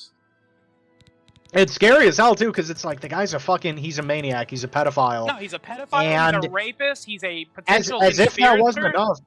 As if that wasn't enough, the dude is, like, almost 7 feet tall. Yeah, no. Like, I could only imagine being like, being like Jake's age. No, you know, being something, one of those kids. No, exactly. Like, what the fuck? Like, as a young kid, when somebody like that's like almost 7 feet tall, like probably 300-some pounds, comes up to you, like, what can you do? It's like, just a there's miracle that he nothing. wasn't, like, actively abused by his dad, but he was passively abused because he was negligent, because he let his wife rape the shit out of Jake, like, every day for, like, 10 years. No, exactly, and it's so disgusting, too, that, like, Jake tried to tell people at school, and they're like, dude, that's awesome, what are you because talking about? It's like, when shut... it was the 70s, so nobody gave a shit. Nobody, you know... Yeah, exactly. It's disgusting. No, it's like, what the fuck, dude? Also, like, if you think about it, Jake Roberts, he was born... His mom was 13 when he was born. Because his dad fucking, fucked a kid because he was a pedophile. And Jake wrestled primarily in the 80s, a little in the 70s, a little in the 90s, but he was like... his prime was the golden era. If his mother was a healthy age, he would have been in the Attitude Era. He would have been with Stone Cold and The Rock, and fucking like Chris Jericho and The Undertaker and Kane. Like, he would have been in the fucking Attitude Era. Like, that's what's insane about it. But no, Grizzly Smith's a piece of shit. He's a pedophile. He's a rapist. He was a backstage politician. Just like Hulk Hogan, he would demand a fuckload of money. And if he didn't get it, he wasn't going to do business in the ring. He never beat his kids, but he might as well have, because he let his wife rape them, and then he abandoned his other kids for a woman who ended up leaving him anyway. And then when his daughter died, he didn't do shit about it. In fact, like we said, he probably conspired to have her fucking killed. Then there's also the account from his one daughter when he showed up at her house like to visit, and he had like a 9-year-old girl with him or something that he was gonna like fuck. Yeah, and And she the stopped daughter him. was like, "Yeah, leave that kid with me. You Yeah, are she not stopped leaving him. with this girl. Yeah, Yeah. you're not doing that." And then she just mysteriously died a couple years later. Like, Yeah, it's Grizzly Smith is, and the only reason he's not universally hated as much as Hulk Hogan, if not more, is because he wrestled in a time when wrestling wasn't popular. Like I was Grizzly gonna say, Smith people wrestled just back don't in know. the '60s and the '70s. Yeah, people just don't know.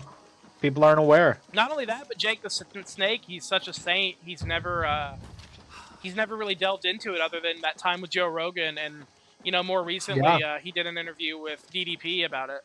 I think like right before COVID or whatever. I don't know, but anyway, God, I love DDP so much. DDP is a saint. DDP, if Diamond Dallas Page is such a good dude. If there's a Mount Rushmore for just the people of wrestling, not the gimmick, the people, DDP is like the king of it. No question. Yeah, no, I would have to agree. Diamond Dallas Page, from everything that I've heard, sounds like one of the best people that I've ever heard of, like genuinely. Yeah, DDP's great. More bandits! This is fucking stupid.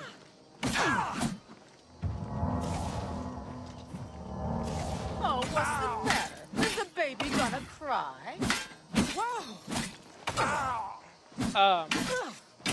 So yeah, Steve Austin, all-time favorite. And then if you put him on, I mean, I don't know if this counts. I don't know if I have to have him on my favorite of the Attitude Era, since he's my all-time favorite, but he is. But if I couldn't pick him, Attitude Era specific, it's tough to say. It might be Chris Jericho. If it's not Steve, it's got to be like Chris Jericho. Honestly, that's weird, because I really don't know a whole lot about Chris Jericho. He was never interesting to me, so I never really knew too much about him. He had the ring work of a really good technician like Bret Hart or Shawn Michaels or like Jeff and Matt Hardy, with the literal godsend mic skills of The Rock and Stone Cold. Like he was, but the problem was he wasn't a main eventer in the Attitude Era. Because again, Vince was hyper fixated on hyper masculinity. You had to be tall, you had to be jacked, or you had to make a lot of money for the company, and Chris wasn't doing any of those things. So, because Chris Jericho was like 6 foot flat, and like 190 pounds or whatever. So that wasn't going to work for Vince, brother. Jump on my sword while you can. But it wasn't until the Ruthless Aggression era where Chris became like a big star in terms of main events and titles and shit. So anyway, all-time Stone Cold, Attitude Era, probably Chris Jericho. There's a good contender for masked version of Kane. I will say that much. Ruthless Aggression, it's probably Edge or like CM Punk or Jeff Hardy, one of the three of them. It's kind of a toss-up. Golden Era, it's unequivocally, without a fucking doubt, Macho Man Randy Savage. I don't give a fuck. Yeah! Dude, the Macho Man, the cream will rise to the top, and I'm snorting coke. I mean, he also had the best sponsor of all time. Slim Jims are fucking badass. They're not only great, but they made him a fucking multi-millionaire. Slim Jims are so good, and I will fucking fight anybody on that. Slim Jims are fucking great. I used to eat Slim Jims in therapy when I was like 13 because of Macho Man. That's all I knew them from. I saw the commercials like, oh yeah, snap into a Slim Jim. It's like, I think Macho Man for me is probably my quick second behind Iron Sheik. Yeah, no, Macho Man is fucking amazing. Oh, yeah. In fact, if you don't like Macho Man, like, not just like, oh, he's not my favorite. Like, if you're like, I think Macho Man sucks, I don't trust you. I think if you think Macho Man is, like, not good, fuck you. I literally think you are not to be trusted. Yeah. The only thing with Macho Man, like, that honestly does make me feel like that is that historically he was really like unbelievably controlling and shitty to his wife. Yeah, that was a And thing. like he was fucking terrible to his wife. And not only that, but there's also the fucking popular rumor that he fucked Stephanie when she was Stephanie like when she was 14. very underage, and that's what Yeah. got Vince McMahon to be like, get the fuck out. Yeah.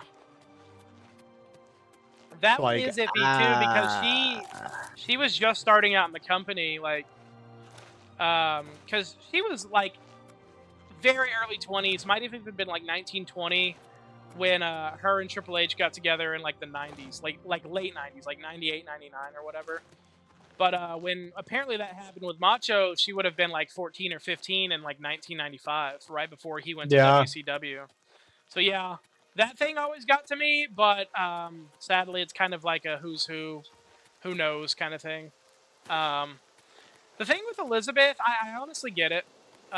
Because everyone that talked about Randy not in ring said he was a great guy, and that the thing with Elizabeth was that he was just very traumatized. He wanted love, he wanted acceptance, and he had no idea how to handle it, and Elizabeth and him they were just toxic. They never had a good relationship because Randy always wanted her around, you know? He never like hit her, he never beat her, he never screamed at her. But I mean, yeah, he would say, you know, you're not leaving the room without me, you're not to look at other dudes. Like, he was very controlling. Oh yeah. I think one time he even locked her in a fucking closet or something because he had this really big like theory that like her and Hulk Hogan were apparently like trying to fuck. Oh shit, I didn't know about that. Yeah, that's one of the biggest things that made him and Hulk Hogan hate each other, is that apparently he thought that Hulk Hogan was trying to, was trying to slide into her DMs, and apparently Macho Man, Slim Jim. yeah, apparently Macho Man and Hulk Hogan almost like had a full-on like fist fight about that a couple different times. Hell yeah, they did. Oh man. Yeah, it would go Macho, Stone Cold. If we're going by eras, Golden, it is Macho. Attitude, it is Stone Cold. I don't really count the New Generation era, only because it was so short-lived, and it was also like pretty much nobody brings up that era. But I guess if I had to pick, I would say like the early gimmick of the Undertaker, like the original like Mortician from the West. I guess maybe if I had to pick, or I might even just put Bret Hart up there just because he was that good. But wait, was I just over here? Oh, I'm going. God damn it! I'm fucking retarded. I am going the wrong way. Okay. Not paying attention. So yeah, Macho, Stone Cold, honest to God,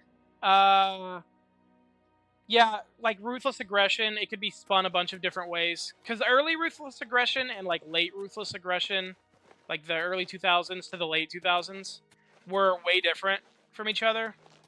Like I could make an argument for a lot of people. Bobby Lashley, fucking Brock Lesnar, fucking Chris Benoit, Eddie Guerrero. Like that early version versus some of the later version guys like Edge and fucking Jeff Hardy. And CM Punk, like there's kind of a gap there, but you know, I could kind of make a case for all of them. If I had to pick, like gun to my head, it's Edge, 100%. With Edge is also a really good pick. I love Edge so much. Jeff Hardy and CM Punk, like close seconds, tied seconds. If we're talking PG reality era. Probably CM Punk or Daniel Bryan. Those two guys, like, you can't tell me they're not workers and they were not extremely over. They were two of the best of their time. Honorable mention, The Miz. I know it's goofy. I know he's a mid-carder. Really, that whole 2010s mid-card was some of my favorite shit ever. Like Wade Barrett, fucking John Morrison, The Miz, Cody Rhodes when he was a mid-carder, like that kind of Zack Ryder, that class of mid-carders, that was like really cool to me. They were really special because they all had main event potential, but Vince, because they weren't 6'5", 280 pounds, jacked to the fucking gills, and tan as shit, you know, they didn't get pushes. But like that whole mid-card class, they were all special to me. They all had promo skills, they all had in-ring skills, they all had cool gimmicks, and just Vince just didn't see anything in it because he's fucking stupid. So, you know, there's an argument for that. This new, like, wrestling is cool again, like, consumerism version, the Triple H version, I honestly don't know. I haven't picked. There are things, like, again, that I like about this new era of wrestling, and there are things I like about it, and there are things I hate about it. So I'm kind of on the fence. Yeah. It's goofy, and I know I used to clown on this, and I'll kind of get into this in a minute. I think Roman Reigns is kind of cool. I kind of understand finally why he got over the way he did. Because at first, like, Roman is the exact thing that we're talking about with Vince. Roman had no gimmick. He had no look. He had nothing appealing about him. But guess what? He's 6'4", he's 270 pounds of pure fucking Samoan muscle. So guess what? He got pushed to the moon. Well, guess what? He's fucking boring. He has nothing going. He doesn't have an identity. He doesn't know who he is. And I felt that way for a long time. I was like, why do people like him? Like, what's the fucking deal? I don't understand this shit. And I found out through a documentary that I watched on Roman. He got his, like, tribal chief, you know, gimmick from, wait a minute. Oh, shit. Okay. He got his gimmick from being, from getting cancer. He got cancer. And he took, like, 2 years off and came back mid-pandemic in 2020 and, like, reinvented himself. And he got over primarily because he reinvented himself, but also a big part of it was, like, he was cancer-free and just, for better or worse, the WWE audience is very vocal about things, and they were very behind the fact that he was cancer-free. So I think that helped him get over. But ever since then, like, I was like, oh, okay, well, what about this tribal chief gimmick? Like, this makes no fucking sense. I don't understand. And then, it was explained to me that he was tapping into his ancestry, that he was tired of being the corporate John Cena, and that he was going to be his own man. And he started feuding with his cousins, and that's kind of where the gimmick came into place. I don't know the lore like I should, but basically that's how he got over. Was plenty of time away for the fans to actually give a shit, and for him to get cancer and have to take off. That was pretty much the reason he was able to reinvent himself. But anyway. It's probably all the steroids he was taking, man. Damn. Yeah. Guy's fucking jacked. It's crazy. But, I don't know. I mean, I guess I would say he's an honorable mention. The fucking, like, the new school, like, wrestling is cool era, Triple H era, whatever you want to call it. I haven't really figured out who that is, but I would say Roman Reigns is kind of cool. I can't use any of the guys that I've said now because Edge is in a different company and he's washed as shit. CM Punk, he's kind of just drifting for the fact that he wanted to be in the main event of WrestleMania, which he got. And he's a given. Like, I can't say him twice. He's a given. He's one of my all-time favorites. But I don't know. Like, I don't know who I would put on that list. Because, like, Triple H is retired. Rey Mysterio is pretty much retired. Randy Orton's great, but Randy Orton's just universally great. He's great at everything he does. So I don't want to say he's, like, a favorite for this new era that we're in. I love the Cody Rhodes American Nightmare gimmick. I think, you know, he had a lot of luck with Vince leaving and going into the indies and reinventing himself and actually working hard for that. I think there's a lot at play there, and I think that's a good thing. But I don't know, like, I was a Cody Rhodes fan before it was cool. Like, I liked Cody Rhodes when he was a jobber. I liked him when he was a mid-carder. You know, I thought he was, you know, he's a worker's worker. Like, he just puts in the effort, you know? Yeah. I don't know. Oddly enough, I always liked his brother a lot more. At least when I was younger, because I thought the gold dust gimmick was really cool. WrestleMania. I thought the gold dust gimmick was really cool, and I thought the stardust gimmick that they gave Cody was retarded and Hell so yeah. cringe. It was Cody genuinely Rhodes. so tough to watch Cody Rhodes has that. been spotted in a river nearby. It's like, what? Ugh. So now on to the more objective stuff, where we're talking like what they did for the business, what they did for their companies, their achievements, their household name. Like, if we're going that route, my list is a lot different. First and foremost, even though he's kind of a slimy piece of shit, at least he makes a reservation about it. Like, he makes no reservation that he is this way. He is unequivocally, unapologetically Ric Flair. Like, he will tell you, yeah, I'm a womanizer, yeah, I'm an alcoholic, but that's who Ric Flair is. Like, he's not going to hide it like Hulk Hogan or The Rock. He's going to tell you, yeah, I'm a piece of shit. And I can at least respect that, even if I disagree with who he is as a person. That said, it's not about the person, it's about the business, and I think nobody gave more than Ric Flair for a very long time. Because Ric Flair, early into his career, got in a massive plane crash. Not only could he have been killed, he could have been paralyzed, and he broke his back, got surgery, and continued to fucking wrestle. Like, just continued to do what he loved. And that alone is worth a lot to me. But never mind the fact that he was the record holder up until, recently when John Cena won the championship. He was the record holder for like 30 years of world titles. And he did it for a long time. Let's see, he did it from like 1971 till... How fucking long did Ric Flair go? 81, 91, 01. 08 is when he had his match with Shawn Michaels, which he should have hung it up there.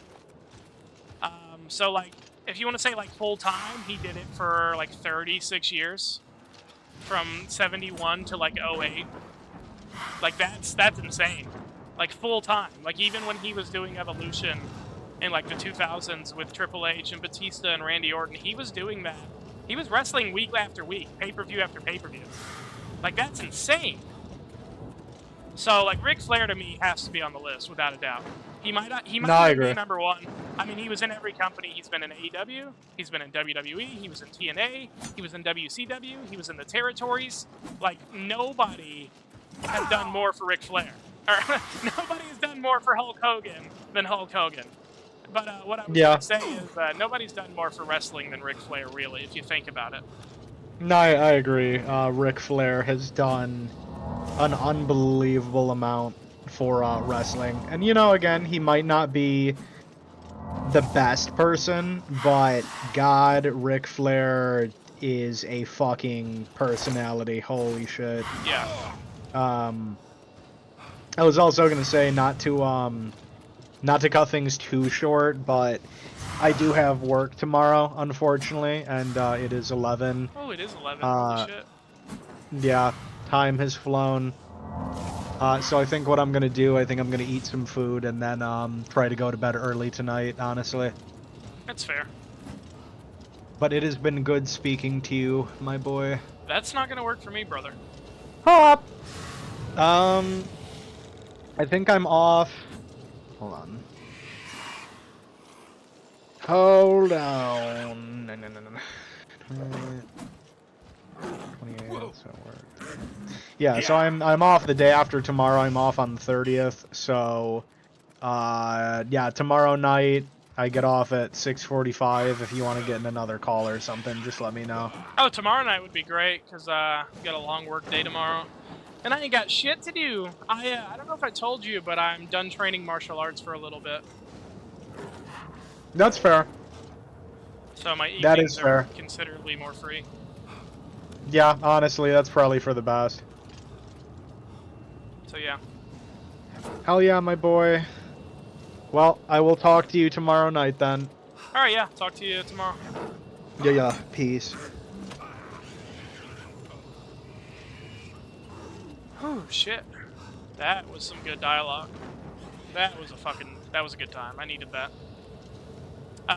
Holy shit, thank you guys for tuning in. My god, 25 viewers. If you're a new viewer, please consider sticking around and watching. I'm going to play for a little bit longer, but also please consider subscribing. I know everybody ever with the channel says that, and it's overused, but I mean it sincerely. Like, every single one of you matters to me, and if you are contributing to this channel, that is just super special to me. So consider subbing. Consider getting in the chat, all you motherfuckers. And if you're a returning viewer, as always, thank you for returning. Thank you for being here. Did they get that bandit? Okay, I think they got him. Cool. That's what I was waiting on. I was waiting on everyone to die.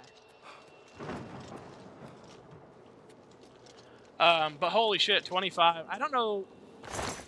Actually, I can confidently say we've never had this many people in on a live, ever. So thank you guys so much.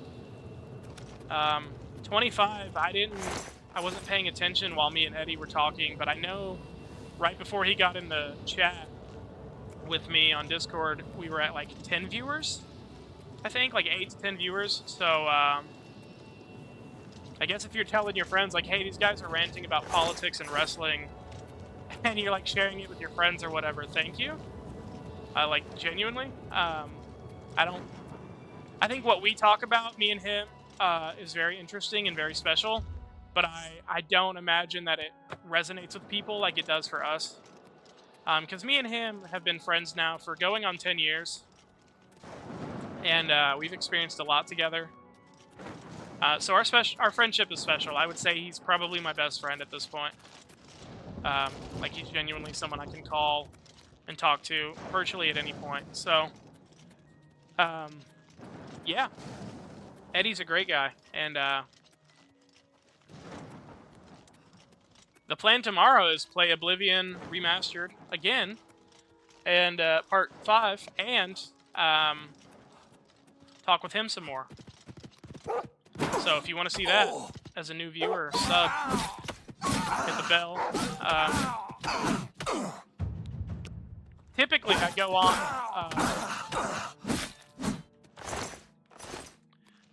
go on... oh, shit.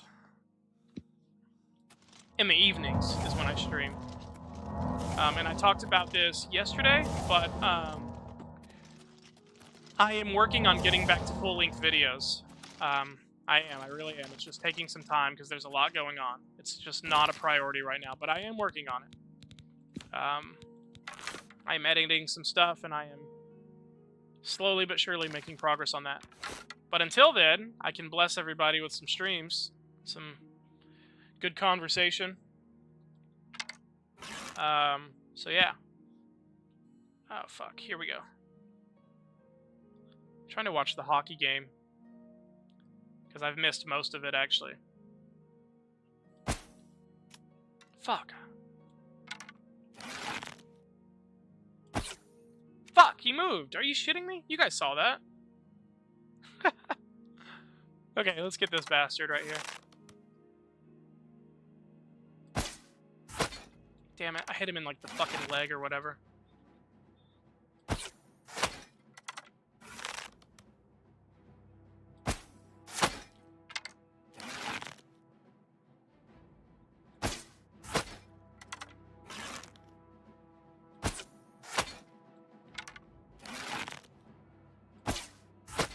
Nice. Because I am sick of running around in circles waiting for mountain lions to kill the bandits.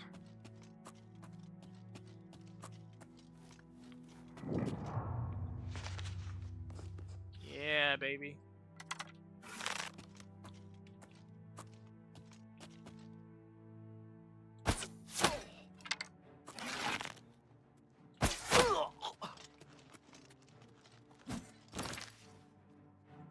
I need to get this staff charged, like, seriously.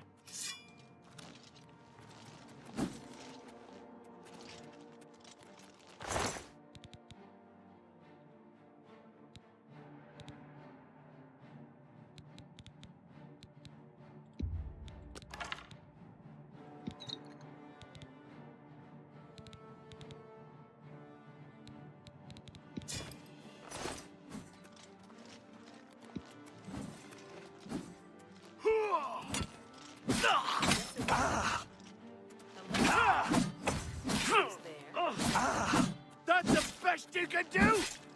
This is the part where you fall down and bleed to death. Fuck, I'm trying to watch this. Oh worst. shit, there's two of them. I'm trying to watch this goddamn hockey game. Okay, I need to kill him first.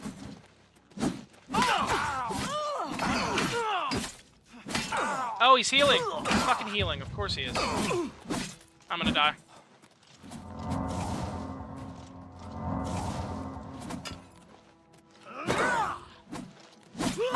You move like a pregnant cow. Fuck you, bitch. Do your worst. Oh shit! I almost got him. Oh no, no, no! Get up, get up! Oh my god. Suck my dick. May. Oh, fuck. God damn it. Okay, fucking timeout. Timeout. Jesus Christ. Okay, fuck. I wonder if I just fucking flame his ass with the sword, if I can do it.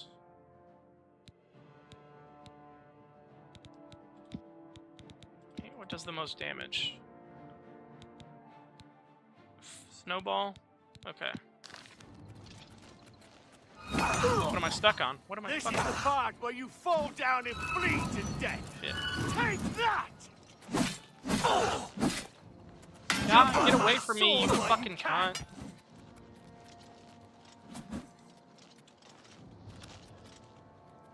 Be a good time to have a mountain lion right now. I tell ya. Oh, are they stuck? They don't know how to get up here?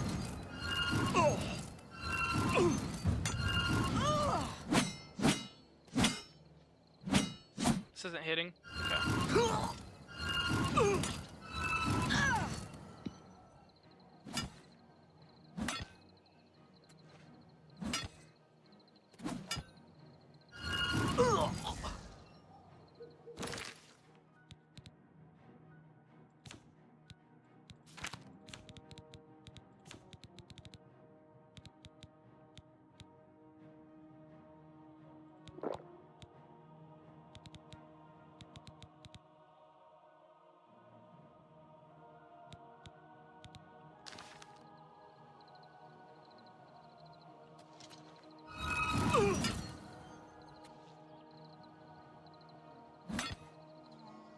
He's just looking down at him.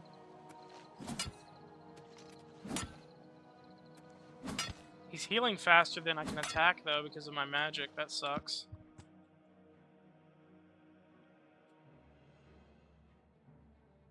Okay. Let's get this over with. Yeah, let's get it over with, huh?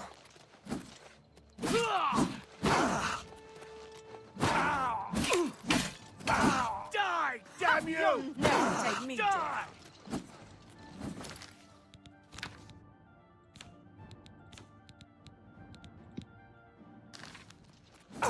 Go! Run, you motherfucker!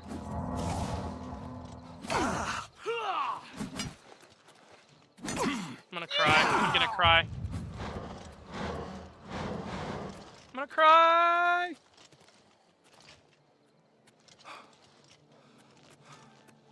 As long as she's away from him, I can...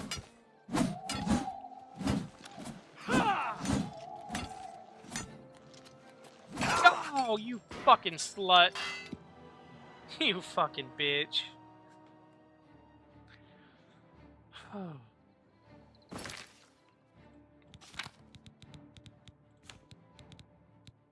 Okay, magic. That's what I was gonna do. Just keep the healing on, because I can't do anything else.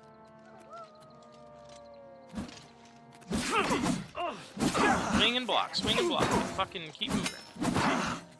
Hope for the best. Hit him in the back, hit him in the back, bitch. Hit him in the back. I'm just warming up, you pathetic worm! You fucking cunts. Hit him in the back, hit him in the back, hit him in the back. I'm out of everything, I'm out of everything. Nice, dude.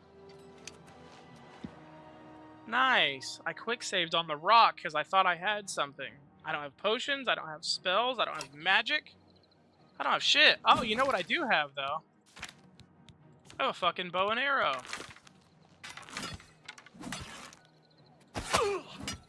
Why is he healing?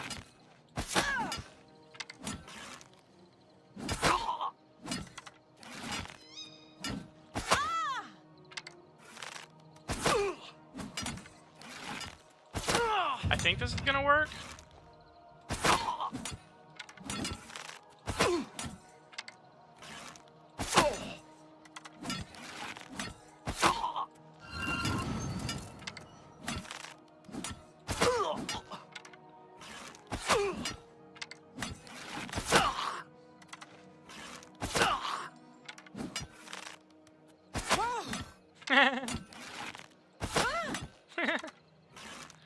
Dumb cunt.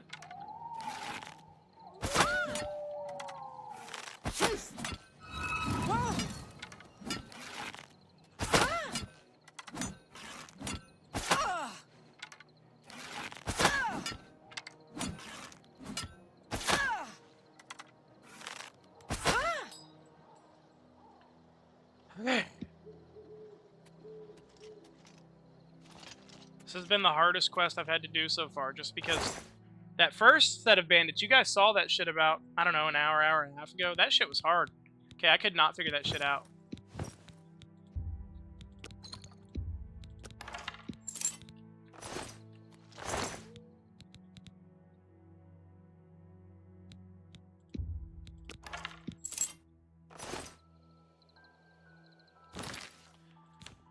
I think I've got virtually all the gear I can get from these guys.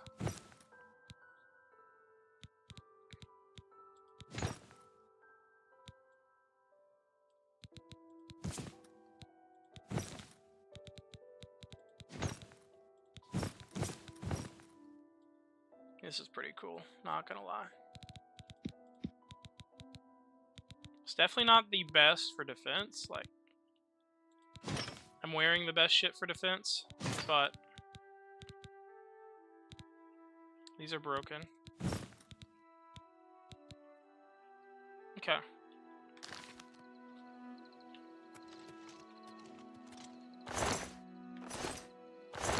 I don't understand why.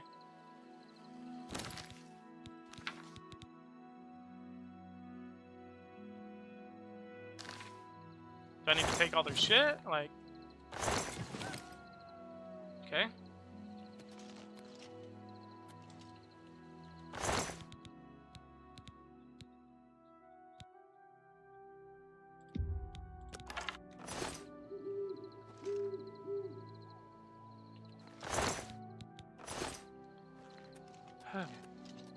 Let's get a level up.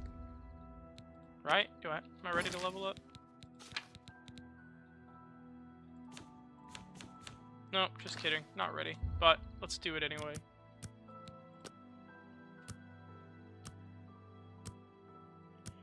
Wow, 29 people. You guys are fucking amazing. What a record. I thought we were gonna cap out at like 22 earlier when I saw it. And 25 and now 29. Thank you guys so much. Be here tomorrow. That's for damn sure. I'm not training martial arts any longer. I just can't afford it. Right now, financially, but also just physically, like, I can't fucking afford it. Can't physically afford the time, so that's, you know, that sucks.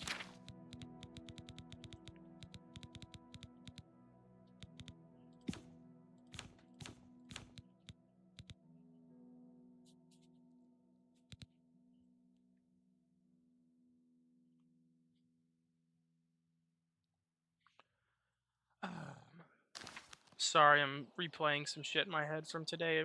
Man, today was tough. Today was weird, but tonight has been incredible.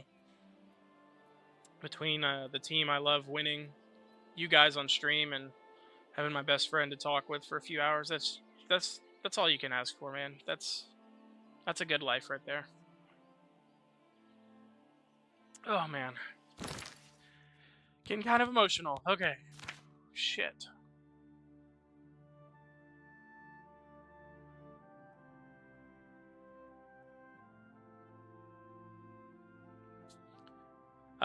So, I still need to go...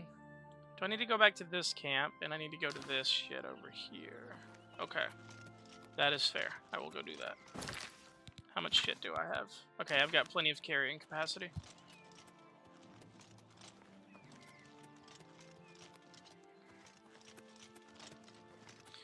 My horse got killed on that very first bandit way back when, so that sucks. But, or was it? No, it was the Minotaur that got him. But anyway, it'll be fine.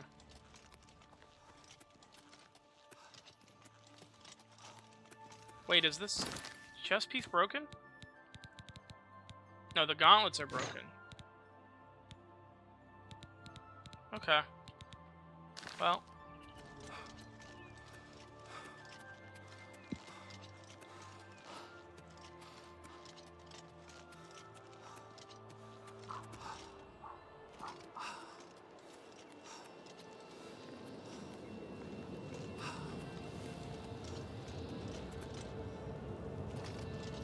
Ah, there's his body. Couldn't see it in the dark. Fuck me.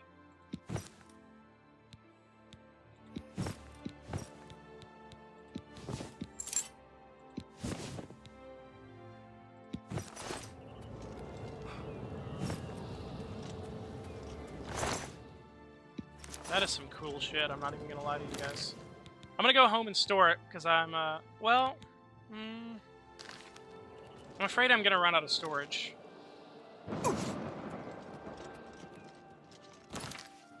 Oh, nice. There's a fucking mountain lion over there.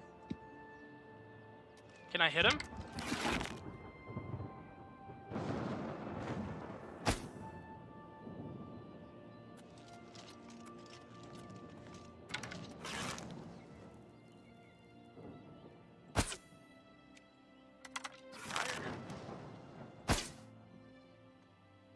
Higher?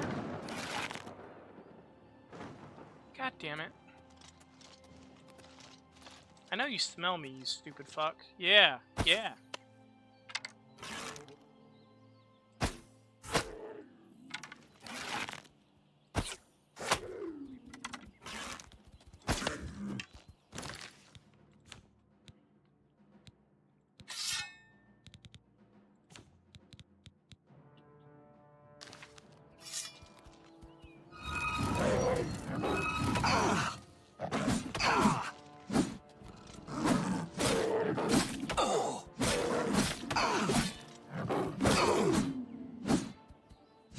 Can you die?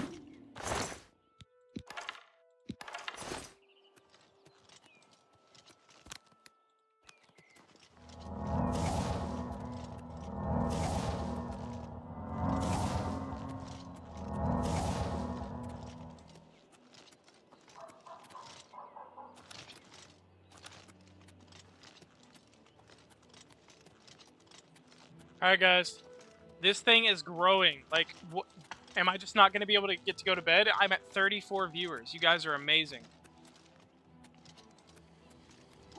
I was going to go to bed at midnight. It's 11:30. But you guys are dictating otherwise. I wish this chat would engage a little bit more. Wish you guys would talk with me, man. I love good conversation. I love people. But I respect the, just want to chill out too. I get it. Look at this lion. He's got plenty of prey to choose from. Not for long. Yeah, come here, big boy.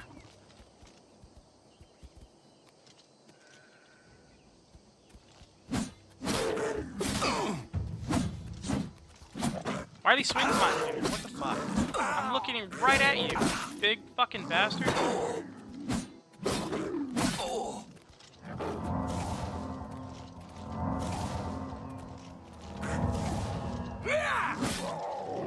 Yeah. That's how you do it.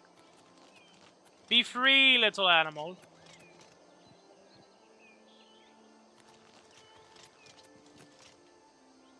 There's a flame Atronach over there.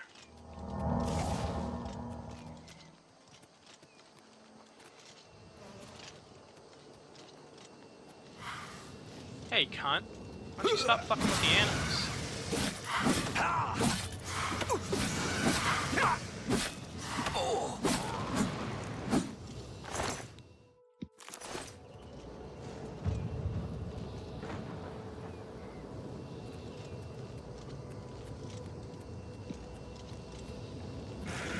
34, I mean, I thought 22 was a record, and it was, but 34, that's... Whoa, what the fuck is that thing? Oh, what are you? What the fuck? Oh, God. I'm in danger. I don't know what you are, Godzilla. Bro, what the fuck is this? Oh, I don't want to know. Okay, I'm gonna find out how bad it hurts. Oh, good. Oh, yes. Please. This is everything I fucking needed. Yeah, baby. I love that shit. Oh, this is gross. This is gross, and I don't like you.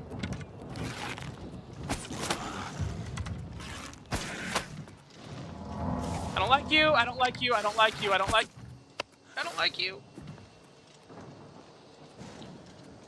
Whew. I don't fucking like you, big boy.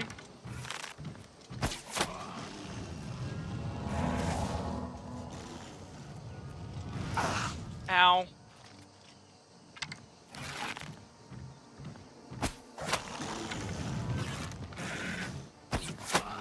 Oh, you can reach me, can't you? Yep, okay.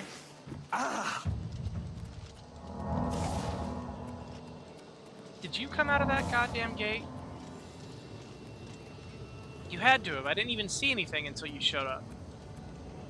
Oh, nice. Just another fucking creature I have to deal with. Lovely. You're not important. I don't have time for you. I've got pressing matters to deal with. I've got things to deal with, sir. Sir, this is not a Walmart. You can't just shop around.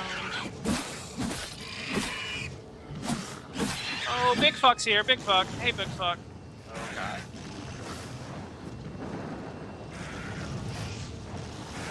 Oh, whoa, whoa. Are there two of you? Whoa, whoa, what the fuck? Oh, alright, I'm leaving. I'm out. Peace out. It's been fun. It's been real. See you later. None of you guys told me there would be two of them.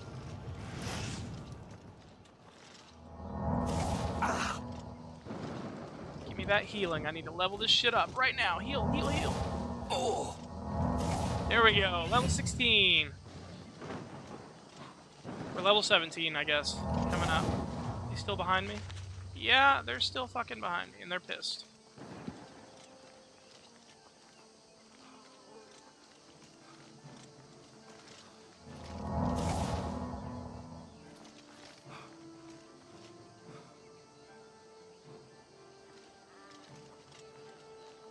And I really wanted to get off at midnight and rewatch the highlights of this hockey game, but you guys are not going to let me do that, right?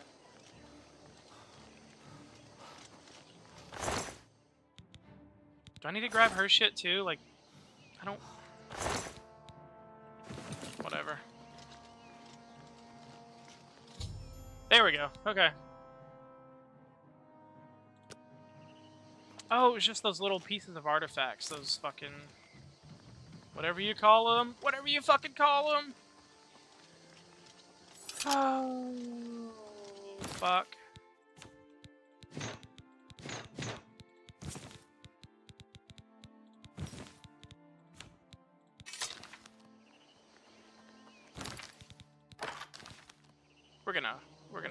We're gonna fucking sprint out of here.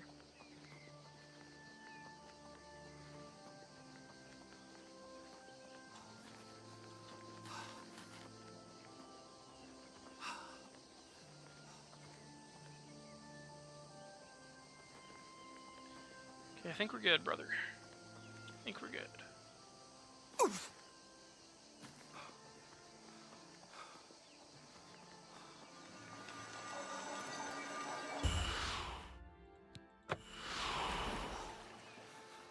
Excellent. Oh, there's a mountain lion right there.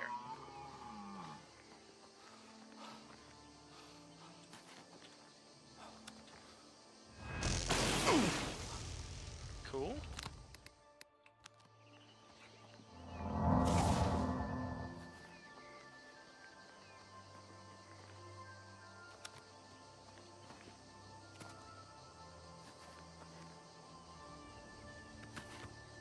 Whoa, my game's fucking bugging out.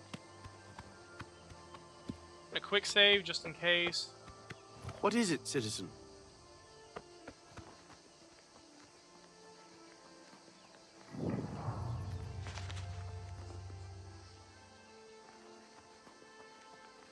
What is this place? An inn. I'll take it. I need to level up.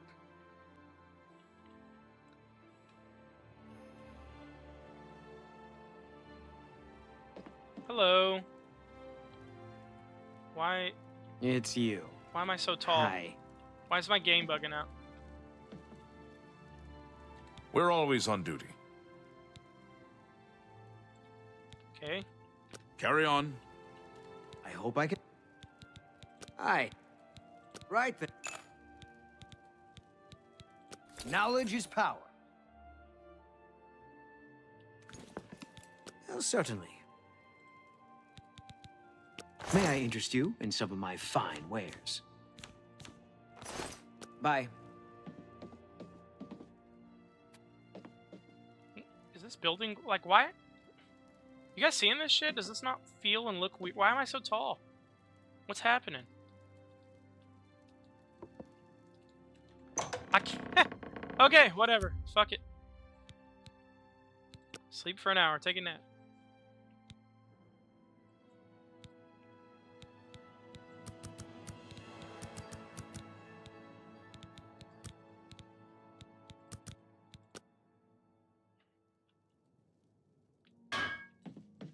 Cool, I'm out of here. Fuck this place.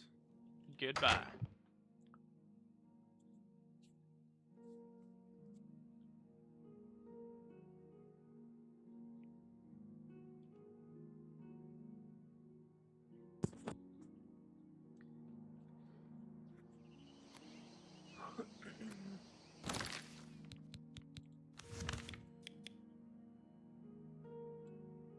Alright, that was a lot. That was honestly really good. I liked that. That was a lot to do. It was a big, long-ass quest. I'm gonna go to my city first because I gotta drop some shit off at the house.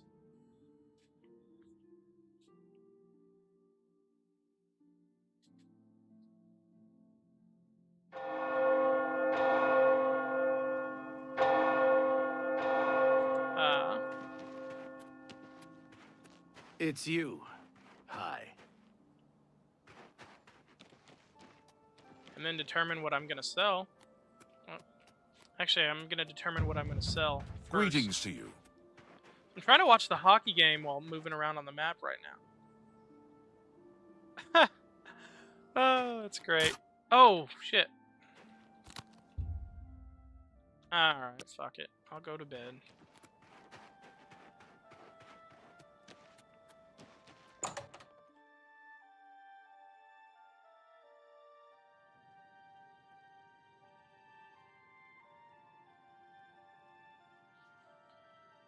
Oh, okay.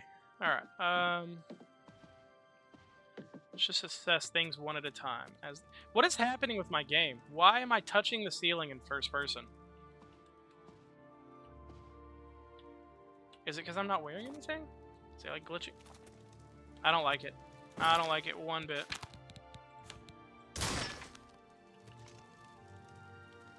Alright, we're gonna play in third person for a bit.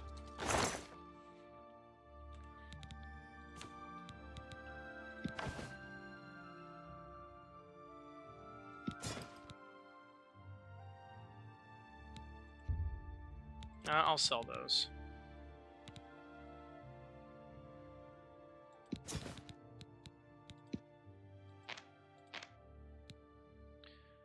Claymore. I feel like my list is glitched out. There's health, damage, weight. Okay, health, damage, weight. What is this shit down the middle? The most damage for the least weight. It's still that fucking katana, dude. That's what bothers me, like.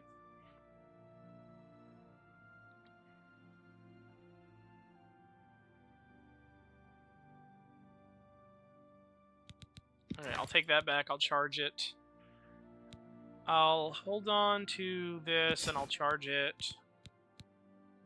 I'll sell the arrows. And then, yeah, it's all of this shit that I need to go through and figure out.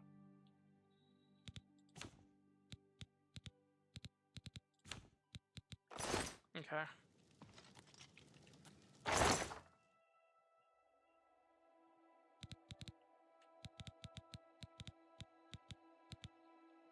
Repair it all. Yep, gonna repair it all. Not even gonna fuck with it if it's got low health. Or even a little bit of damage on it. We're gonna repair it. And then...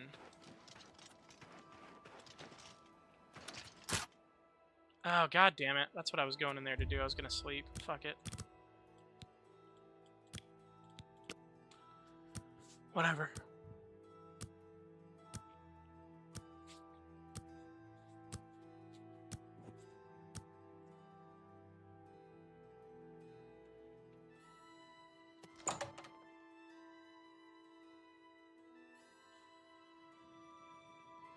What in the fuck is happening? I'm getting taller by the moment, dude.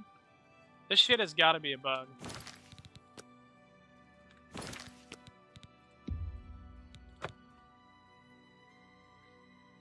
Also, you guys, I'm going to turn up the hockey game in the background and watch some of these highlights, and if it's too loud, let me know.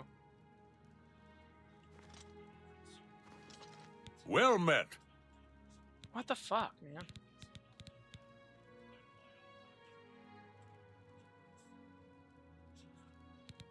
I would gladly let you invest in my shop. The extra coin will allow me to purchase more goods from adventurers such as yourself.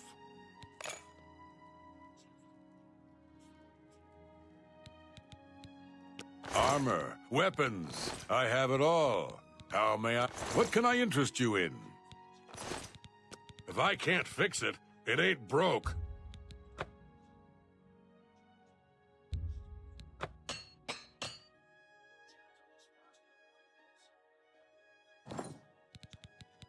Now let's do business.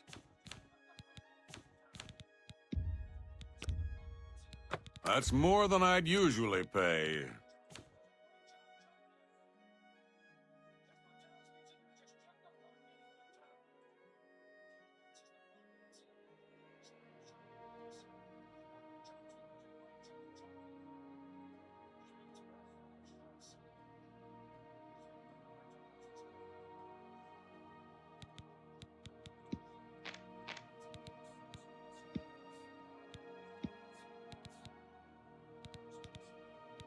Have any repeat items? I thought I had some repeat items.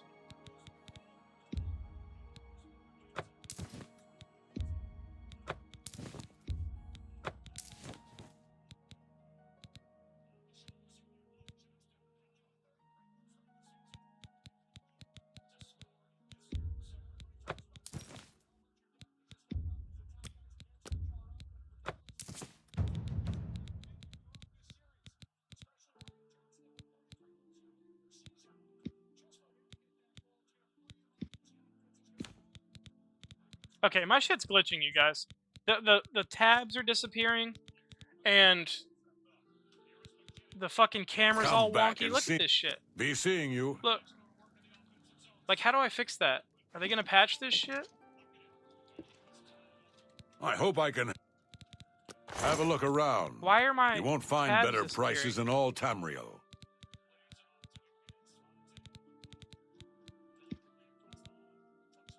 Health.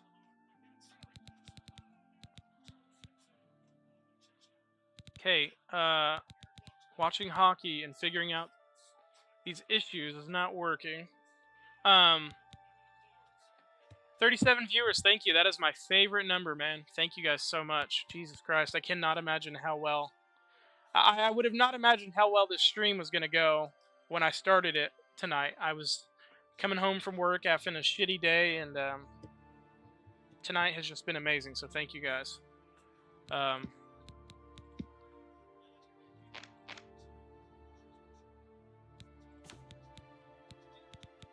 Okay, damage, health, and weight.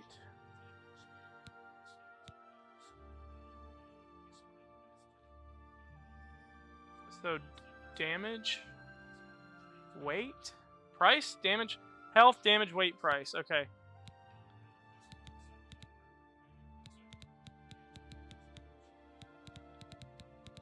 Huh. Okay.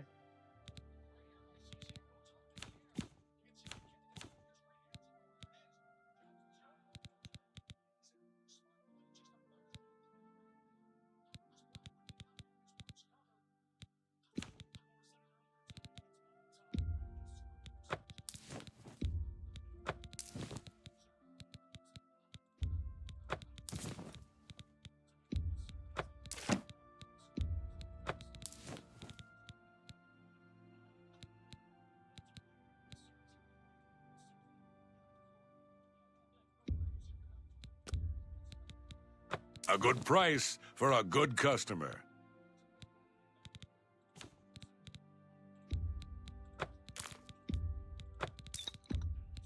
You got a great deal there.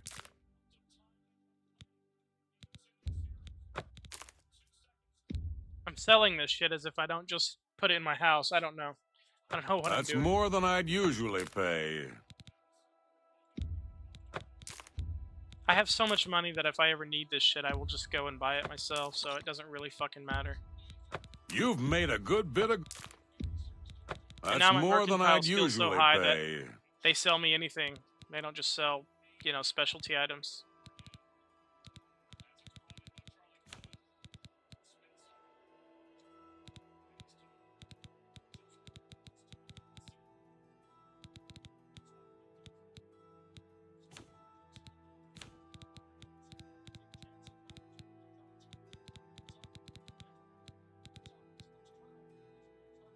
I appreciate...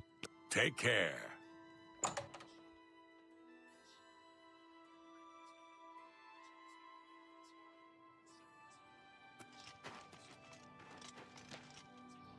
Are we normal height yet? Are we good?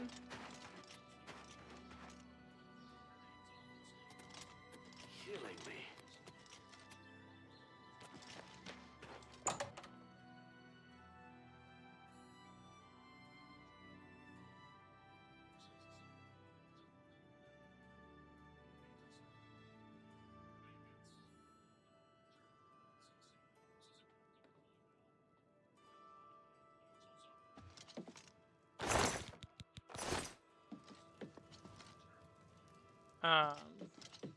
God damn it.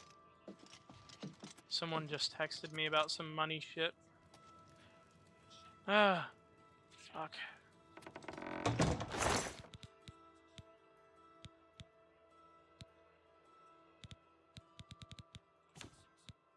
Okay, what am I doing? Okay, so weapons, got it. We're not fucking with those. It's the armor.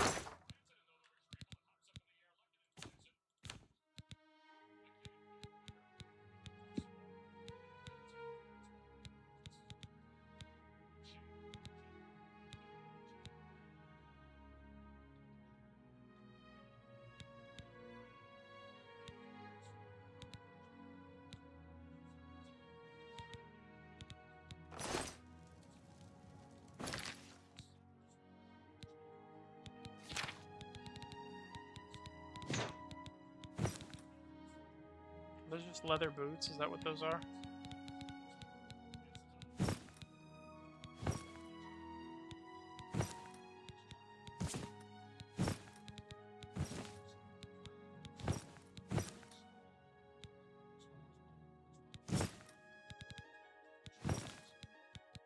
Do I have the greaves for it?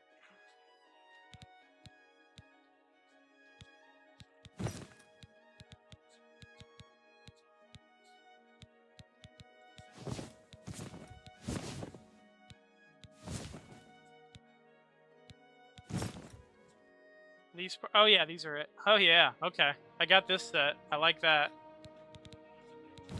What are Fleetwood boots? Fortify speed? It's the same shit as... Alright, I like it. Fucking like it. Okay.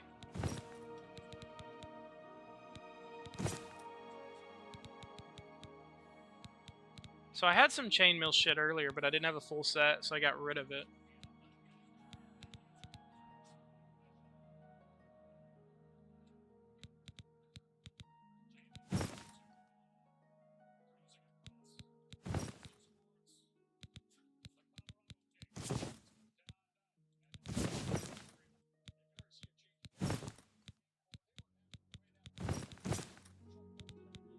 Okay.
I'm trying to fast forward through this hockey game.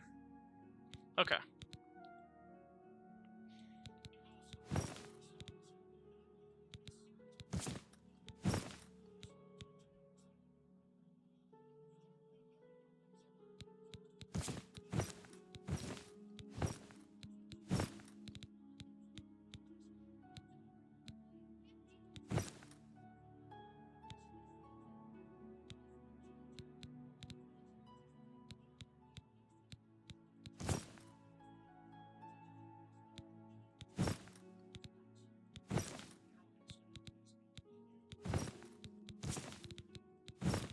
These different colors?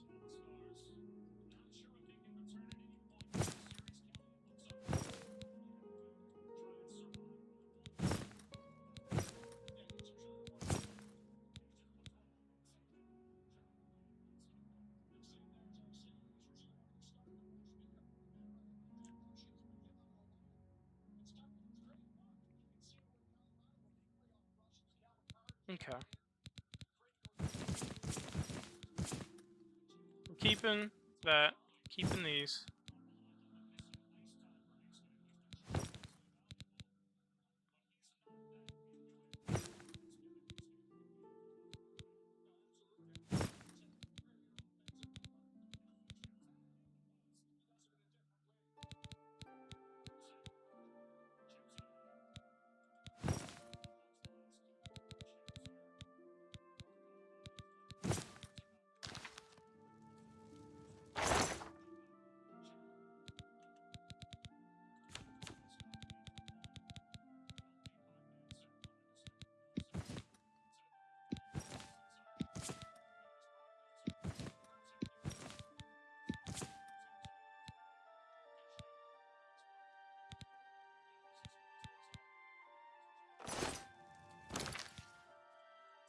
One, two, three, 4, 5 shield.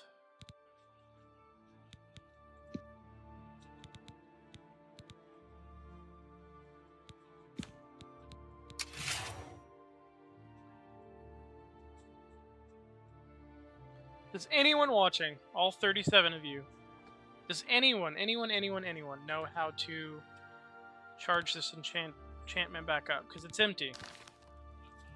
Oh no, wait, it's not empty. I thought it was empty. Holy shit. Okay, well when it goes empty, does anyone know how to do anything with that?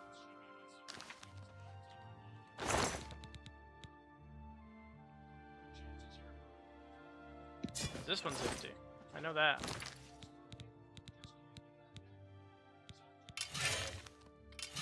How do you charge this bitch? I mean, other than the soul gem, but I have soul gems. I don't know what to do with them. I don't know how to charge them. Put them upstairs.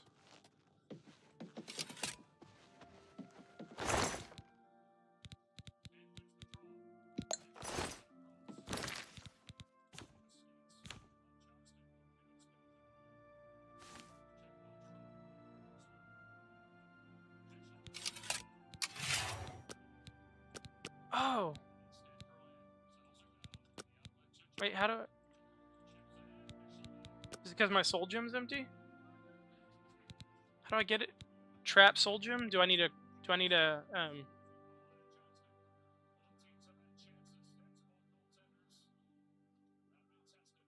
spell?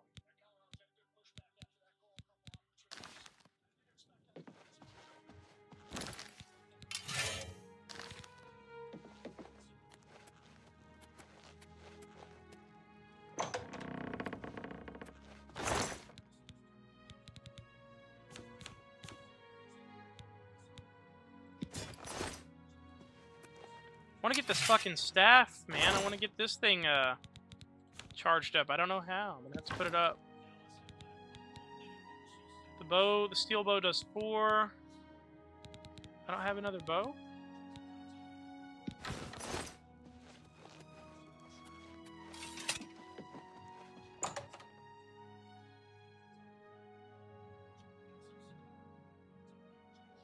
Guys, I have 40 people in here watching. Thank you so much. I know I keep saying that every few minutes, but we also just keep growing every few minutes.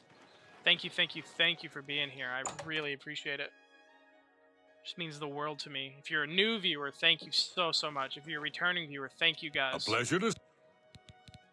And when you guys are in the comments chatting and reacting and talking with me, May I can interest recognize you some in of you some guys. of Like, my I know fine I wares? was talking to Beef earlier, and I was talking to X just for a little bit. You guys are amazing. Me and Eddie, who you heard a minute ago, Eddie and I should say, we're going to be chatting tomorrow night around 7 o'clock.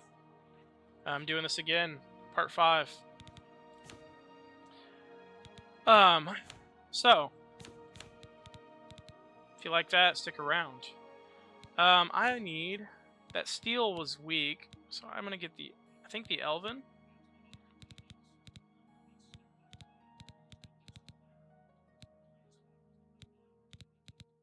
Yeah, okay. The Elven one is what I will get. Come back and... Good day. I'm also curious about something.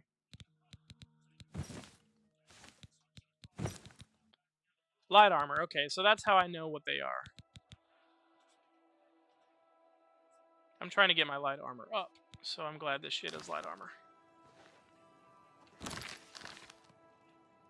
Cool. Alright. Well, let's go finish out this quest. Hand this shit to, Joffrey. Whatever the fuck his name is.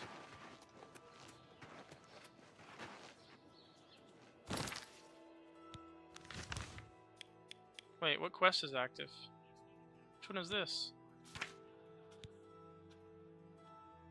Oh, that's right. Different quest.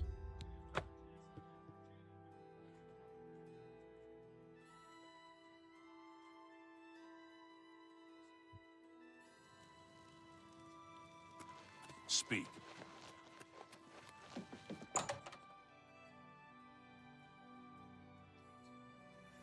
Hail. Good to see you. Do you ever buy ingredients from the main ingredient? It's the best place in the city for alchemical ingredients. So long. Farewell. You have them? The items I requested? Give them to me, please. Yes, yes, this seems to be everything. Here's your reward. Thank you again.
Okay.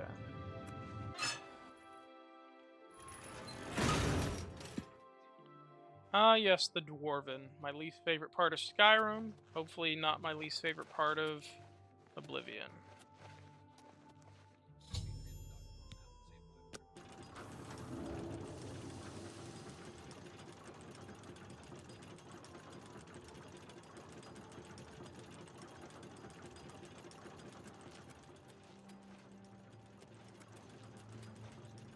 Cool.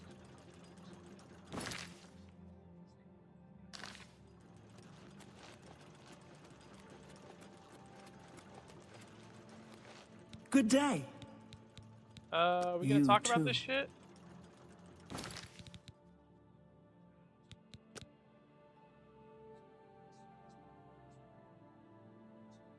Oh, are we just done now? Oh, we're done, okay. Gotcha.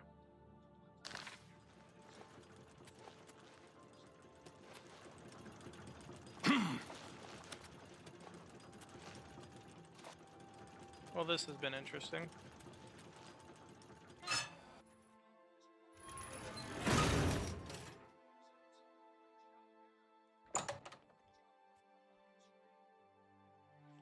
Guys, it is about to be midnight. Fucking rolling right now.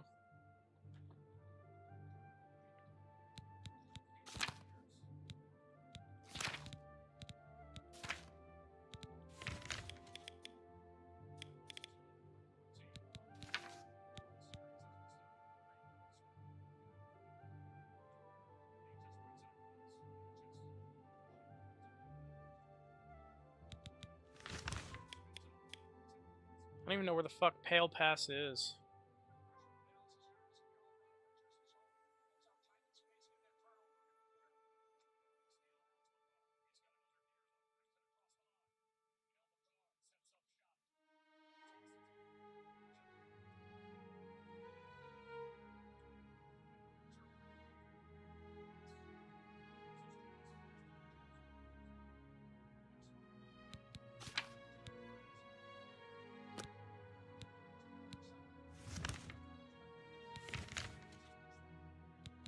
Okay, I really want to do this one, man. I was trying to do this one earlier and I gave up on it.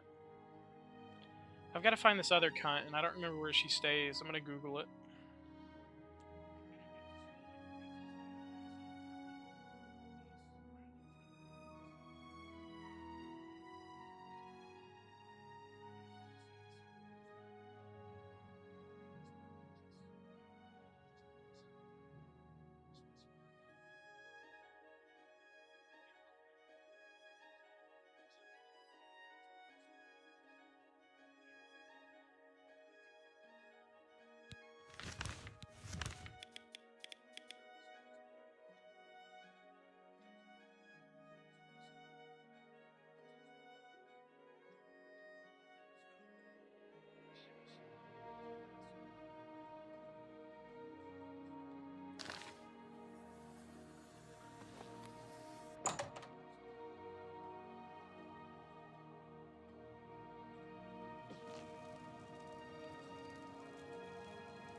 Can't remember where that fucking temple is, dude.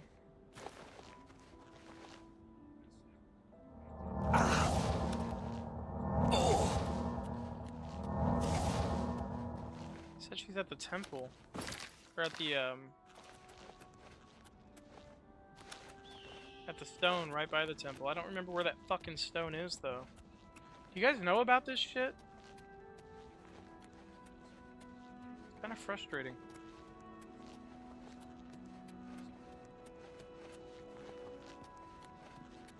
It's the fucking gate. I don't want to fuck with that shit.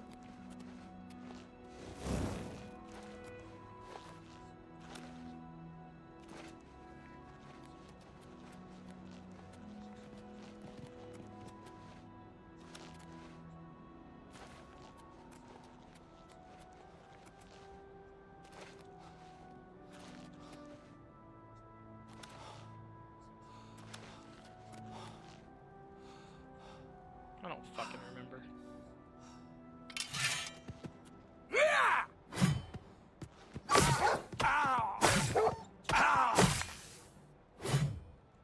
Oh, the dog wasn't the enemy. Okay.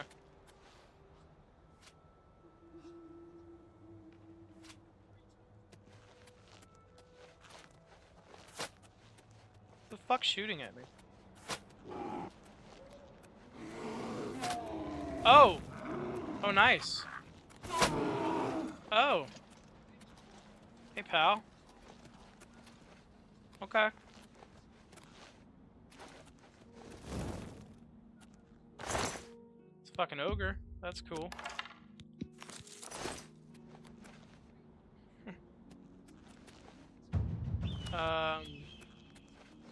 Okay. Oh, shit. Hey, buddy. I just want to do the quest. Leave me the fucking fuck alone. I'm not even kidding right now. That is so frustrating. God. You know what? That's a great fucking reminder. I could use a torch.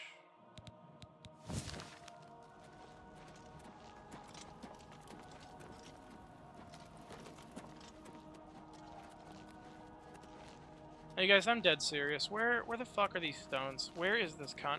I killed a Ural or whatever her name is. I killed her already.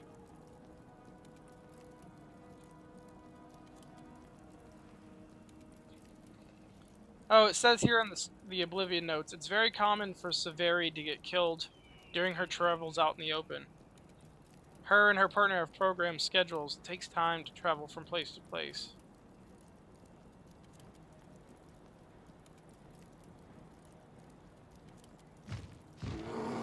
Oh, nice. I hear him. I hear him. He's right here.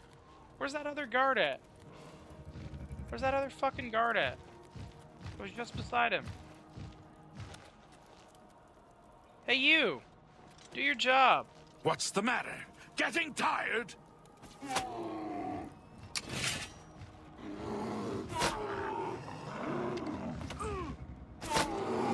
Oh, you're getting dicked, buddy.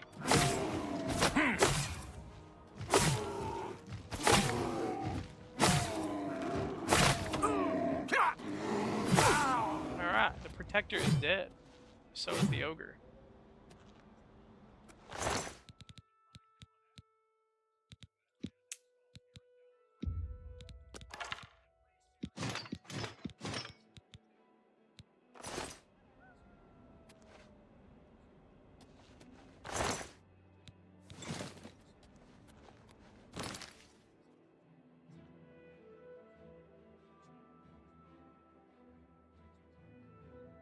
You guys are incredible. 40 people. Thank you so much. Let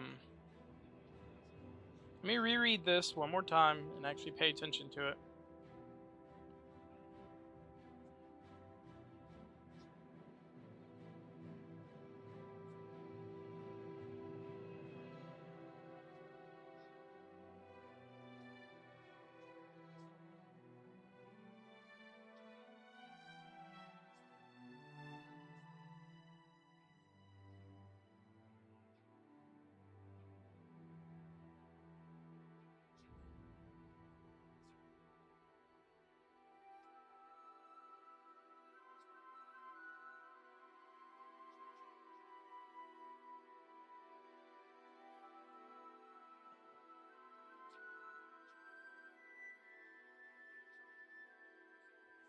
Southeast. I was fucking going west like a moron. Southeast, southeast, southeast.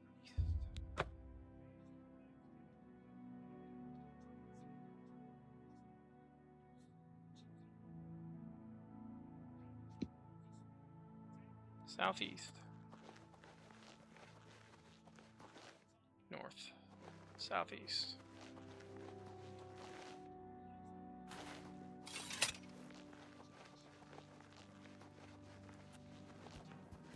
Fucking serious.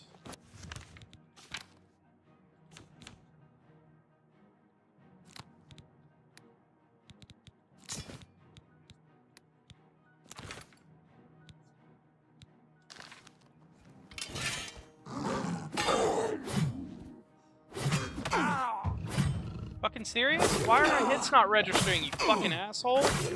Sick of this shit.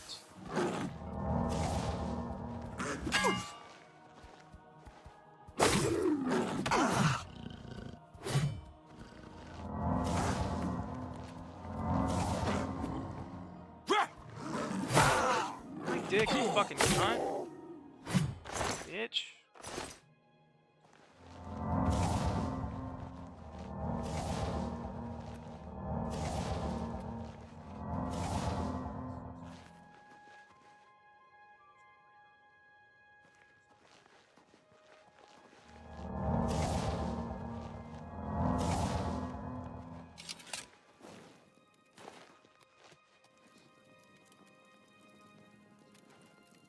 There it is.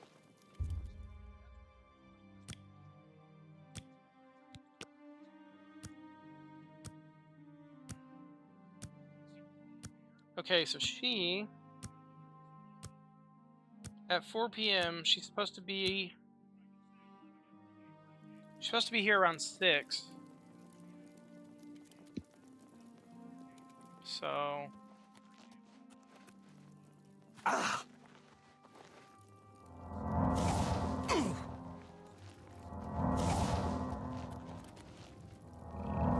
Oh, nice. A fucking bear. Oh my god, I love it.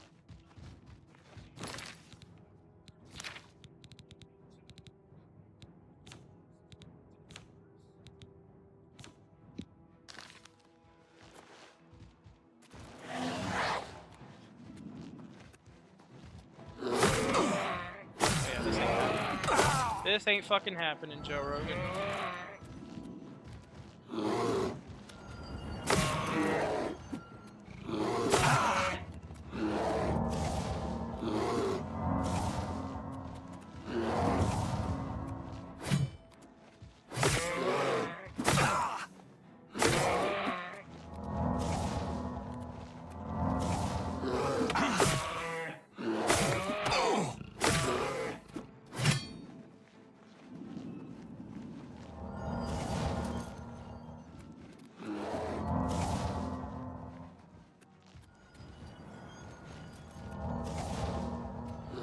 My little guardian thing, he's doing shit. You whore, you whore, you whore, you whore. Oh, get off of me. Oh, these bear pelts, I don't think they're worth shit.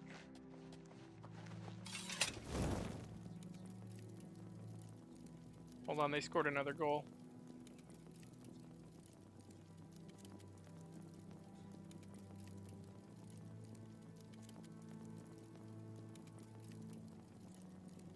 Okay, I'm gonna watch this replay real quick, you guys.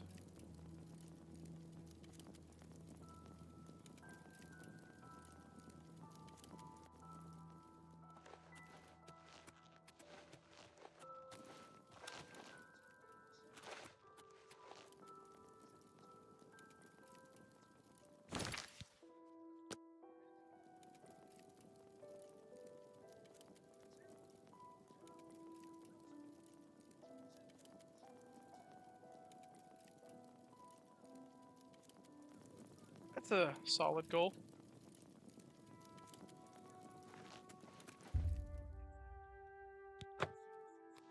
So, 6 p.m.? Wait, who are those people?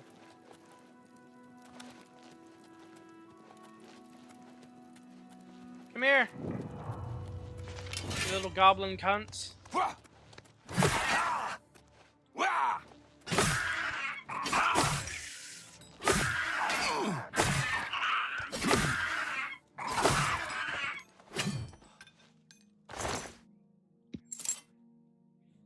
Oops.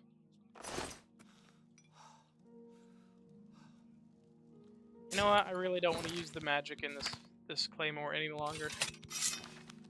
Short sword is fine. Where'd the other one go? Oh.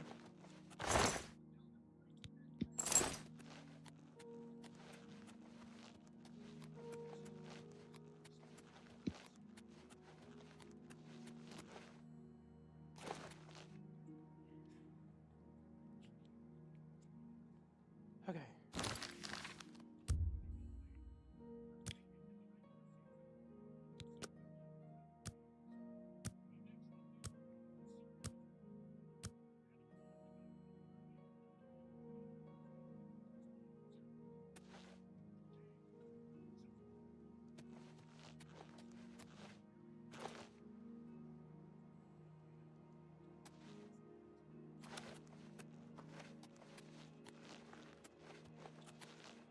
The way I understand it, she either will show or won't, based off of her traveling route.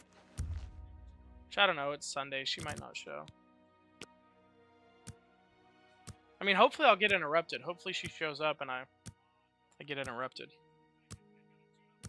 This is the only way I know to get to her, though. She wasn't in the house earlier when I went back. She wasn't in the cavern when I went back.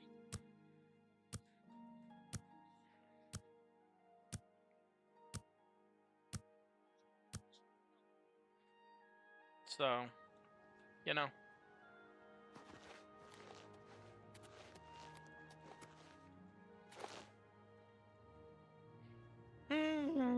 Frustrating. Frustrating.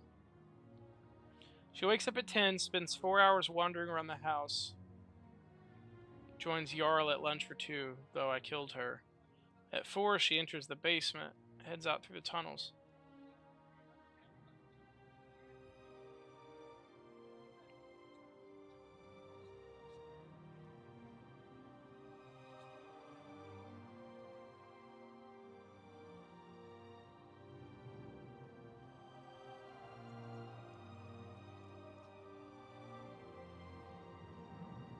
I mean, this story, the thing that bothers me about this is a main story quest. And the notes on here that I'm reading say she can be killed out traveling. Well, what the fuck route does she take at least? Like, what do I do? Do I go back to Ural's house and just fucking...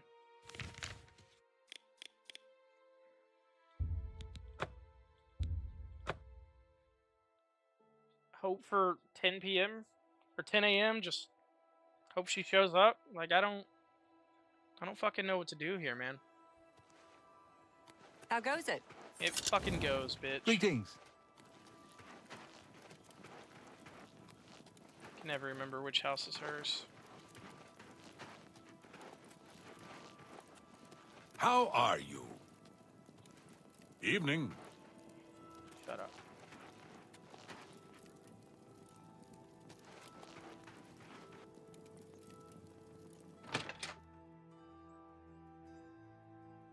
Please be in here. Just be fucking around.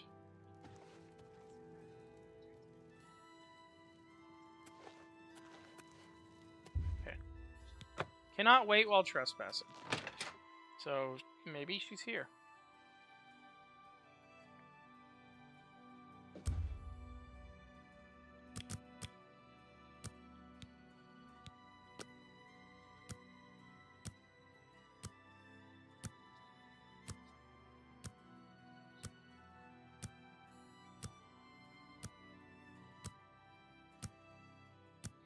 Four hours wandering the house. She wakes up at 10 a.m. Cool.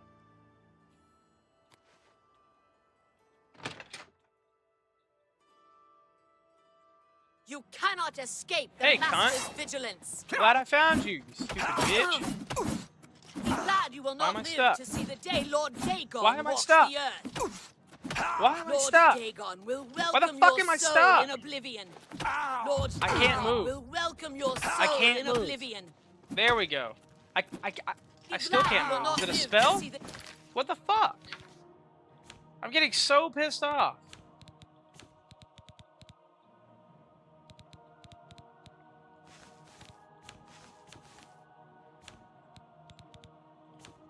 The day Lord Dagon walks the earth. Now I can walk. That makes no sense. This game is bugging the fuck out. Yo!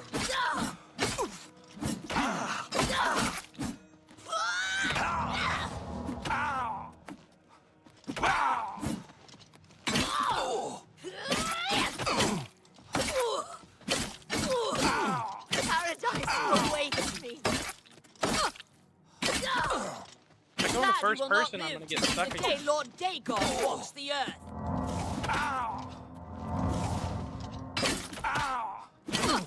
Paradise awaits me. Paradise.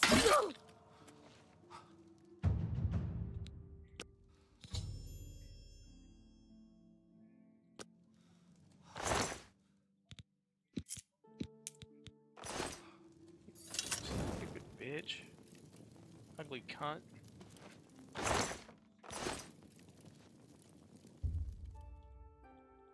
They're dead. This is not trespassing. I've done a good thing. I have done a great deed to this city.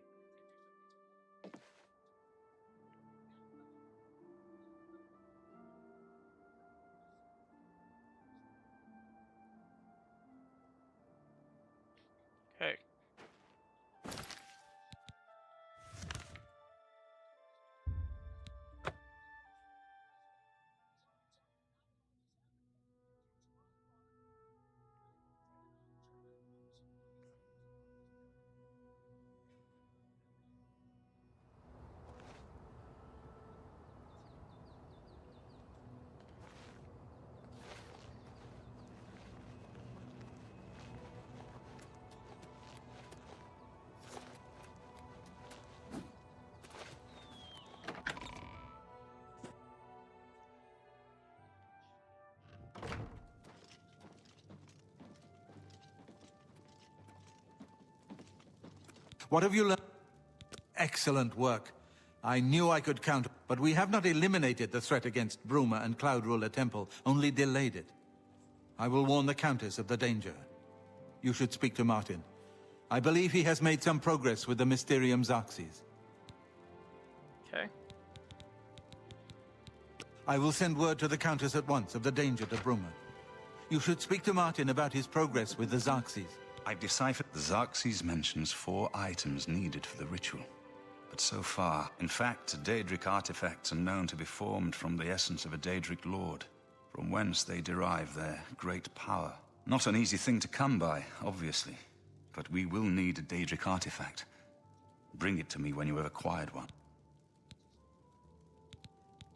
I put aside the dark arts when I became a priest, but the workings of fate may be... The gods can turn anything to good, or so I piously took. Perhaps I may yet... Who voices Martin, Uriel? It sounds familiar. I'm gonna look this shit up. I'm very curious. Who's the voice actor?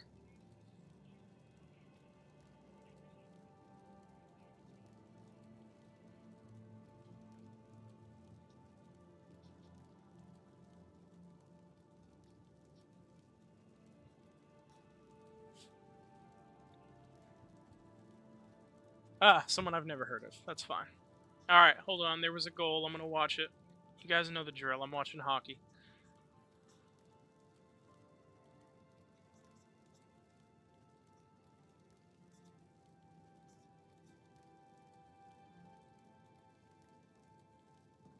Haha, fucking beautiful. Beautiful play. The only way to obtain a Daedric... The book, Modern Heretics, is the best in... Remember, the mystique...